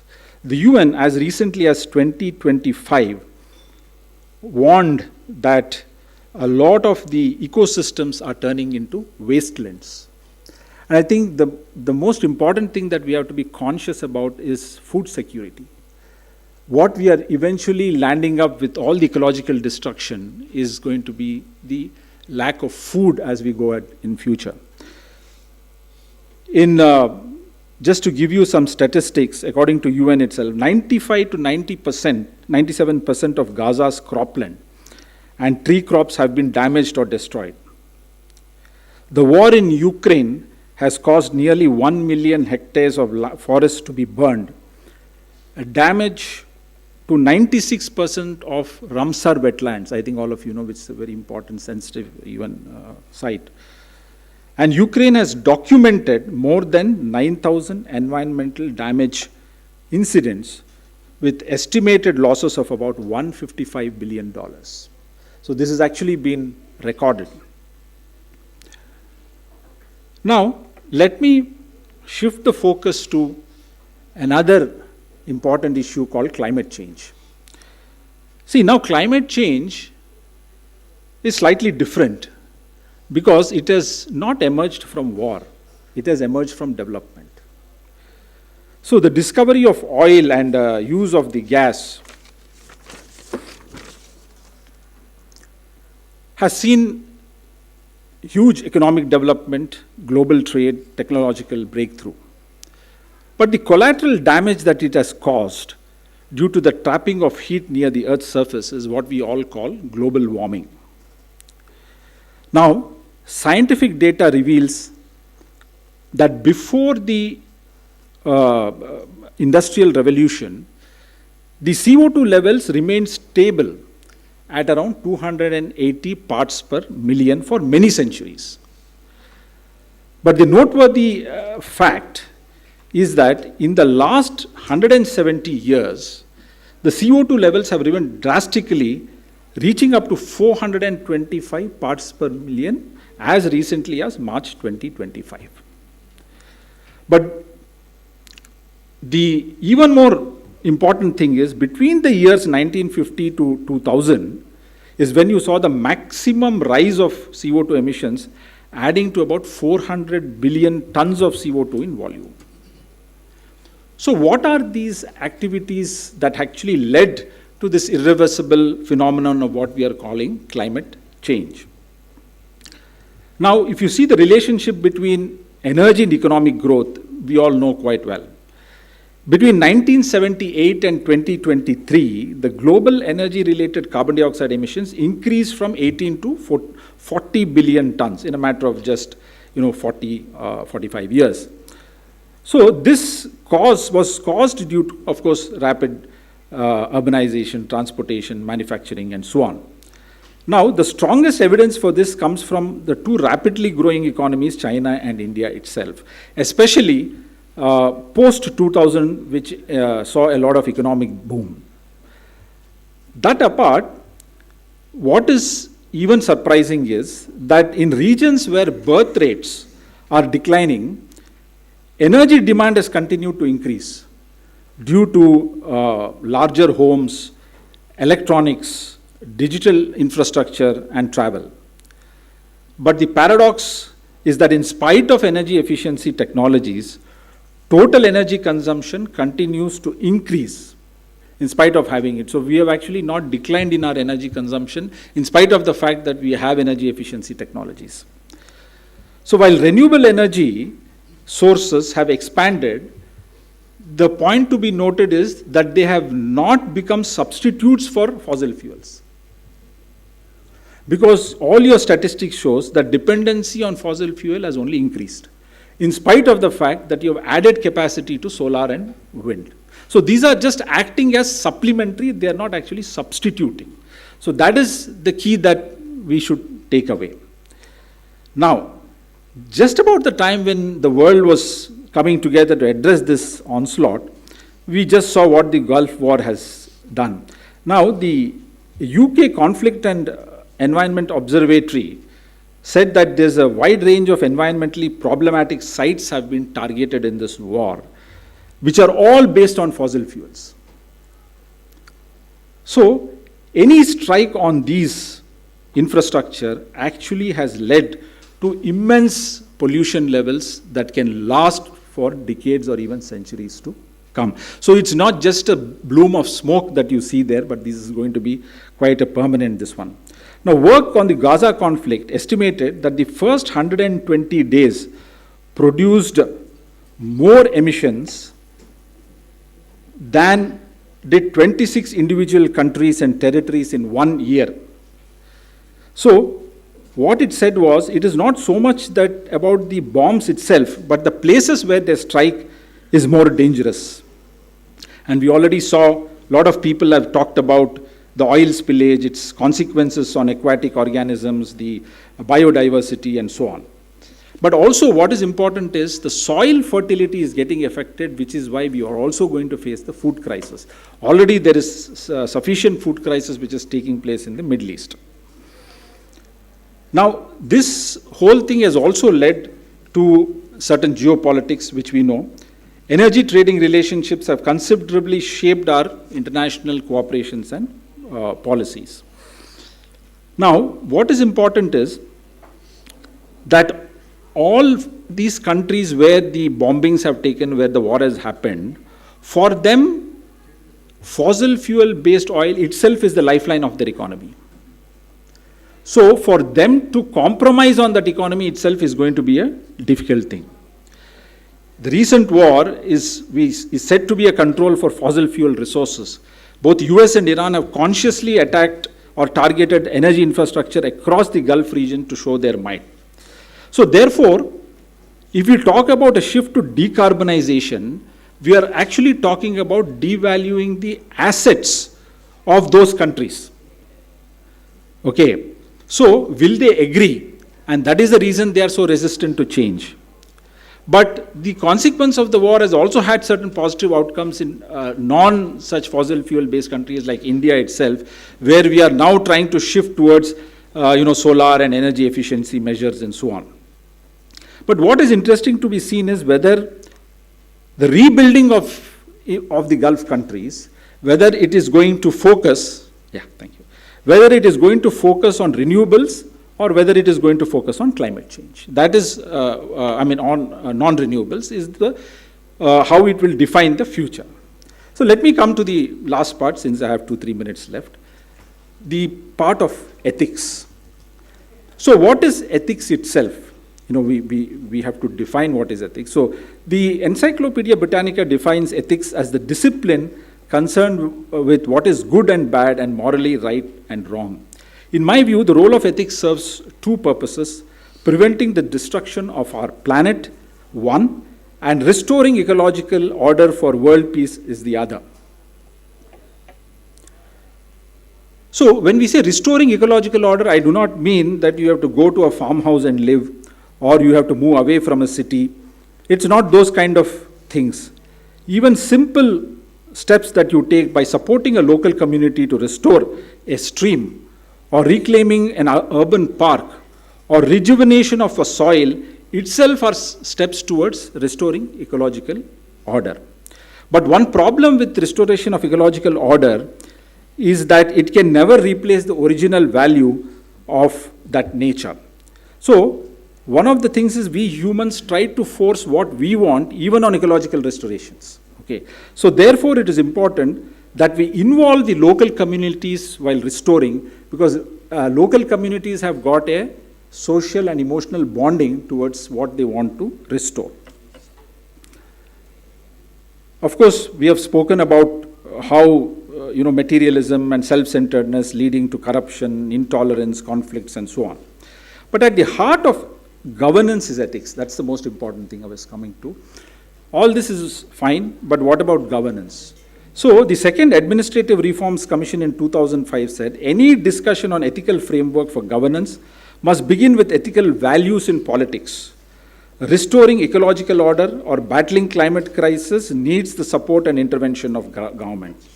So if you look at it, India has been a party to so many multilateral agreements, I don't have to mention, including the UNFCCC. But has the government been effective in improving our environment and protecting our natural resources? If you go by the indicators of environment and human development, we fare very poorly. Even on the World Happiness Index, we are 116 out of 147. So has our governance actually failed? Well, in terms of regulations and policies, I think morning somebody was mentioning, we have no dearth of regulations and policies, and perhaps we have some of the best. But however, what is lacking is ethics in governance. So unless, see, for example, all your green spaces are giving way to tall buildings and commercial establishments, your forests are encroached. These are all examples of unethical governance. But what took me by surprise is that the courts also have been seesawing on the whole issue. While in 1985, after the Bhopal gas tragedy, the Supreme Court directed for the enactment of the Environment Protection Act. But the same Supreme Court in May 2026 says, not a single environmental activist has welcomed any development project. Okay. So, therefore, ethics in governance is very important. But last part of it, what I wanted to say was, see, maintaining peace is not only the task of government and societies, but the responsibility of individuals.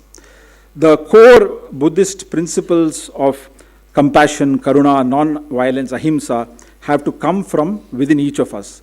The philosophy of Vasudhaiva Kutumbakam is inclusive, which means the world is a family which includes not only human beings, but all aspects of nature, trees, birds, and so on. Now, the 17 Sustainable Development Goals provide to us a vision for integrated development backed by ethics. So, my question is, can a country's progress be measured through sustainable development indicators in the future to determine whether they are on the path of sustainability and peace.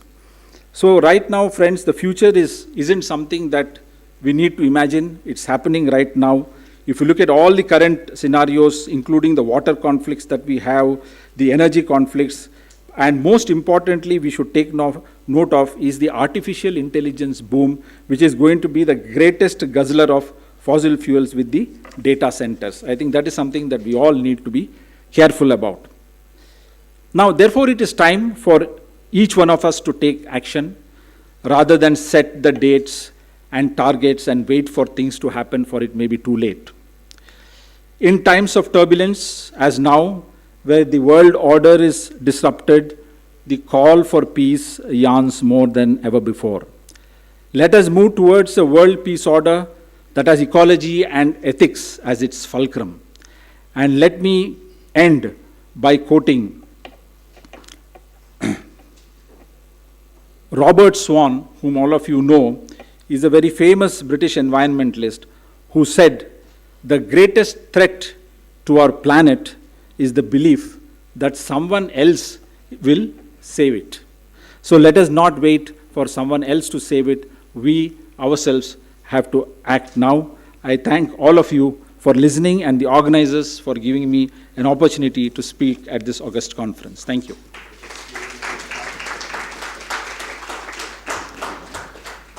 So thank you, Dr. Srinivas Ravindra, for taking us to Vasudhaiva Kudumbakam. Thank you.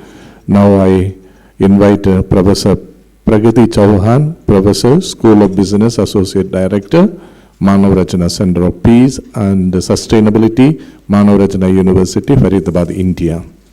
Ma'am, please.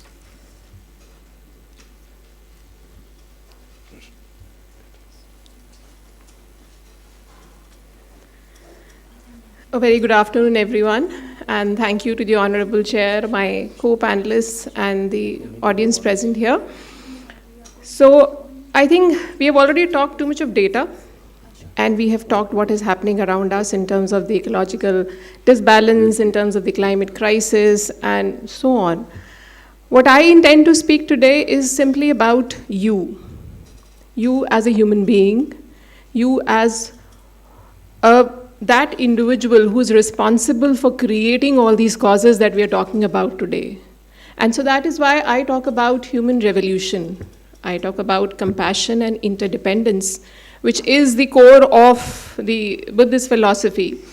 And because I am also a practitioner of this philosophy, I very strongly abide by this, that in fact, we are today in what we call as the Saha world, or which is the latter day of the law. So this particular situation will comprise and is characterized by wars, destruction, greed, all these resentment and enmity and that we see around. But then what do we do? What is the solution? This will happen. So the solution lies finding out why is this happening? What is it is causing it? It's we the people who have lost the very essence of understanding humanism, who have lost the very essence of understanding that we have to respect life as it is, be it animal, be it you, be it the earth itself. We have lost the essence of interdependence. We have lost the very essence of that we are dependent on the environment, so whatever we give to the environment will come back to us. So I think we need to come back to the very understanding that very firstly we need to work on our own self. And the moment we start working on our own self, where we see how we can be happy in ways we will not destruct the environment and the people around, and we also see happiness for others, is that what we can work towards bringing about that human revolution. And that compassion which is long lost needs to be worked for. So this is what I want to bring about here. So of course we are seeing war times, and there is a lot of visible destruction that we see. The wars and the battlefields, and a lot of things being lost, lives being lost. But there is a lot of invisible destruction as well. We are harming the environment, and that is why we talk about so much of climate crisis. Those military activities itself leaves a lot of, footprints that cannot be counted, apart from just the lives and everything that are lost. Okay, sorry. So this is the conflict multiplier. So when we harm the climate, it will create situations of poverty which will lead to competition which will again lead to more war, and so on. We'll keep circling in this. So we have to work on this, and that is why we come to the solution that we need to talk about for the very essence, which is humanism. We have to respect life as it is. That is more important, and that is going to give us a solution to stop all these things from happening, to stop harming the environment as we are doing today, to understand the very fact that we are interdependent, so we need to stop entering into those war situations. Those very reasons that we create out of our own greed, hatred, and ignorance, those causes of suffering, we have to work and see that we don't land up into those situations. So, of course, the very ignorance that we feel that we are not related to the environment is what we are causing these causes for. So, very importantly, first we need to know that we and the environment, the oneness of self and the environment, we stay together. Just as when we bend, our shadow bends. That is the kind of interrelationship we have with the environment. So, if you're going to give environment that same greed, anger, it will come back to us. But if we give harmony, if we give, respect to the resources around, that will come back to us. So we have to manifest that. We have to realize that we have to be compassionate towards the environment that we live in. And so that is also coming from the Buddhist philosophy that if this exists, that exists, and if this ceases to exist, that also ceases to exist, which is also the core concept of interdependence, what is also the Pratitya Sampada, that nothing in the universe exists in isolation. Okay, so we are interdependent on each other, and we will have to exist in symphony. So we have to understand that we have to take care of the environment. If the environment gets hampered, we are life and existence also. So I happened to see this movie on Netflix called as Swapped movie, and that movie, it's the characters itself explained this very importance of interdependence very beautifully. So there was this rat-like creature, and there was this bird, Javan chick, which was the ivy. The bird's name was Ivy, and Ollie, which was a rat-like creature. And it so happened that through some magical situations, they both got swapped, their body swapped. And so it was then that they realized the challenges and the vulnerabilities that they were facing in those, roles that they were existing originally. And then they understood that for them to coexist together, they'll have to cooperate, and they'll have to understand that it's only when we work together that we'll be able to fight the bigger enemies. So that's the whole essence. So we have to understand when, these little, because the younger generation and even we tend to understand things beautifully when they come across to us through such characters. Everything is conveying it to us. Every other action that we are taking is conveying that there is interdependence. So even if we are landing ourselves into a situation, it will come back to us. So if wars are happening, it is today affecting our daily life. We see the petrol prices hiking, and we so many see other little things that are getting affected gradually. So that interdependence has to be understood. And so what causes this suffering? Of course, greed, hatred, and ignorance. We are entering into those stages of greed where we feel that we want more, and that is why we fight for those territories. Then there is hatred. Of course, we do not see humanity. It takes a lot of courage to see humanity in your enemy. But we have lost that courage. We don't see that person's existence as important to us, and therefore we have a lot of hatred towards them, and that also is one of the causes of suffering. And of course, ignorance. We completely ignore the fact that we are dependent on the environment. There is me and my environment is interdependent, and we are like one. So that ignorance, all these three factors lead to why we do what we do today. This is present in everybody. our greed, our hatred, our ignorance, maybe in varying degrees, which makes us enter into those situations that we are today. So we need to ponder upon why we are doing so. And that is when we give relevance to, and we give a thought that we need to work on this. And how do we do it? Well, the Buddhist philosophy offers very such many ways where you can, sit and understand and maybe meditate or enter into some kindness gestures where you can pray for your own happiness and for the happiness of others. Most importantly, you need to understand that suffering will always exist. It's a part of our human life. We cannot get away with the causes of aging, birth, death. We cannot get away with them. They will come. So suffering will always be there. But you have to see that you do not create those causes. Those causes which may be created out of ignorance, out of hatred, and try and build more good causes, which brings happiness to you and to the other. And it takes a lot of effort. Mind you, it's as easy to talk, but it's very difficult to implement. You cannot see the other person happy. You can always wish for happiness, but you cannot see the other person happy. It takes a lot of efforts to do that. Because if these root causes of greed, hatred, and ignorance are very high in you, you will never build, create those causes. You will always be landing yourself into those situations and creating those issues where you will be, harming the environment, harming the other person, not talking about humanism, not respecting the other life. And then you will have all those things what are happening today, and we are very strongly discussing on the basis of data that this is what has happened, climate is so now disturbed and the ecological biodiversity is so much disturbed, but we fail to work on our own selves. I think when we give that importance to our own understanding as to what we are feeding our own selves with, a lot will improve on its own. And that is also the oneness.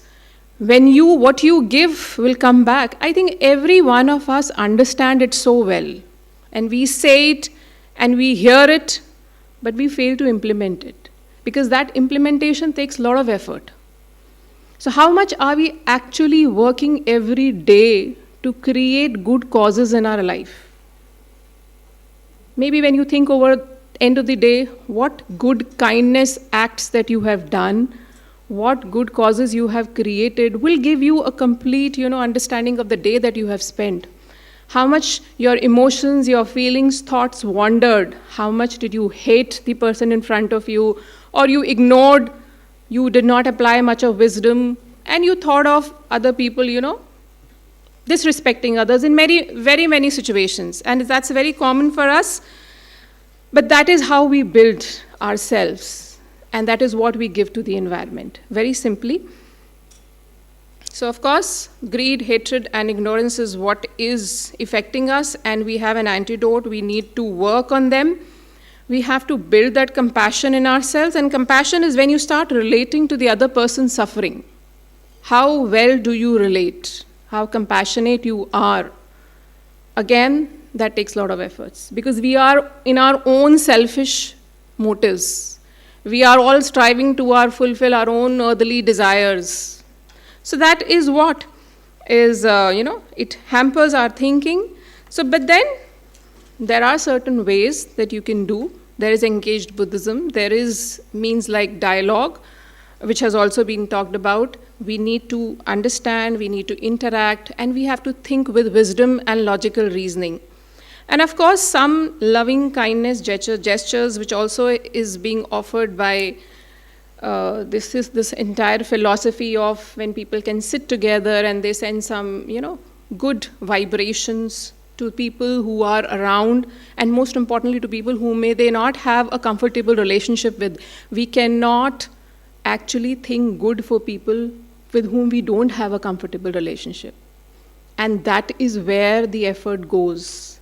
That is where you have to build that compassion. How do you do it? You will have to work on yourself. And how do you do that? Find out ways. Buddhism is one philosophy that gives you a lot of ways to do it. Most importantly, understand the causes that you're creating. Because each cause that you create is adding up to the effects that you will get one day in your life. And so your environment will give. So whatever you're giving to the environment, it's a very logical explanation, cause and effect relationship. That's what the science says. Whatever you do, everything has an effect. You know? That's the law of gravity. When you throw something up, it comes down. The effect is, it comes down. That's the gravitational pull. So that's with the human philosophy. Whatever you create will come back. So understand that. So that is very important. If you need to understand, if you need to bring about what we're talking about, peace in the world today. So you have to have compassion. You have to understand the very relevance of interdependence. You have to understand that sufferings will exist in your life. You cannot go away with them, but you will have a solution. There is a solution. How importantly you are working for that solution is what matters. So there is a definition of peace. Of course, we have talked about peace is not merely absence of war. You have to be ethically responsible. And let's just not talk about being reactive, being proactive. And compassion plays a very important role. So what I say is, you work on your inner peace, that will work on building a better nation, that will work on building a better world. And this is what the Buddhism philosophy also says, is every 8-year-old in the world is taught meditation will eliminate violence within 1 generation. But it takes a lot to meditate. We cannot sit silently for even 2 to 5 seconds or 10 seconds because our mind wanders. You know? So we have to gather that courage to sit and understand our own self, to bring about that revolution in our own self, and then probably more than half the problem is solved of what we are discussing here in the terms of data. Thank you so much. Thank you, ma'am. You have really drawn a beautiful conclusion to our panel discussion. I must say it was a really wonderful conclusion we have drawn. Now I have been told this is the time for question and answers. We can take only 2 questions, as I am told. No. 2 questions to 4 of them.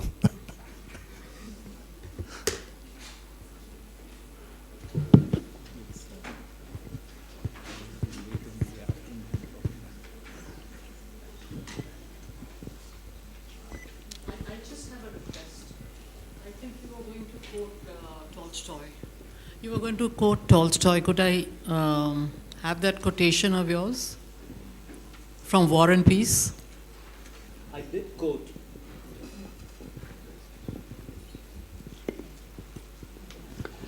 So it was the idea of what wisdom is, or what true wisdom is. And that's where he said that we can know only that we know nothing.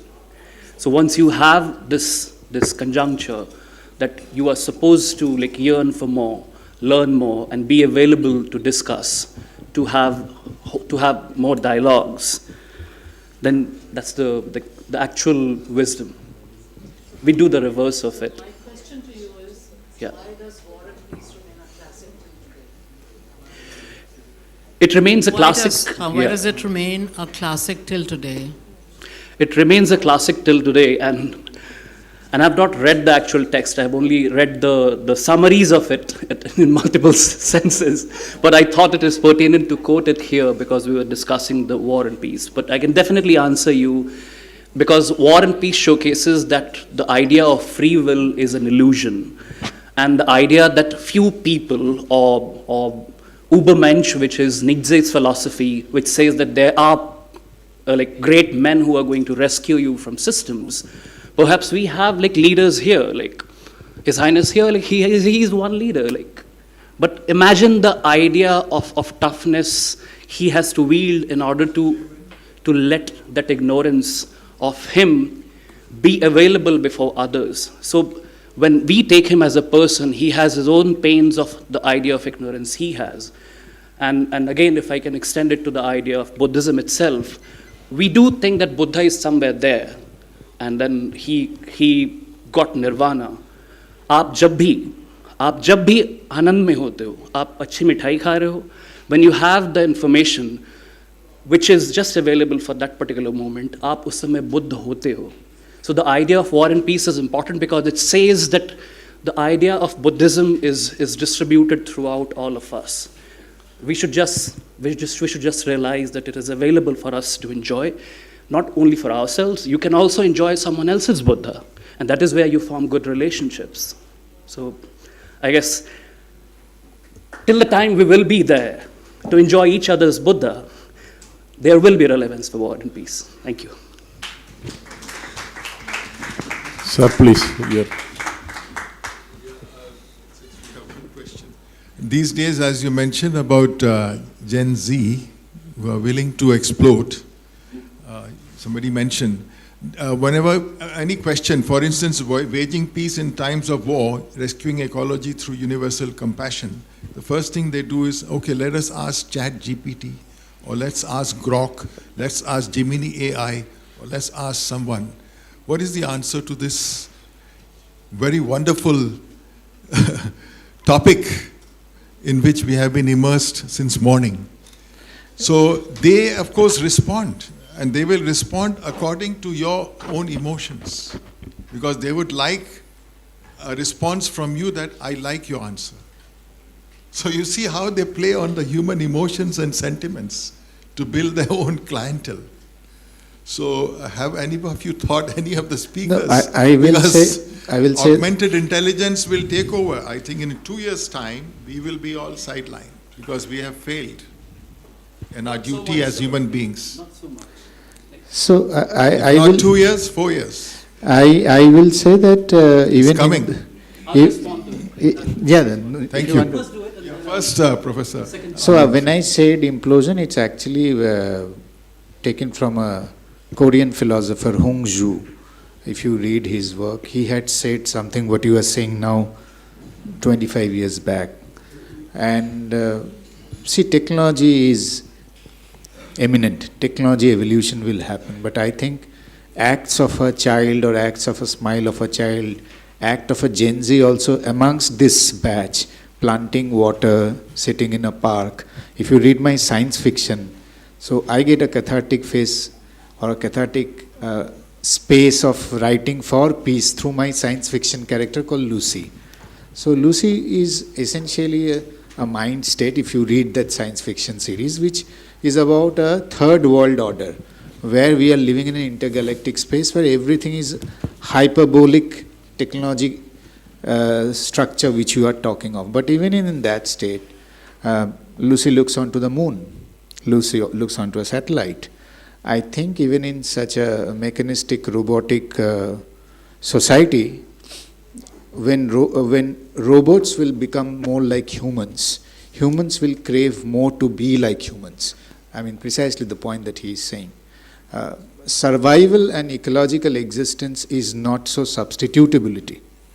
Survival and ecological existence also cyclically, if you study, because you are speaking of quantum existence, quantum entanglement, at a quantum level, things are not substitutable.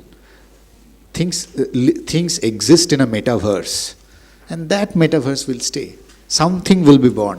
Don't worry. Rest assured.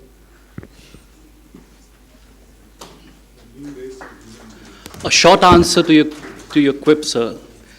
So we think that machines will take over because they're going to be more rational.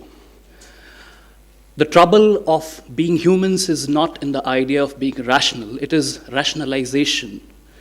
So, jab tak हीर रांझा की कहानी होगी, which defies logic. So, when you are rational, you cannot be Heer Ranjha. Can you be? So, कोई भी machine depravity में नहीं होगी. There is no machine which is going to work in depravity. So, whatever machine works, the machine which is right before me has been functioning because it has right components of RAM, power supply, gadgets, and software. As opposed to that, life forms and the diversity which we get to see, the millions of organisms, we have not documented 70% of them. So life showcases that a simple bacteria can cover almost all niches on Earth, one single cellular organism. So, abhi computer ko bahut janam lagenge, sir. So nature has taught us that we can be functional in rationalization. And I guess humans are best example. Of course, there are vices, but we are doing better. And there is space for us to do better. So, abhi machine ko bahut janam lagenge. Just to give you a little bit hope, if you study machine consciousness literature, which is evolving now, even if I sum up machine consciousness as a sum of all electrical impulses in my body. I'm a bacteria. So, for instance, even if you study machine consciousness and read the latest papers which are also coming up. So, as he said, I am a bacteria, I'm more of a bacteria, I'm more of an electricity, if you imagine yourself. So, there are almost about 80 million neurons more in your stomach, and now 40 million actually is in your stomach and 40 million in neuron, but these are essentially electrical impulses. So, if you see these robots taking over these 80 million neuron impulses, the meta-consciousness theory says there's something undefinable what happens at a quantum level even in those electric impulses. And that's what the Hiranja is.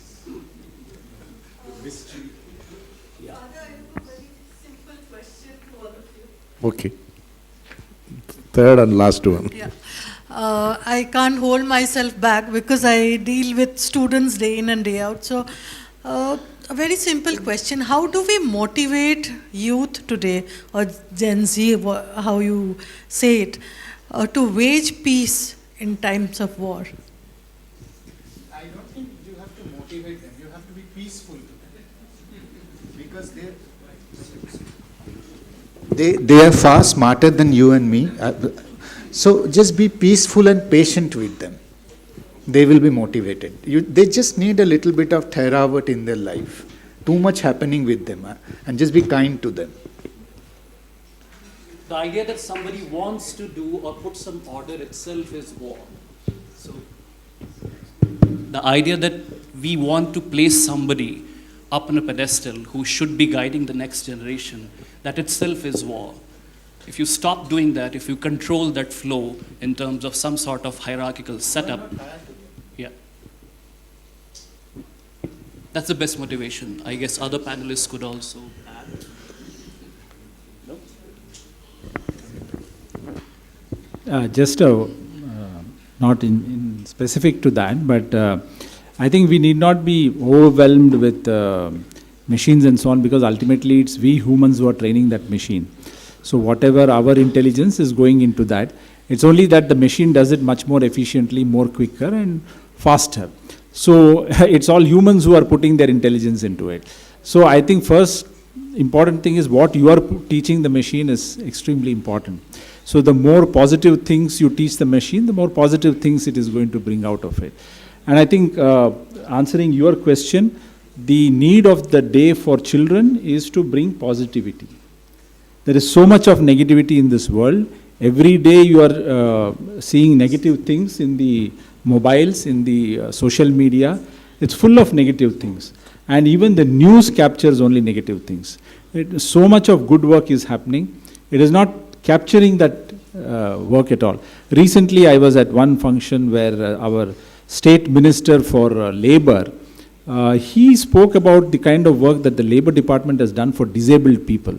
And I was so shocked that our government has done so much work for disabled people and women also. In fact, the first state in the country, Karnataka, gave 1 day menstrual leave for women in a month, which was never introduced. And I said, these never get highlighted in the media, how much of work they have done. All it's only negativity. So please teach the children something positive, because we need positivity in our lives today. And that will take care of most of the problems. And also, please teach them to protect the resources. Because ultimately, all said and done, 1 month back, all of you faced LPG crisis. We were running helter and skelter to buy, gas. That is the reality of the world. So if you don't protect the resources, you will be fighting for the resources, let alone anything else about artificial intelligence and all that. So I think that's important. Yeah, sorry. And just to add to your question, how to motivate these students, of course I agree with Dr. Anandjit, you have to be at peace with them. Most importantly, have a dialogue. That dialogue should have a reasoning. So that they look for that reasoning. They would just not follow anything and everything. So when you give them that right piece of information, that right wisdom, they would follow it and they would do it the way it is to be done. Thank you. I must conclude saying that you need to guide them properly. That guidance is very much important. You cannot just let them off. You cannot just let them do what they want, but you need to guide them properly. I think if we find something is wrong today with some children, and I can see in our schools and things like that, because there is no proper guidance. Even in the schools, we cannot guide them, in fact. If we say something, if they are being hurt, they say they are hurt, and they do something, teachers cannot do anything.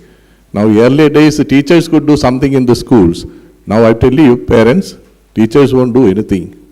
Parents have to do, because teachers have to live their lives, because it is very, very challenging for them also. Therefore, proper guidance is very, very important. If you don't guide them properly, our children are going to be in a different world together tomorrow, because such is the surroundings. So I must conclude here.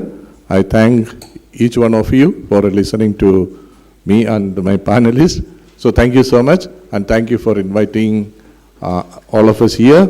I thank in a very special way to the organizers. Thank you. God bless you all. Thank you to all. So we have now come to an end of the second session. I would like to request our chairperson to kindly present the souvenirs to our speakers. Chairperson Reverend Dr. Matthew G. First is Professor Ananda Jeet Goswami G.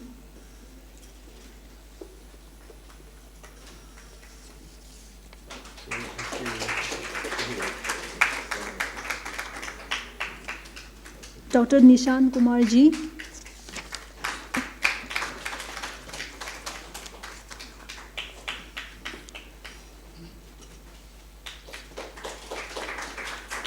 Dr. Sri Nivas Ji.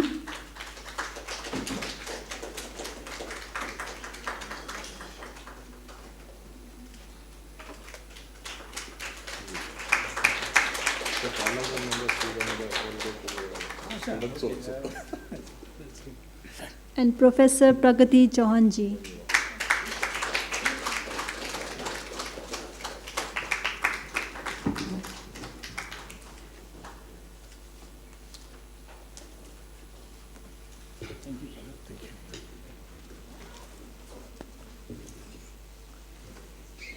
Okay, thank you so much. So we will resume our next session in few minutes. We will set up. So I would like to request my colleague, Ms. Tenzin Namjala, to moderate the last session. It is a student panelist. Thank you, everyone. You're welcome.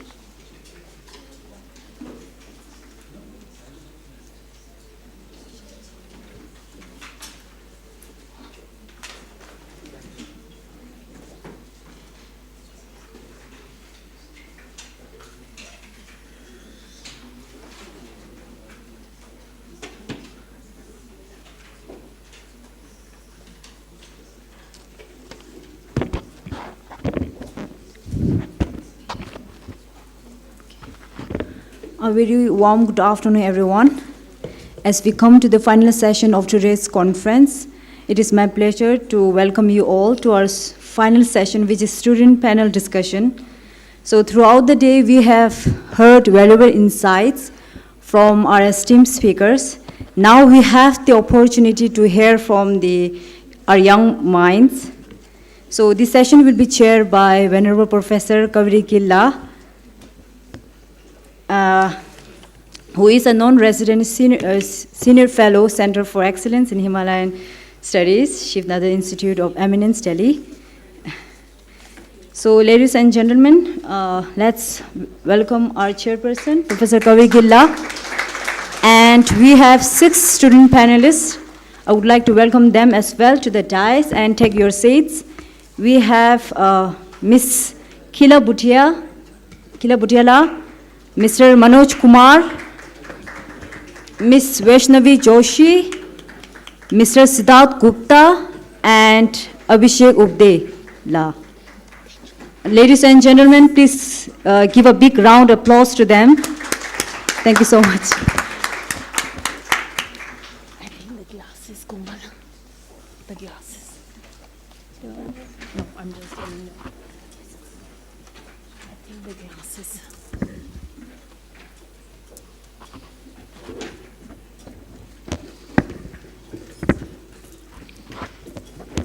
Good evening. Okay, thank you so much. Now, may I request Professor Kavi Girla to kindly proceed with the session? Over to you. Thank you. Thank you so much, Namdola. So I think Tibet House conferences have an amazing format to uplift our mood always. We will end with what is sure to be the best panel, and that is Gen Z. So I really say that because I feel the hope is the future. I think we all are a bit thakela, so now next generation. So with the permission, I will just introduce each one just using a line from, because the booklet has their full bios. And so we will begin with Miss Anchal Gautam, who holds a BA degree in English from Lady Shri Ram College for Women, a master's degree in East Asian Studies, and she's currently pursuing another master's study in Buddhist Studies at Delhi University, as well as being a student at Tibet House. So over to Miss Anchal.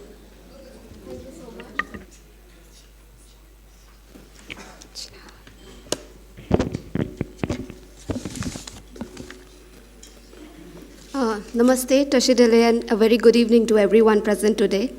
I extend my heartfelt gratitude towards Tibet House for giving me this opportunity, and also thank to all the learned panelists who spoke before me, who spoke about the raw realities of war, its deep impact on humanity, and the urgent need for universal compassion.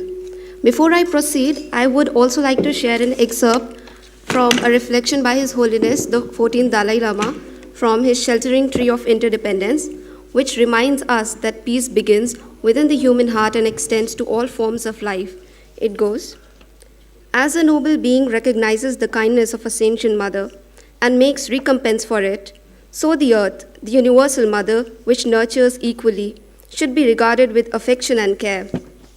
Forsake wastage, pollution not the clear nature of the four elements, and destroy the well-being of people, but absorb yourself in actions that are beneficial to all. Under a tree was the great sage Buddha born. Under a tree he overcame passion and attained enlightenment. Under 2 trees did he pass in nirvana. Verily, the Buddha held the tree in great esteem. Thank you. There is an old saying that the earth is not inherited from our ancestors, it is borrowed from our children. I believe this thought reflects one of the greatest responsibilities of our time. Today, humanity is advancing in science, technology, and development. Yet, alongside this progress, we are witnessing environmental destruction, climate change, pollution, disappearing forests, and widening social divisions. We call it artificial intelligence, but how right is it to call it intelligence when we also know that the water consumption of these AI data centers are simply humongous, and that too at a time when drinking water is a privilege for many. What makes this crisis more serious is that it is not only ecological, it is deeply human. When compassion is replaced by greed and coexistence by consumption, destruction begins quietly. Violence is always seen in wars and weapons, not always seen in wars and weapons. Sometimes it appears in how we exploit nature and disconnect ourselves from the world we depend on, and also how we ignore the suffering of others. This is why ecology and peace cannot be separated. A polluted river affects every community around it. Climate change does not ask about nationality, religion, or status before causing floods, droughts, or heat waves. Environmental destruction leads to inequality and displacement, while the protection of nature builds cooperation and shared responsibility. Youth plays a crucial role in shaping this balance. However, we need to understand that youth does not define a particular age group. It is an orientation of the heart. the courage to remain hopeful, to question harmful habits, and to imagine better possibilities. At the same time, youthful energy becomes meaningful only when guided by wisdom. Young people bring creativity and innovation, while older generations bring experience, patience, and lessons of resilience. Real progress happens when both learn from each other rather than stand apart. Many inspiring individuals and movements already show how this balance can create real change.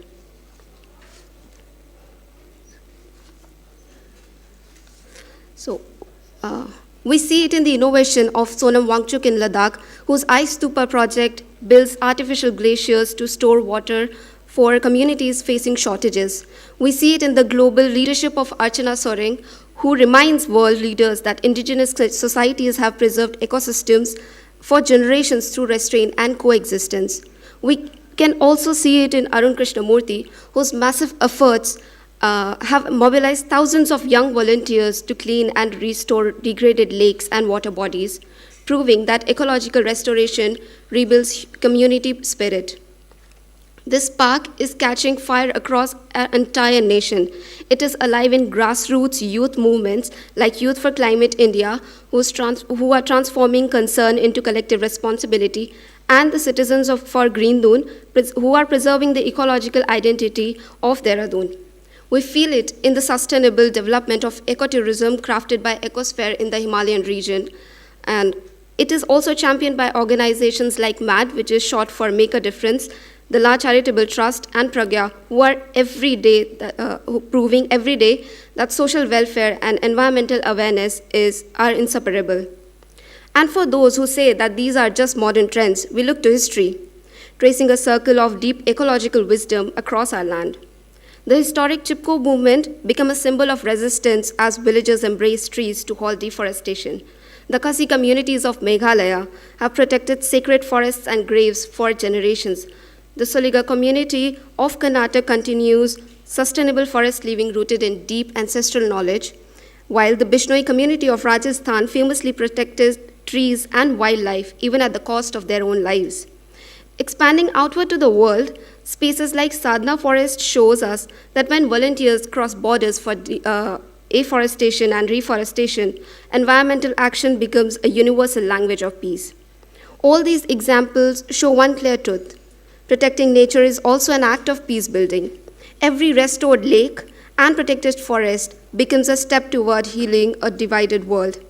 Today's generation is more connected than before. Ideas travel instantly across continents. But this global connectivity must be guided by compassion. Technology alone cannot solve ecological crisis unless it is grounded in empathy, ethics, and responsibility. Thank you. Towards all forms of life. The future of peace is not only shaped in political meetings or international conferences or agreements or conferences held in air-conditioned rooms. It is shaped in classrooms, villages, forests, and communities where young people choose cooperation over conflict and responsibility over indifference. The strength of youth lies not in only changing the world, but in healing it as well.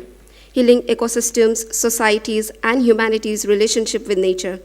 Yet not because we need it for ourselves, but with the right intention of non-self and Atman, rescuing them because that is the right way. If the older generations have safely guarded the flame of these sacred values, the youth must now become the wind that carries its warmth to every corner of the earth. As Swami Vivekananda powerfully reminded us, a few wholehearted, sincere, and energetic men and women can do more in a year than a mob in a century. Let us be those wholehearted, energetic architects who build a world where peace exists with guided compassion applied universally, not only between people, but also between humanity and the earth itself. Thank you so much. So there I promised you, Anchal speaking about youth, the architects of peace ecology.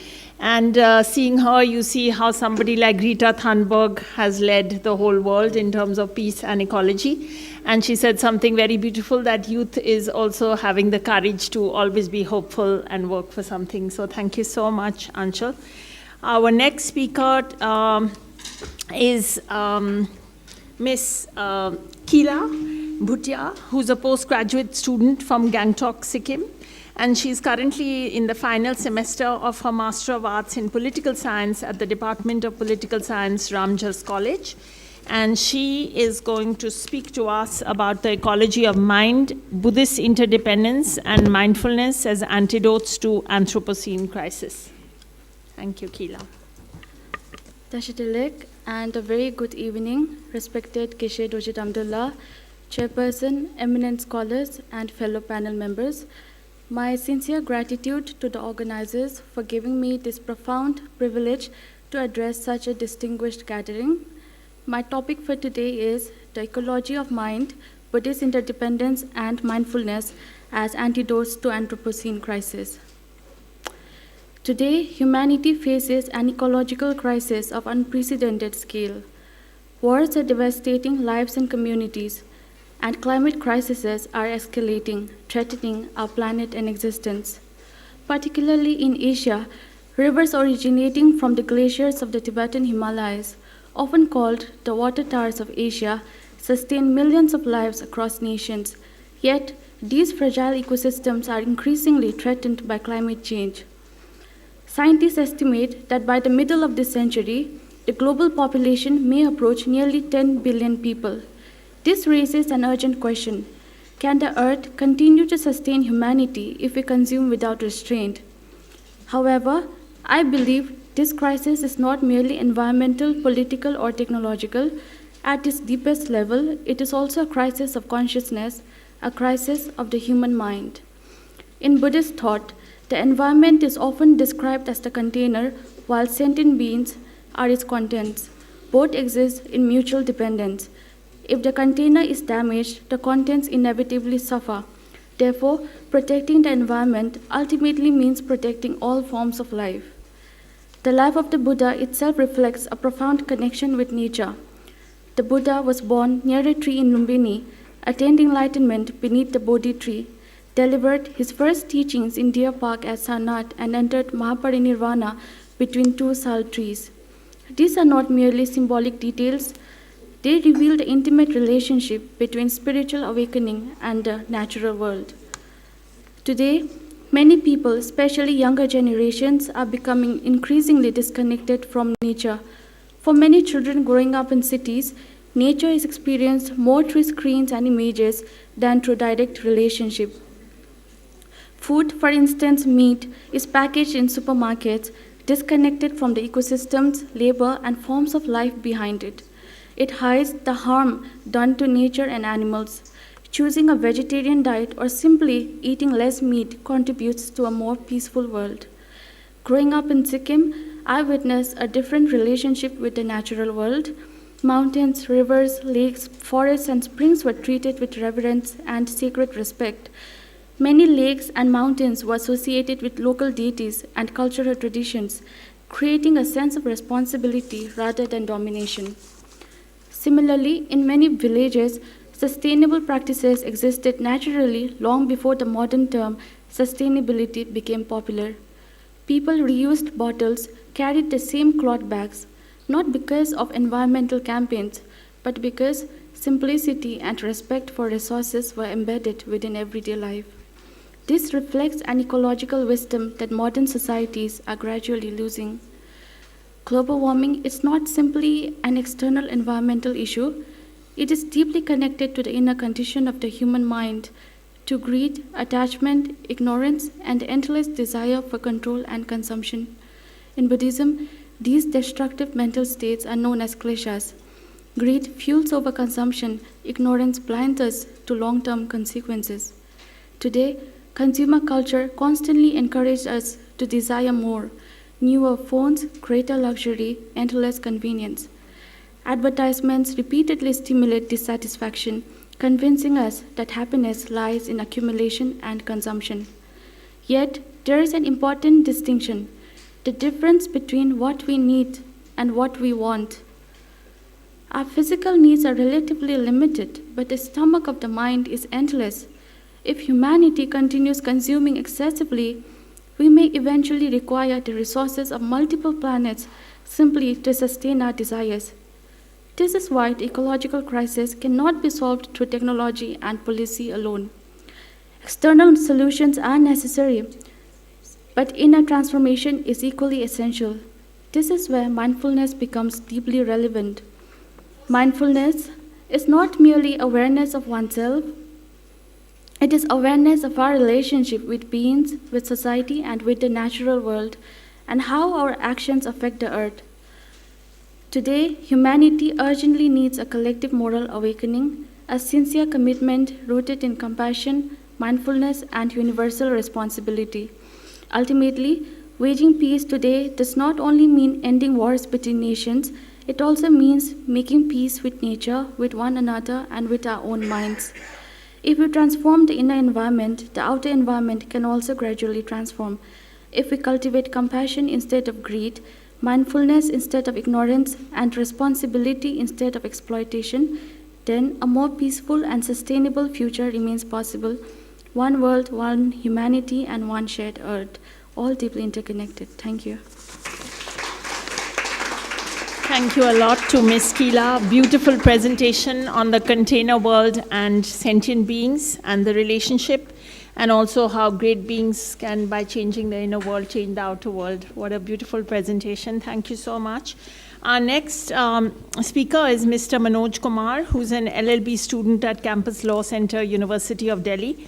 And he has a clear professional vision to practice as a lawyer dedicated to environmental protection, ecological resilience, and the emerging field of food law. And he is going to speak to us today on scorched earth, silent law, fixing state responsibility, reparations, and the role of diplomacy in wars, ecological wreckages. Thank you. I am Manoj Kumar. So basically, we are here to see the dependence, the war in times of war. The dependency of the world we have seen in just 1 week. What is channel in the world can depend. What is war? I see war as a fundamental thing. When the diplomacy and the human dignity fails, then the war starts. And the depth and the scale of the war totally depends from the history to present day. On the scale, what diplomacy has failed, and at what scale we have failed with human dignity. We doesn't see a human as a human who is on my gunpoint.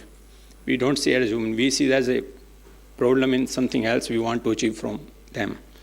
So in present day, we have, in 1991, we have seen the Kuwait oil wells, the Iraqi forces, when they were withdrawing down, they have burned their oil fields.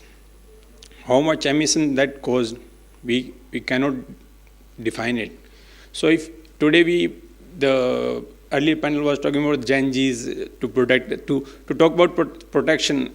If I say that you use a plastic bottle, and then they will say that one missile, all plastic bottles gone away, whatever you have saved to the planet. So that thing also is increasingly making the people to, what we say, the anxiety towards the environment protection. That why we are protecting, how effective we are, how effective are my actions. I am planting a tree, you are cutting a total forest, you are cutting the fields for the every development we do. Like the war machines go to the agriculture fields, then you cannot cultivate for 100 years on that land because of such a heavy machines. There is a small, what we say, the small things that we don't see.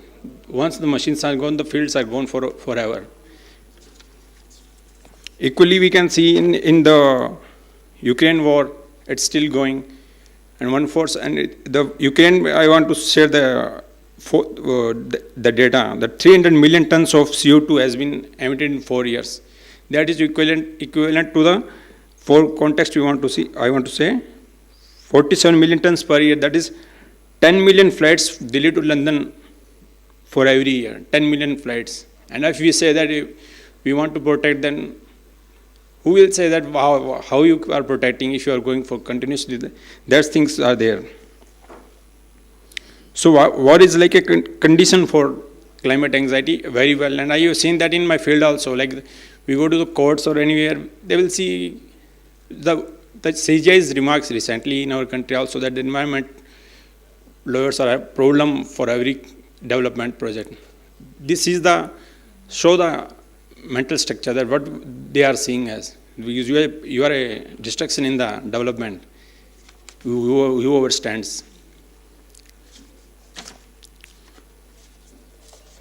Thirdly, we want to take to the depth of how the wars emits.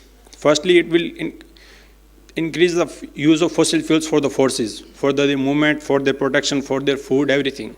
Secondly, for shelters. And thirdly, for the post-war destruction, the development should be done. That is the funding. War is becoming a funding machine. We can clearly see it. Everybody knows that it's becoming a funding machine. It's not more fight for peace, no more fight for human protection rights. It's fight for the resources of the earth, and it's fought for the mass destruction of the countries, so that we can sell them the weapons, sell them our style of development. That we need to see it like everywhere, that you are wearing that, you are development, you are not. That kind of thing we can see clearly in the present day. It increases the demand of fossil fuels, not only at present, for future generations also.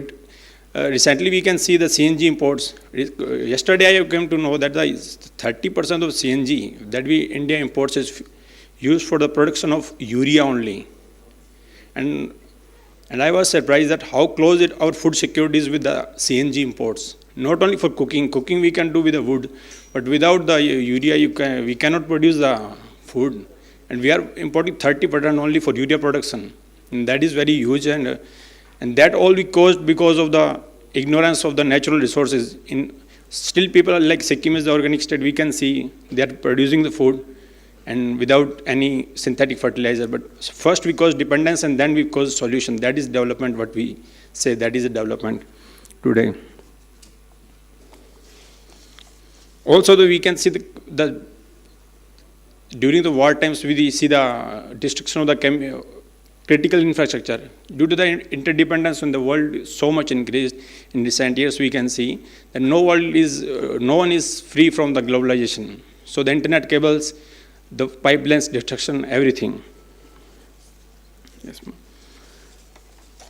So I want to, from legal point of view, I want to show some what are the laws in the Geneva Convention in Additional Protocol, Article 35(3), 1977. It prohibits war causing widespread, long-term and severe environmental damage. But how it fails the international law. Sir has taught us the international law. And we all talk that international law is more of a morality, it's not a law. Law is something that one has the power to implement. And it's more like, it's the morality, you should do that if you do that. If you are weaker, we can make you to do. If you are stronger, then it's not a law for you, it's a morality for you, you can do that. So it prohibits widespread, long-term and severe environmental damage, but 48 years from 1977, zero prosecutions, the threshold, that minimum destruction should be there, it is so high that no one has did that destruction. So it's critically zero. Second thing is Stockholm Declaration Principle 26. That prohibits the use of nuclear power and weapon of mass destructions. It's also for the human rights and for the environment protection also. Thirdly, the International Law Commissions on Environment Armed Conflicts in 2022, it gave the mass comprehensive modern framework. It covers pre, post and during the war destruction, everything. But it's also not what we saw, no liability is decided on anyone, and it is not binding. It's also a moral, like you can do, you should do that, but it's not must you do, and if you don't do, we will make you to pay for it. There's no ground for it. And right now we have only these 2022 rules are implementing the law, and there is no one. But recently a positive thing has come. So ICJ in advisory opinion in 23 July 2025 held that the countries are legally obliged to curb emissions and protect climate. So that is the thing that we can move forward, because ICJ has effective and implementing powers for that through the UN, because UN backs it. And UN, and also the ultimate thing I want to conclude with that we cannot solve environment or any other problem with fights. We have to go to the diplomacy. every war we have seen finally comes to the diplomacy and gets solved in the meetings only. It's not with the missiles. And so we need to protect the international organizations. An individual can be weak, an individual can be bad, but the organizations should be protected, and we all should work towards that thing. Thank you. Thank you so much to Manoj. He's raised an important point. When diplomacy fails, that's where war begins. And he has also talked about, how toothless international law is, as we heard earlier from Dr. Chostak. And he has also talked about, development, quote unquote, resource extraction, lots of material there. Thank you so much, Manoj. Now, our next speaker is Ms. Vaishnavi Joshi, who's currently pursuing a master's degree in clinical psychology from Indira Gandhi National Open University. And she's also actively involved in an internship program at AIIMS.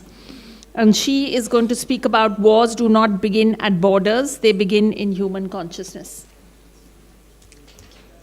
Hello, everyone. Hi, everyone. Today, I'm Vaishnavi Joshi. First of all, I want to thank Tibet House to provide me this opportunity to present my thoughts through this conference. So, title of my presentation is War Do Not Begin at Borders, They Begin in Human Consequences. As Mahatma Gandhi once said, the world has enough for everyone's need, but not for everyone's greed. Today, we belong to a generation living with the consequences of conflict, ecological destruction, and growing social division. My presentation explores how universal compassion can become a pathway towards peace, environmental harmony, and collective human responsibility. So the question is, can universal compassion rescue both humanity and ecology? So human civilization stand at a dangerous turning point. Across the world, war continues to destroy human lives, while environmental degradation destroys forests, rivers, biodiversity, and ecosystem that sustain life itself. The modern world possesses immense technological power through the knowledge, yet humanity continues to experience violence, exploitation, and ecological collapse. This shows the problem is not a lack of capability, but a deeper moral and ethical crisis. Next question is, I would like to explain the pointers. What is the waging peace? So peace is not passive. Peace requires moral courage beyond stopping war. The idea of waging peace means actively creating conditions for coexistence, justice, and sustainability. Peace is not simply the absence of war. Modern peace studies describe this as positive peace, a condition where societies are built upon dignity, equality, and ecological responsibility and social harmony. True peace can't exist in societies driven by greed, exploitation, militarism, and environmental destruction.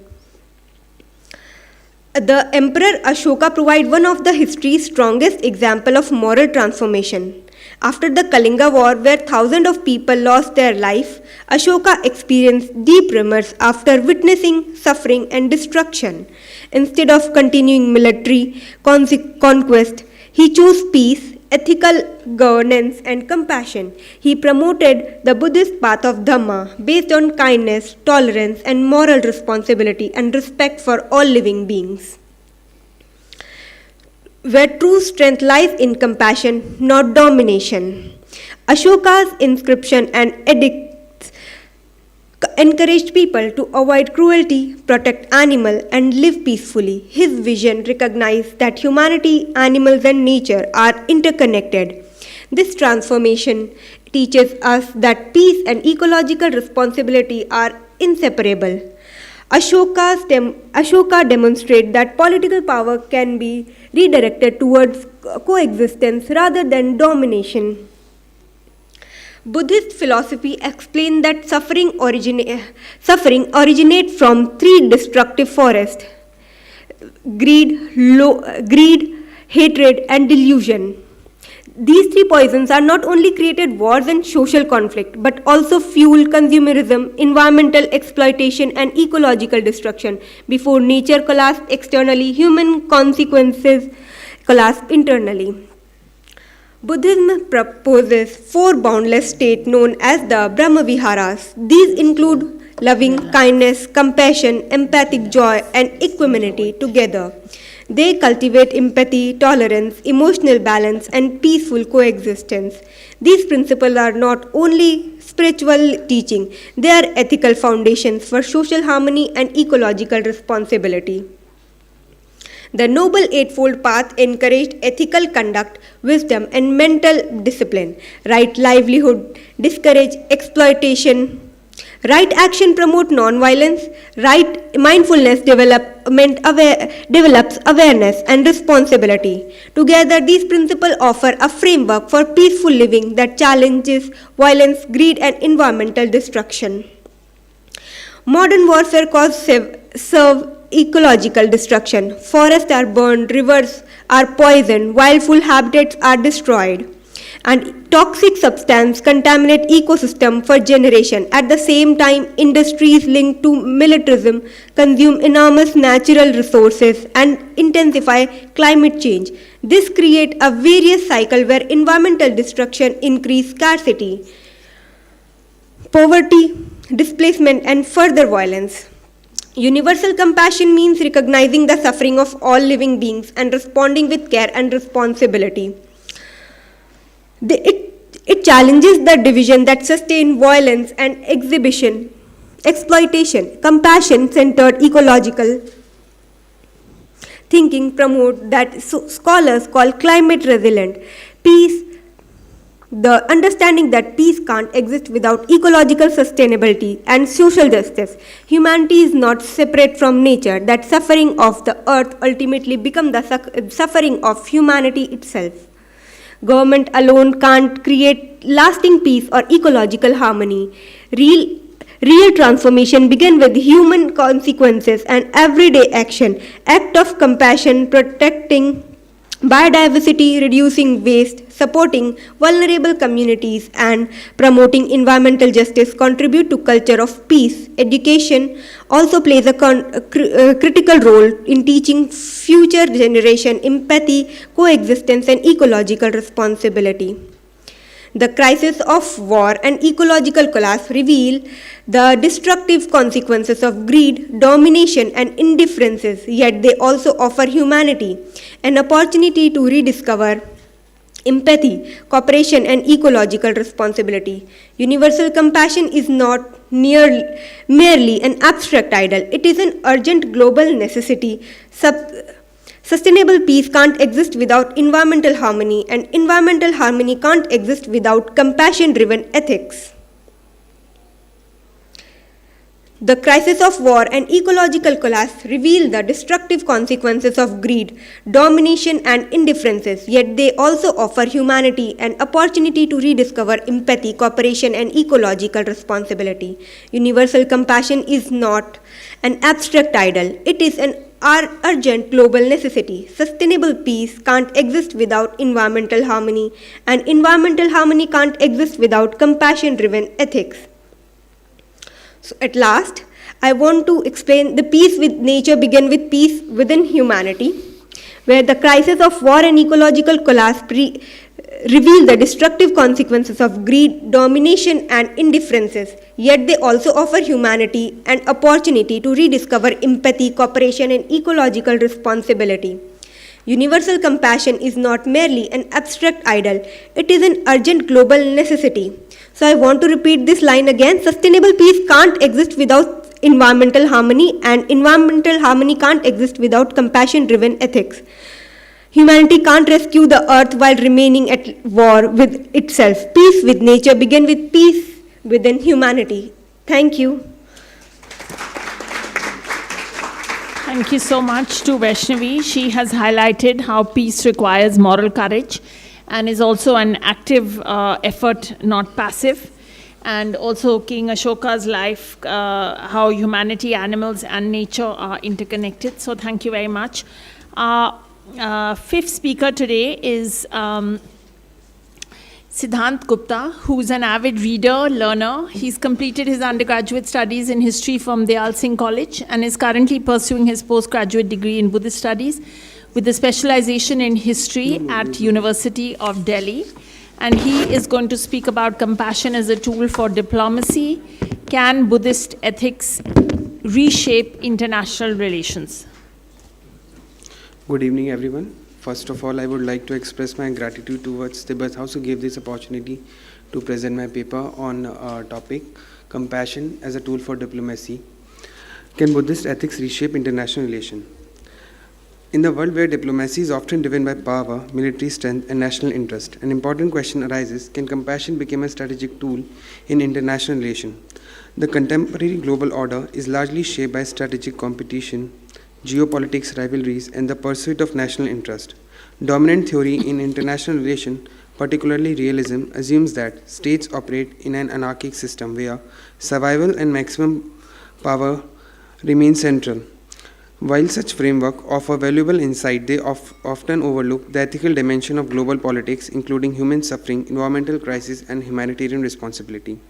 In contrast, the teaching of Gautam Buddha presents an alternative ethical framework rooted in compassion, non-violence, and interconnectedness. Central to this framework, Karuna, compassion, which emphasizes the moral responsibility to alleviate suffering. Since I have less time, so I need to be quick, so I will jump in. Historical and contemporary illustration. The application of Buddha ethics in governance and diplomacy is not abstract or hypothetical. A practical application of this is evident in the transformation of Ashoka, who was influenced by his experience in the Kaling War and later became an adherent of non-violence and promoted ethical governance based on Dhamma. In contemporary time, a practical application of Buddhist ethics in global diplomacy is evident in the action of figures such as Dalai Lama, who demonstrate the potential of compassion and dialogue in global diplomacy. His advocacy of universal responsibility emphasized the need of empathy and cooperation in addressing social global issues. In addition, a Vietnamese monk, Thich Nhat Hanh, developed the concept of engaged Buddhism, applying mindfulness and compassion to issues such as war and reconciliation.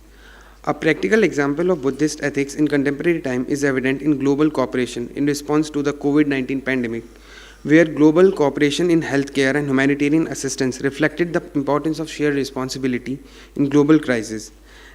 As we know that our Honorable Prime Minister Shri Narendra Modi ji always said that world विश्व को बुद्ध चाहिए युद्ध नहीं विश्व को बुद्ध चाहिए युद्ध नहीं.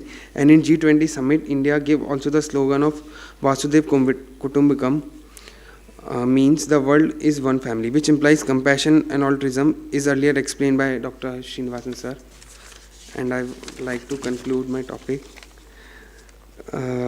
If diplomacy continues to be guided solely by power, conflicts may remain inevitable. But if compassion begins to shape international relations, diplomacy itself may become an instrument of peace rather than merely a management or rivalry. Ultimately, the question is not whether compassion is practical, but whether a world is facing global crisis can afford diplomacy without it or not. Thank you. Wonderful. Thank you, Siddhant. Siddhant talks about whether compassion can be a strategic tool and how realism overlooks the ethical dimensions in global politics, giving the example of COVID-19. Thank you, Siddhant, whose name, by the way, means Tenet Systems. Our last speaker today is Mr. Abhishek Upadhyay, who's an interdisciplinary scholar whose work attempts to bridge classical wisdom traditions with contemporary intellectual discourse. He's currently serving as a director, management and outreach at Tiswas Foundation. His academic interests span Buddhist philosophy, Indian knowledge systems, comparative thought, translation traditions, and Southeast Asian studies. And he is going to speak to us today about the compassion that precedes the ceasefire, Pratit Samutpada, and the ecological violence of weaponized networks.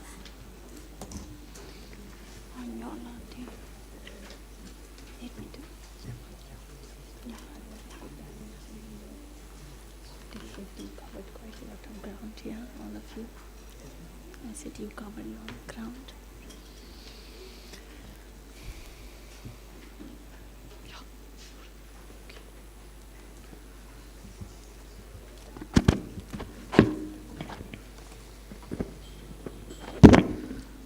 So, hello everyone, Tashi Dele, and good evening. Good evening. My topic for this conference is the compassion that precedes the ceasefire, the Pratyaksa Samutpat, and ecological violence of weaponized network. I want to begin with the words of R.N. Nagarjuna Mulamadhamakarika. Whatever is dependently co-horizon, that is explained to be emptiness. That being a dependent designation is itself the middle path. This verse is the philosophical foundation of my presentation. The argument of this presentation is 18 centuries ago, Nagarjuna wrote this verse, and two international relations theorists named Farrell and Newman, in their book, Uses and Abuses of Weaponized Interdependence, described something structurally identical. Global networks where everything is rational, codependent on each other. Nothing has independent power, and then they drew the precisely opposite ethical conclusion. Nagarjuna insights led to compassion, but state recognition of the same structural fact led to weaponization. This is about why the diversion happens and what it costs ecologically. So we often describe environmental destruction during war as a collateral damage, but I want to challenge this particular word. Now let's take an example of Ukraine. Around 7.5 million hectares of agricultural land were affected. I would like to say were destroyed. And the destruction of the Kakhovka Dam permanently damaged the hydrology of lower Dnipro Delta. Ukraine's chronozem, nearly 30% of the world's most fertile topsoil, became contested strategic territory between Russia and Ukraine. Yeah. So this data is from UN and EU joint report. And let's talk about Gaza. The aquifer had already reached 96% seawater intrusion by 2028. After October 2023, more than 60% of water infrastructure was damaged. Water was not simply caught in conflict, it became a part of the conflict itself. And in the Baltic Sea, the Nordic Stream sabotage, if you are aware of, released nearly 778 million cubic meters of methane, roughly 1/3 of Denmark's annual emission in a single event. And it happened in the September 2022. And just one more fact I would like to mention, that in Nordic countries, now they are all becoming the hub of AI cloud infrastructure. Every data center will be gonna become in Nordic countries or in Middle East countries. Whatever is happening during this Iran crisis, why Iran is targeting the data center, these are the reasons, because they want to target America's particular data centers. And in Baltic Sea, there is a military comms, which are regularly getting sabotaged. These examples, why I pointed out, because these are showing us something larger. Systems which are originally built to provide resources like food, water, energy, were transformed into very strategic weapons of the powerful nations. And once that this shift happened, ecology becomes the first casualty. Yeah. So why does this keep happening? Farrell and Newman's theory of network interdependency shows that modern systems are deeply rational. No state or company holds power completely on its own. For example, TSMC, that is Taiwan Semiconductor Manufacturing Company, totally depends on ASML. It is a Dutch company which are totally handling the supply chain of photolithography machine. Recently, if you are aware of, Tata had a deal with ASML when Narendra Modi went to Dutch. This company's influence existing relationships, and they are totally dependent on each other. And China is totally controls the critical minerals. And critical minerals are very important in semiconductor systems and all. In Nagarjuna terms, these networks has no swab, they have no intrinsic nature of their own. But states respond differently. They treat these systems. If you are aware of SWIFT, SWIFT is a payment gateway system, which are widely famous. semiconductor supply chain, and these energy corridors are their own asset that can be controlled, restricted, and weaponized. And Strait of Hormuz, recently you have heard everywhere, Strait of Hormuz seas and all. This is a prime example of this example what I am trying to show you. Something rational is treated as if it possesses fixed and permanent power. This, I argue, is the Savhav error applied to the global network. And there is an important asymmetry here. Network can eventually reorganize themselves with the help of diplomacy and everything. Thank you. States can create their own alternative, which are eventually happens. We have seen in the history. The same America that put the nuclear bomb on Hiroshima in, but right now Japan and America are very good friends. Very good friends. They have altered their own chemistry. But who knows? Who knows what happened to Hiroshima and Nagasaki? People are still suffering. An aquifer does not simply return. These destroyed soil will not be returning. But there will be Ukraine, America. They are all friends. NATO they are tackling Russia and everything. That is why philosophical correction must come before the weaponization. So, how do we think beyond this cycle? I ask how ecology can be protected through universal compassion. In Mayan Buddhism, in Buddhism itself, Karuna, it's not simply emotional sympathy. It emerges from the recognizing interdependency itself, the sequence. So, let's go. Let's not, I don't have that much of a time, but Pratitya Samutpad leads to Shunyata, and Shunyata eliminates the boundary between self and others. And from that understanding, Karuna, that is compassion, naturally follows. That is why Arya Chandrakirti begins the Madhyamika Avatara with compassion even before his own arguments of philosophy. Because compassion is not a final conclusion of our system. It should be the starting condition. It is the starting condition. Today, compassion usually appears only after destruction, after the war. After ecological collapse and everything. Every UN convention, every UN laws, and they became after like this happened, yeah, let's make this law, and it's just a moral, ethical compulsion. No one is obliged to follow. I will sign, every nation, yeah, I will sign this, but I won't follow this. I will withdraw from Paris Convention. That's it. I hope you are getting these examples. But by then, much of the damage is already irreversible. I'm not saying that all these states should become Buddhist and all, but my point is about urgency. Also more about let's save our land, our water, our atmosphere. These are not an isolated sovereign assert. Like I am a nation, I have my portfolio, this is my nation, I will take Greenland. Okay, Greenland, because I have to make a data center in the Greenland. No, this is not how this works. These are all shared conditions of co-arising. And when we weaponize what is fundamentally interconnected, we also damage the system that sustains all of us. So I will end this presentation with the quote of His Holiness Dalai Lama that this planet is our only home. Humanity must learn to live as one family, beyond nation, beyond conflict. Thank you everyone for listening to me. So I promised you this panel would be uplifting and the wisest. So here we have Abhishek giving us the summary verse of Mool Madhyamika Karika, chapter 24, verse 18, summarized the whole text on wisdom. And then he's spoken about the role of compassion and related to our network systems and our politics of today. So thank you so much, Abhishek. With that, we'll have some questions from the floor, please. If anyone would like to ask, and if you can address it either to somebody in the panel or the panel in general.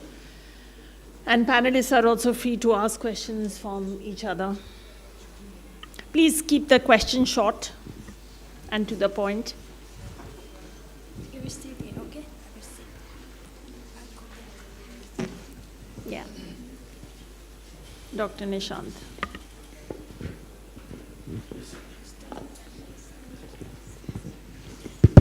Thank you so much, everyone.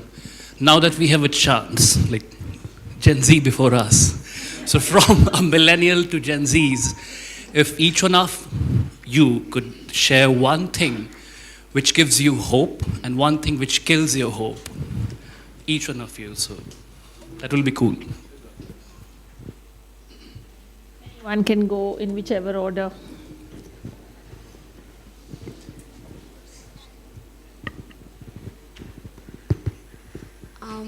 Hope for me, I don't know. I think I see hope in everything that I see around me. Even if there's, I go for volunteering a lot, and I won't say I've seen a lot, but for my 25 years of life, I think I've seen a lot of suffering around me. But then still, I see a little bit of hope in every suffering that happens around me. And even in hope, there's suffering that I see sometimes. People have a lot of things, but then people are not happy with it, not content. So there's this comparison that I always make and try to keep it inside my mind that don't be like that. Be happy, be content, hope for the best. Thank you.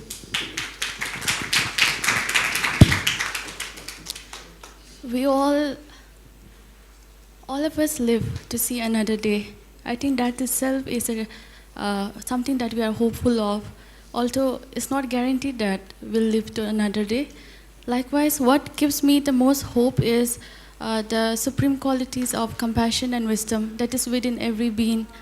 Whether that person is rich or poor, it doesn't matter, because these are intrinsic qualities and these are the basic foundation for hope. We should be hopeful to change our nature so that we can connect ourselves to our intrinsic self.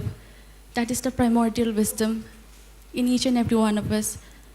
But for that, we have to be hopeful. And what kills hope is too much of self-centeredness. We're talking about environment. But first of all, before embracing such an extensive concept, we have to eliminate all differences. Differences like you are Hindu or a Muslim or Buddhist or a Christian. Petty differences. We keep our homes clean, but we litter on the ground. I don't see this in Sikkim. We rarely throw plastics on the road. But here in Delhi, I don't know, it's a custom or it's very natural for people to eat street food and throw everywhere else. And these are educated people. I think we need to bring about change. I hope the youngsters in Delhi, and especially in mainland India, they learn a lot. They can learn from the Himalayan people in Ladakh, Himachal, Sikkim, and all these places. We are, I think, very much connected to the nature. Thank you.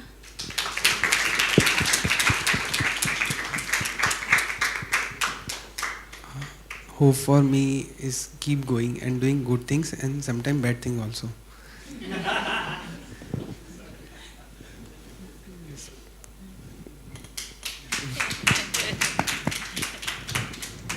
So I am hopeful about this conference happening. Hopeful because we are still talking. There's no ground there where no one is else standing. So that is the most hopeful thing for human. Without hope, we cannot live anyhow. And second, I am not hopeful. I am hopeful with renewables. I am hopeful with AI. Very hopeful. In my it will enhance humanity or otherwise will destroy, but it will do something big. And I am not hopeful about the thing that indecisiveness in human beings, especially in our policy level, and that things if most positive person wants to do something and you remain indecisive, they lost their passion for the things and then it's gone. The opportunity is gone. It's instinct that I want to do, and if not, then for a long time they cannot fight always, because life everybody needs to live. That misfortune thing. So hope for me is like I'm growing even like a baby step. I'm doing growth for myself, and losing hope is what I'm doing. Sometimes corruption or this will break the queue. Like if I'm going to serve a government exam, there is a chain which is blocked by some corrupted people, which breaks my hope.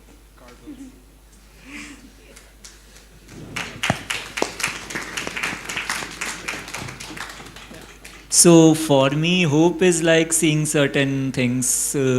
Like recently, the Supreme Court there was this particular incident regarding dogs in Delhi.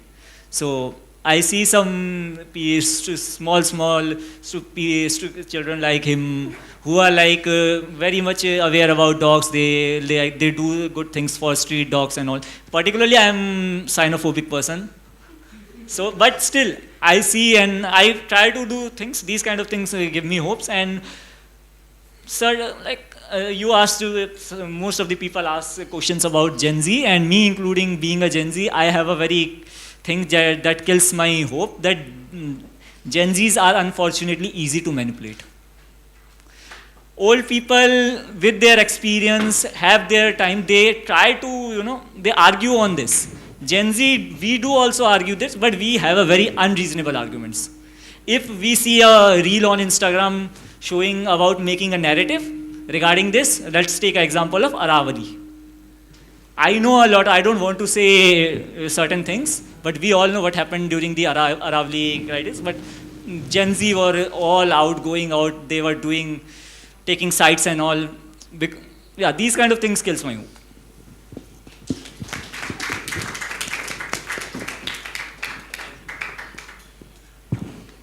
Any other questions?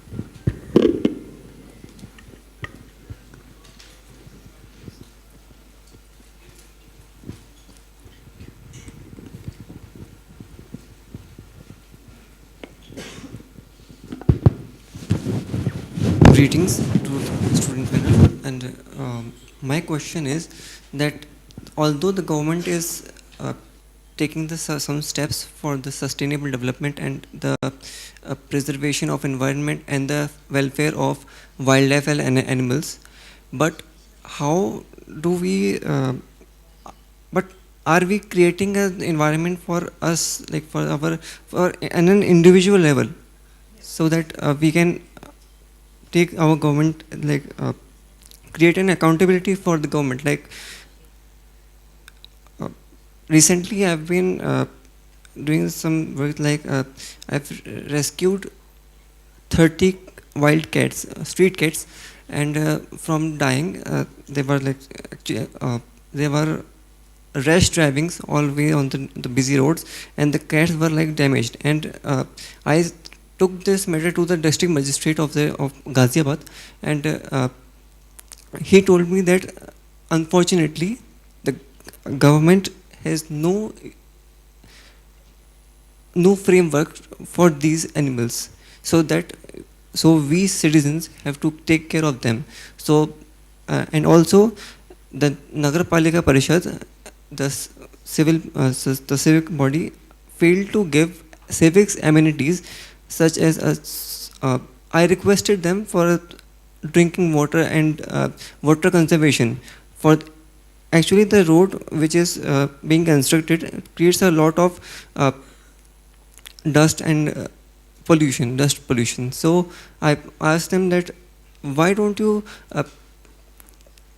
sprinkle water so that the dust can be reduced so a level, and the asthma patient and the people who has some breathing issues can travel freely, and they can get some hope that we can do it. It will be beneficial for all of them. And Sorry, if I may ask you, what is the question, please? If you could just focus. Okay. So my question is, are we aware and are we creating an accountability on the government and the administrative reforms and the structural framework on the government? Thank you.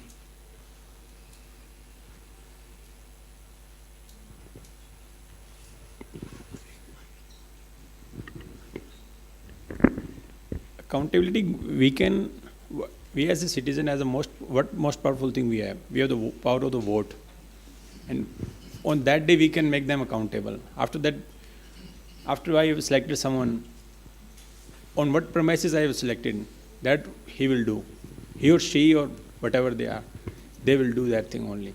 So that is the most powerful thing I see, and we have democracy, so we have always the power in our hands only.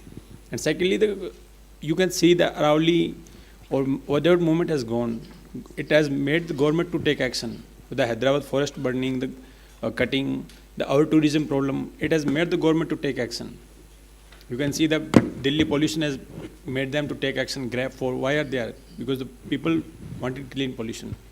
So it will take time, and sometimes I think government may be resource constrained in cases of like cat, dogs, or urban problems we have in. Okay, so I hope I get your question right. So I want to answer that to make a environment good for ourselves, I would say there is one point we should, we as a society should stop religious hate, which is a very much problem in current society. Second thing, to make government accountable, I think voting is one of the right. And second is start asking right questions. Like, for example, if I go to the magistrate, he will, there's a thing that he will, कि इस file यहाँ से file गई, वहाँ से file गई, यहाँ से file गई. But we need to be Jugadu because India is a state of Jugadu people. If we know a right person and the right place to put a file, I think it will work. For me, it is working. And I won't say I haven't done a thing which is ethically not in a gray zone. I have done things in which are lie in a gray zone. But it helped in a longer run, it helped me. Because I believe in the Lord Krishna's thing कि अगर long term में कुछ अच्छी चीज़ करनी है तो उसके लिए कभी कभार थोड़े टेढ़े हाथ मारने पड़ते हैं. I hope you get my answer. I think I just want to add that I was recently in McLeodganj and the back road has not been fixed for almost a year. And the taxi driver said to me, I wish it had been given to the Tibetan community, it would be ready. And I thought, wow, now we'll ask the refugee community to build the road also. So, good question and good answers. A last question. Not question. I wanted to share some my comments, and I'm not expert on the environment or any philosopher. Really, I appreciate the Gishila in Tibet House and the program coordinator Harshvardhan ji and other distinguished the panelists. मैं बहुत ही आभारी व्यक्त करना चाहूँगा क्योंकि मैं हिंदी में बोलना चाहूँगा क्योंकि ये आपके हिंदी भाषी क्षेत्र है. मैं इसलिए अंग्रेजी तो थोड़ा बहुत सबको आते हैं. मेरे सौभाग्य में भारत के माने हुए बहुगुना सुंदर जो आंदोलन करी थे उनसे साथ हम जुड़े थे. और आपके भारत के मशहूर वाटरमैन रमेश जो राजस्थान के जो प्रसिद्ध है, हम लोग कहीं सेमिनार में सहयोग में था. और आज के पद्मश्री मनोज जी गांधीवादी रमेश, बहुत सारे लोगों से इसी तरह मतलब कि भारत के पर्यावरण का चिंता. तो आज तो एक अलग सा विषय है. मैं बहुत ही प्रशंसा करना चाहूँगा. आई रियली अप्रिशिएट क्योंकि वर्तमान परिप्रेक्ष्य पर विश्व के संकट और उसमें बौद्ध दर्शन के कंपैशन केवल बौद्ध दर्शन पर जिम्मेदारी नहीं है. All the religions speak about the compassion. लेकिन यहाँ आज बहुत कुछ सुनने को मिला. We get too many informations, but we have to think what to do. क्या करना चाहिए. सुबह से शाम तक तो why, how, where ये तीन तो प्राप्त हुआ. We got it all these things. But अब इसकी समाधान क्या है वो लेके जाना चाहिए. We have to after the long day discussions, बोलने वाला भी सुनने वाला भी ये दिमाग में लेके जाना चाहिए कि अब हमको यहाँ से जाके क्या करना चाहिए. We sharing the knowledge each other. Vinoba Bhave always and at the end mention, I have nothing to give gold and silver but I can give only my suggestions and idea. न मेरे पास सोना देने के लिए है ना चांदी देने के लिए है, परंतु मैं एक विचार दे सकता हूँ. At that the Buddha has given his philosophy. तो इसीलिए तो वर्तमान में उस समय भी बुद्धा का रेलिवेंट, आज भी बुद्धा का रेलिवेंट, भविष्य में भी बुद्धा का रेलिवेंट है। इसीलिए तो हम चर्चा कर रहे हैं बुद्धिज़्म और बौद्ध दर्शन और वही इंटरडिपेंडेंट प्रतीत समुत्पाद। तो मैंने तो हर सेमिनार में, हमारे मर्जन जी यहाँ है, हम हमेशा सेमिनार में कहते कि पके हुए बाल जो है सफेदों ने नाश किया, and now today all this grey hair is too much. I think they are talking about the protection of the environment. हमें पर्यावरण को कैसे संरक्षण करना चाहिए। पर्यावरण का सबसे पहले प्रदूषित तो अबव द 50 years एजिस लोगों ने किया in the name of the development, विकास, परिवर्तन। अब चिंता भी वही लोग कर रहे हैं, और लेकिन थोप रहा है फॉर द यंगर जनरेशन को, तुम लोग नहीं कर रहे हैं, आप लोग नहीं कर रहे हैं। तो I am always keep saying the grey hairs has destroyed the environment from the 70 to the 2000, and now the gray hairs are always saying how to protect the environment. तो इसलिए ये हम लोगों का ये चर्चा, चिंतन, हिज ऑलनेस तो नोबेल शांति पुरस्कार प्राप्ति के बाद, नोबेल शांति पुरस्कार प्राप्ति से सबसे अधिक पर्यावरण पर अर्जित चिंता क्या है, तो only the his holiness has taught about the environment protection पर। हर COP20, COP28, COP30 में दलाई लामा जी का स्टेटमेंट हमेशा है। None of, I think, Nobel laureate has given any statement about the, और जहाँ विश्व का सम्मेलन हो रहा है पर्यावरण पर, ब्राजील पर, तो वहीं पर आग लग गया। आज COP20 का why it's essential, why to COP30, और what is the use of all this COP30? Today the war is happening. क्या आप लोगों का COP जो कर रहा है, अधिवेशन कर रहे हैं, वो क्या वार के लिए कर रहे हैं, क्या लड़ने के लिए कर रहे हैं क्या? तो ये सब जो है, अभी तो कई विशेषज्ञों ने कहा है कि पर्यावरण केवल एक वार से नहीं, युद्ध से नहीं, परंतु बहुत परिप्रेक्ष्य से युद्ध हो रहा है। आज देखिए, हम आर्टिफिशियल ईयर के बीच में बैठा है, we are using artificial ear. हमने तो पिछले 21 तारीख को ऋषिकेश में यूनिसेफ के पर्यावरण पर मैंने कहा कि we are shame now in Rishikesh you are using air condition. तो इस तरह आज हम यहाँ आर्टिफिशियल के नाम से, आर्टिफिशियल इंटेलिजेंट, आर्टिफिशियल ईयर, और आज तो ड्राइवर लोगों को भी बिना एयर मतलब के कंडीशन से तो रह नहीं पा रहा है। तो इसलिए हम तो मजबूरी में आज शॉल भी लेकर आया। एक हमारे गांधीयन था ना, उन्होंने बोला कि मैं पंखा में बैठता हूँ। I have never used AC और cooler for the last 60 years। तो इस तरह पहले हमको ये होना चाहिए, वी हैव टू फील। पहले इस ज़माने में हैबिटेट में एयर कंडीशन नहीं था, तो ये पब्लिक के लालची है, ग्रीटी इसलिए हुआ है। तो मैं इतना ही अपने वाणी को शेयर करते हुए, I have written one article about the environment and पर्यावरण और बौद्ध दर्शन पर, वो एक यूनिवर्सिटी में एक छपा है, मैं बाद में उपलब्ध करूँगा। Thank you once again, Gishla, and all the organizers. Thank you, panelists.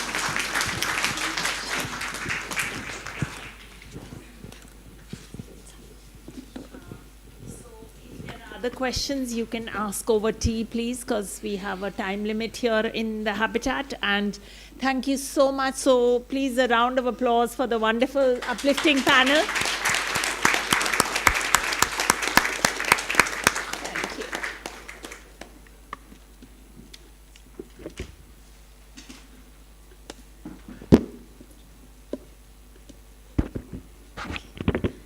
Thank you so much, Venerable Professor Kaveri Gilla, for chairing this very session.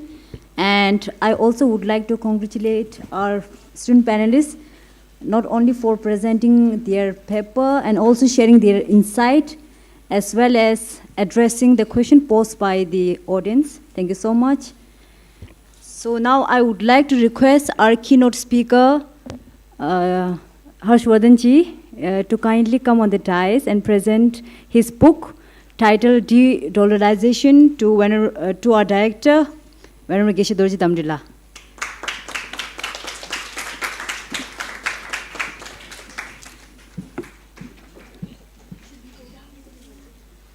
Yes.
Oh, yes.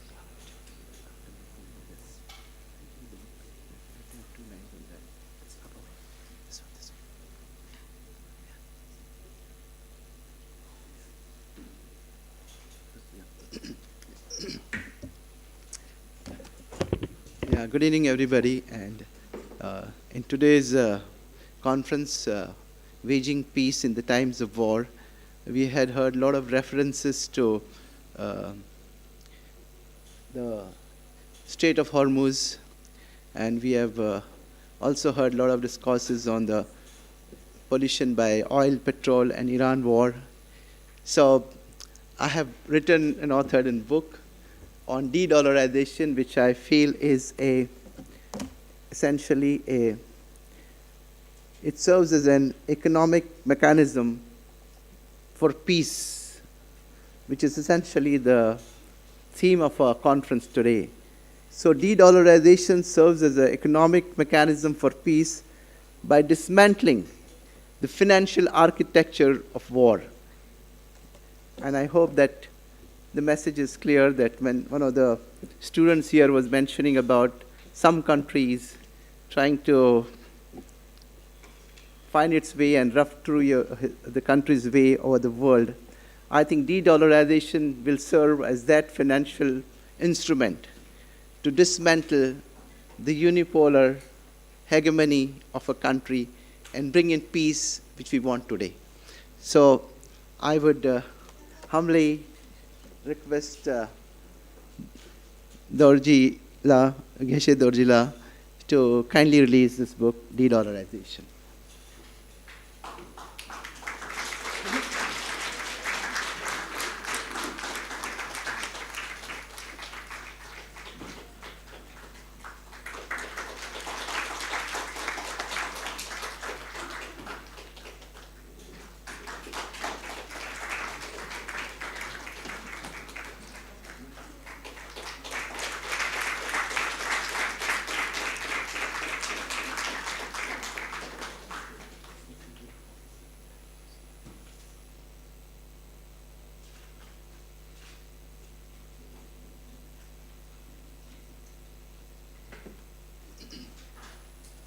So the next one is peace declaration. The next one, right?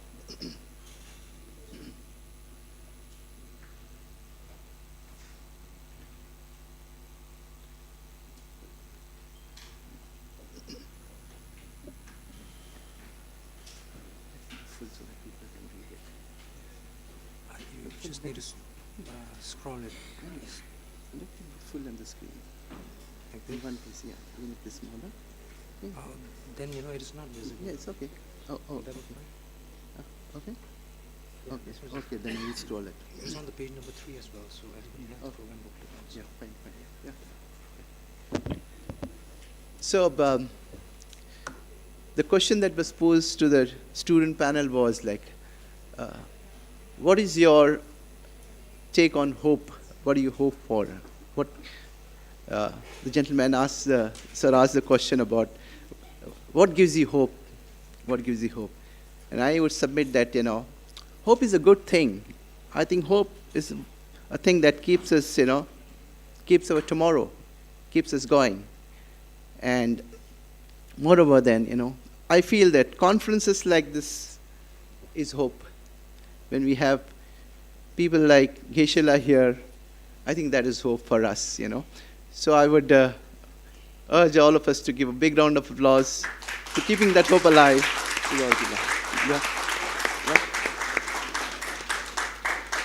And another act of hope is the declaration of peace that we are adopting today as part of this conference on waging peace in the times of war. So we're going to adopt this declaration of peace today, and I would request Geshe to read this and administer this to all of us, and may we all stand up and take the declaration, everybody.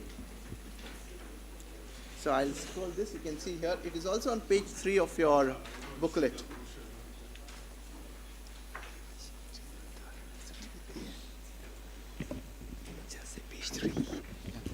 It's on page 3 of your booklet. So it gives you a reference to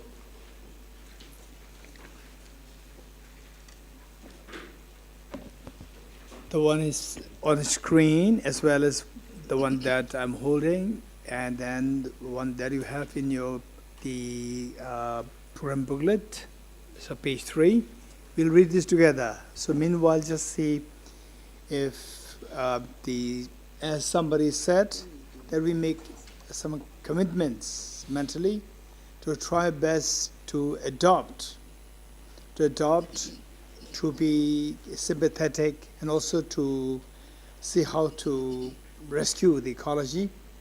So waging peace in times of war. Okay, so we'll all read this together. Together. Yeah, together. Declaration of peace, waging peace in times of war, rescuing ecology through universal compassion. We, the participants of the Conference on Ecology, representing civil society, environmental practitioners, faith leaders, scholars, and students, in a spirit of dialogue, compassion, shared humanity, hereby affirm a collective commitment to peace and ecological at a time when conflicts intensify and ecological systems face unprecedented strain and increasing environment degradation.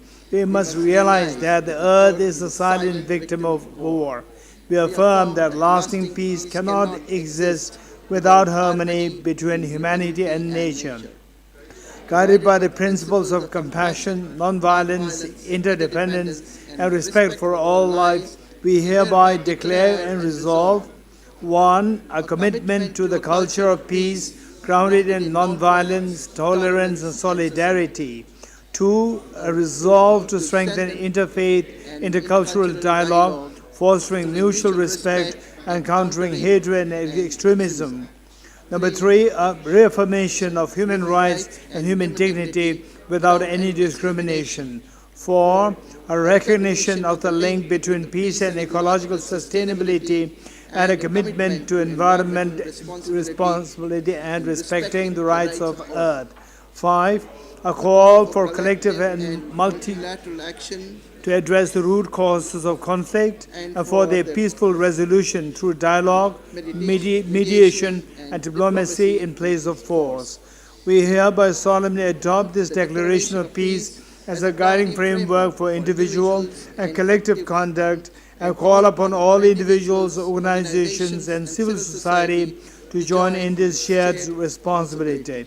Adopted on the 30th May 2026 at a conference on ecology organized by Tibet House, New Delhi. Thank you. Thank you.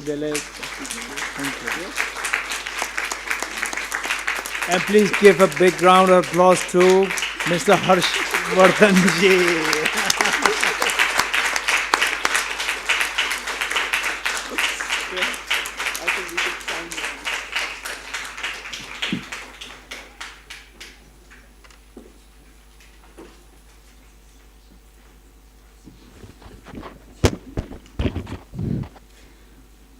Thank you so much, Mr. Harshvardhanji.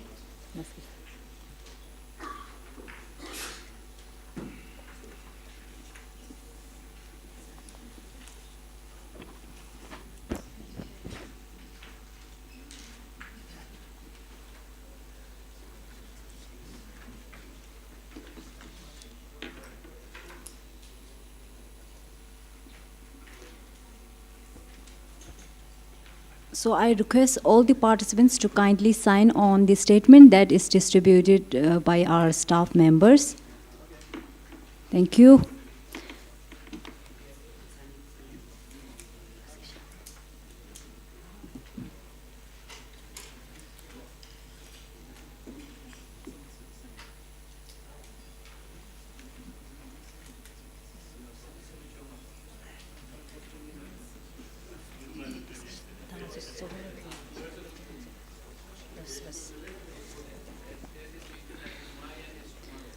As we come to the conclusions of today's conference, may I request Venerable Professor Kavi Gilla to kindly present souvenirs and certificates to our student panelists as a token of appreciation and gratitude.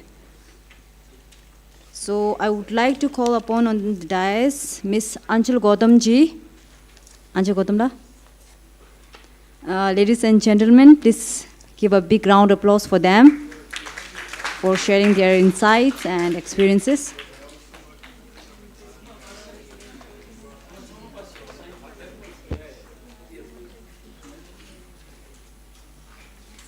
Okay, Miss Kila Butiala.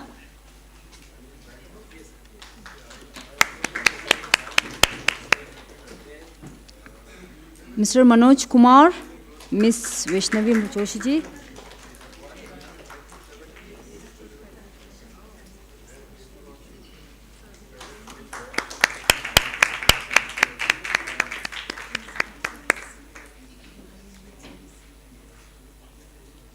Mr. Manoj Kumar.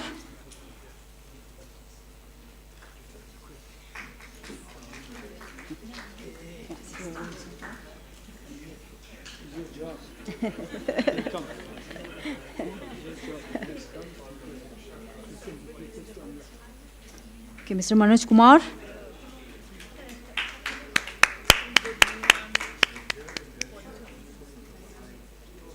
Miss Vaishnavi Joshi. Mr. Siddharth Gupta. And lastly, we have Mr. Abhishek.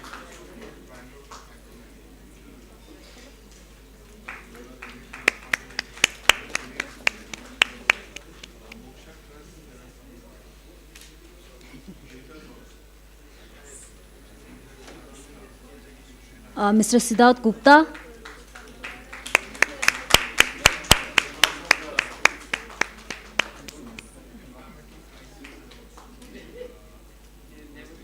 And lastly, Mr. Abhishek.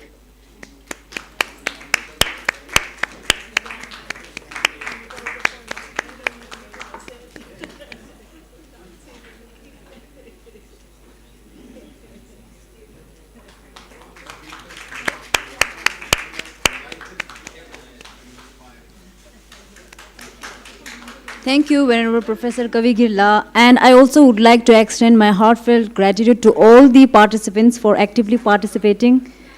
And we're also looking forward for your participation in future as well. And now, lastly, I would like to request our Secretary, Ms. Ratinja Kunkyabla, to kindly give a vote of thanks.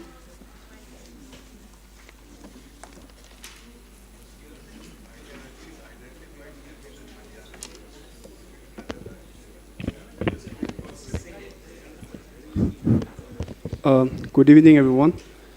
On behalf of Tibet House, New Delhi, I would like to take this opportunity to thank all the dignitaries, speakers, chairpersons for accepting our invitation and for sharing your profound knowledge with us.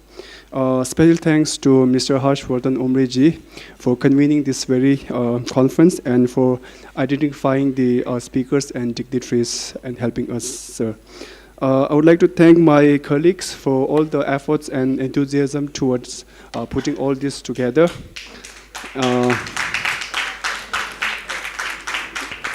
And I extend my heartfelt gratitude to our director, Geshe Doshi Damdullah, for always guiding us and help us enhance our capabilities. Last but not the least, I would like to thank our audience and our students for your active participation in this conference.